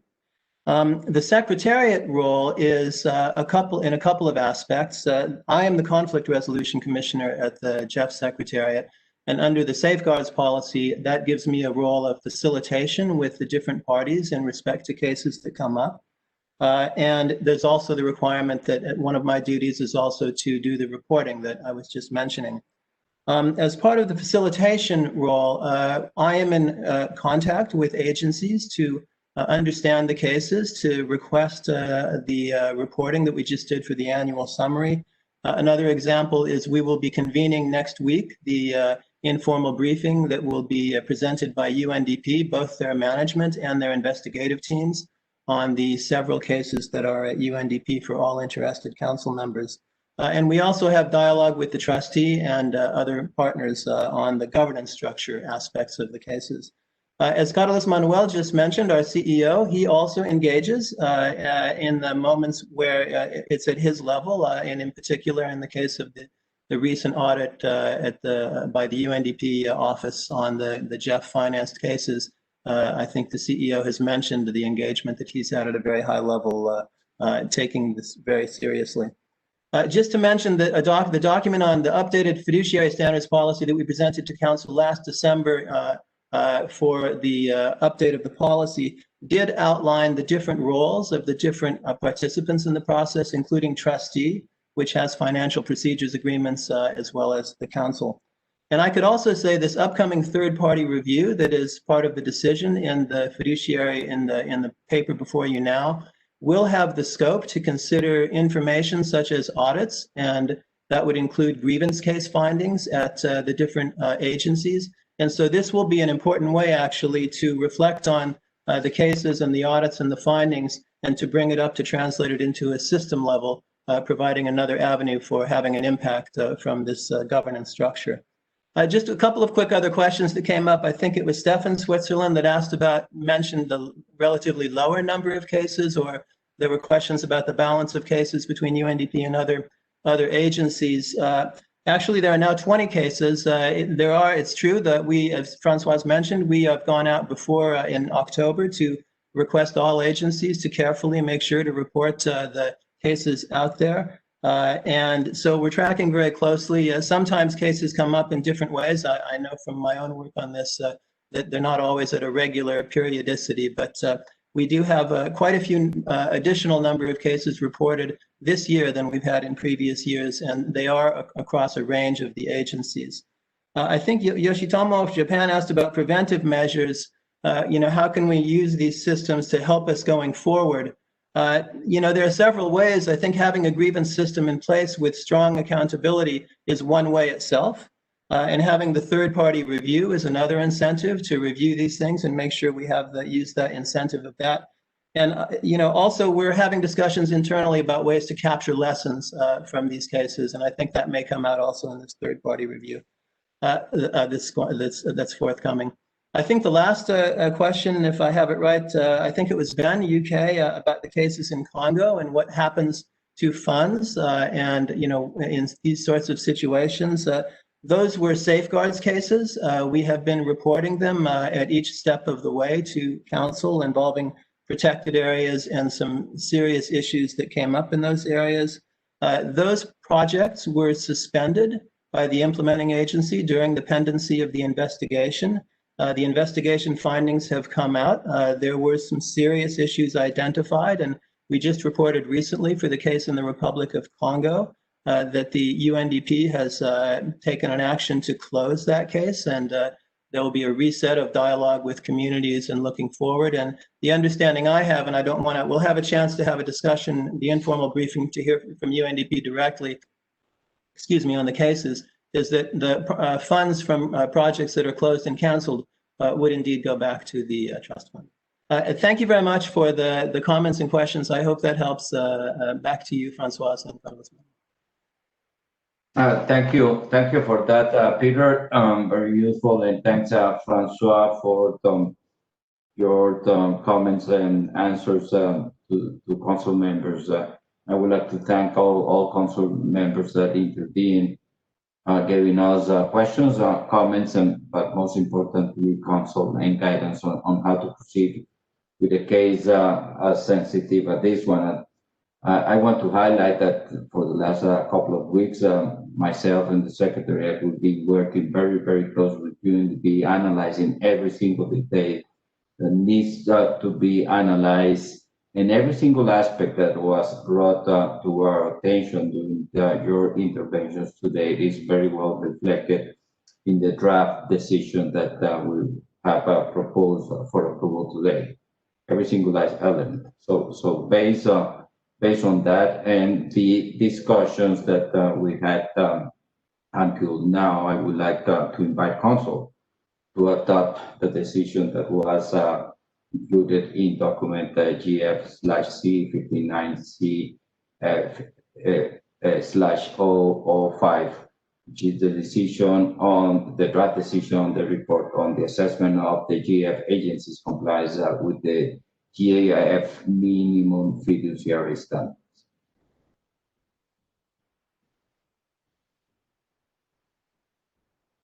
I don't see any objections, so we adopt that decision on agenda item number 16. I thank you all council members for that.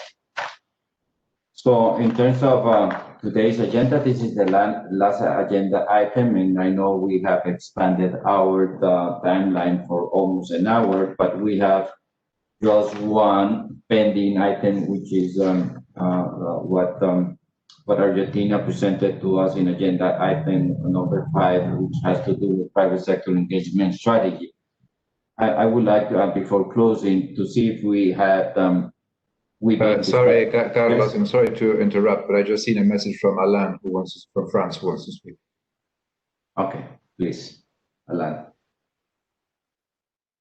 Thank you very much. On this topic, the previous topic, I mean, just to reiterate our wish, I mean, for us, it's important that the third-party review is completed for all the agencies before we complete the negotiation on the replenishment. This is very important for us. We Yes. have a very strong focus on USP, but generally speaking, we'd like to make it for all agencies. Okay, thank you. We will do that, Alain. Okay. So if I may continue and try to be as executive as I can, I would like to see if we can generate consensus on the proposed draft decision for private sector engagement. We've been, Manrique, discussing internally your proposals, and I would like to give the floor to Gustavo or to William, who I've been exchanging some ideas so we can be able to present it to you. Thank you, Carlos Manuel. This is Gustavo. Yes, we understood entirely the spirit of the proposal made by Argentina and the Southern Cone countries, but and thanks for the text, the proposed text, which we would then checked internally to see if it would be coherent with existing policies and guidelines, particularly on the project cycle. And indeed, we have in the project cycle guidelines provisions that do not require letters of endorsement in cases, in the following cases, which I will read now. So on the section of the policy cycle and guidelines that deals with letters of endorsements, they say that letters of endorsements are not required in the following cases. Number one, global and regional projects with no GEF-funded activities in the countries. Number two, projects and programs using non-grant instruments in which there are no public sector, in which there are public sector beneficiaries in more than one country. Number three, projects and programs using non-grant instruments in which the beneficiaries are the private sector actors exclusively, and global and regional coordination child projects for programs. So there are two items here, number 2 and 3, that address the non-requirement of letters of endorsement for non-grant instruments when there are beneficiaries in more than one country, and when the beneficiaries in one country, private sector actors exclusively. So this was already deliberated and tabled for council before. So still trying to see if we could find a solution that would be acceptable and still keep the spirit of the suggestion. We would offer on paragraph 18 the following formulation for your consideration. That would read, GEF agencies are required to inform relevant GEF operational focal points of each proposal ahead of the council approval and maintain OFPs informed of their work with national stakeholders during project development and implementation. This would be on paragraph 18. Then on the point 9, that was also raised by Argentina, we would offer the following formulation for your appreciation. GEF agencies are the primary organizations responsible for planning, design, implementation, and reporting on private sector engagement at the project and program level. Since all GEF projects and programs follow the GEF project and program cycle policy and guidelines, GEF agencies should be the channel for communication with the governments, including through operational focal points of the activities planned with the private sector. End of the text. So with that, Carlos Manuel, I turn it back to you to see if there's agreement on this. Thank you, Gustavo, for that. I think that Argentina, William, over to you. Sorry.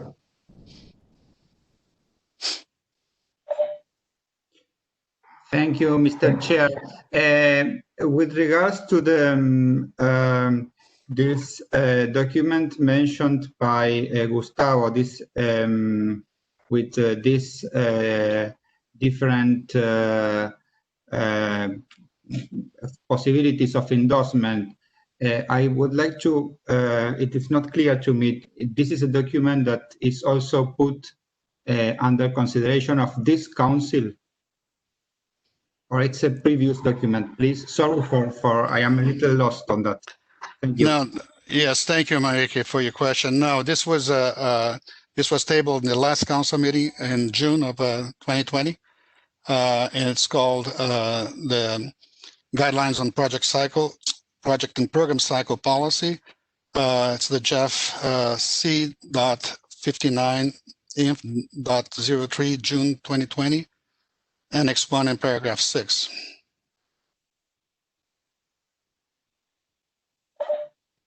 Thank you very much, Gustavo, for the clarification.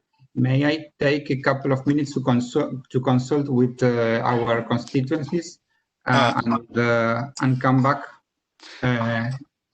Please. I will just for ease. I will send also what I read to you, and you can take a look at that more carefully as well, if you so wish. Thank you very much. Yes, please. Okay, so we will share information. We will bring this agenda item tomorrow, as I don't want to take much of. In the meantime, sir, UK has just asked for the floor. Oh, excuse me. Ben, you have the floor. No, thank you, William. And sorry, Carlos, to cut you off there. I mean, I was basically going to suggest the same point, that I think it'd be really great to just see that. I'm really conscious that some of our colleagues in New Zealand, Australia, probably is getting rather late in the night or maybe early morning for them. So I think let's take this, pick this up tomorrow. That'd be really helpful. Many thanks. Pleasure to do that, Ben, and we will share information within ourselves with Argentina and you all on this very specific topic. And with this, I will conclude today's first session of the 59th GEF Council. The Council will reconvene tomorrow, 7 a.m. DC time, just like today. We'll finally ask William, our secretary, to see if he has any last housekeeping announcement. William, over to you. Thank you very much. The only thing I want to tell everybody is you will be receiving the link for tomorrow's meeting in just a few minutes. So that's the link for tomorrow. Thank you very much. Thank you, William, and thank you all council members, alternatives, and dear friends who joined us for 4.5 hours on our first session of the council. See you tomorrow. Thank you. Thank you. Bye. Bye. Thank you. Thank you. Thank you. Bye. Thank you. Bye bye. See you tomorrow. Thank you. Bye bye. Thank you. Bye.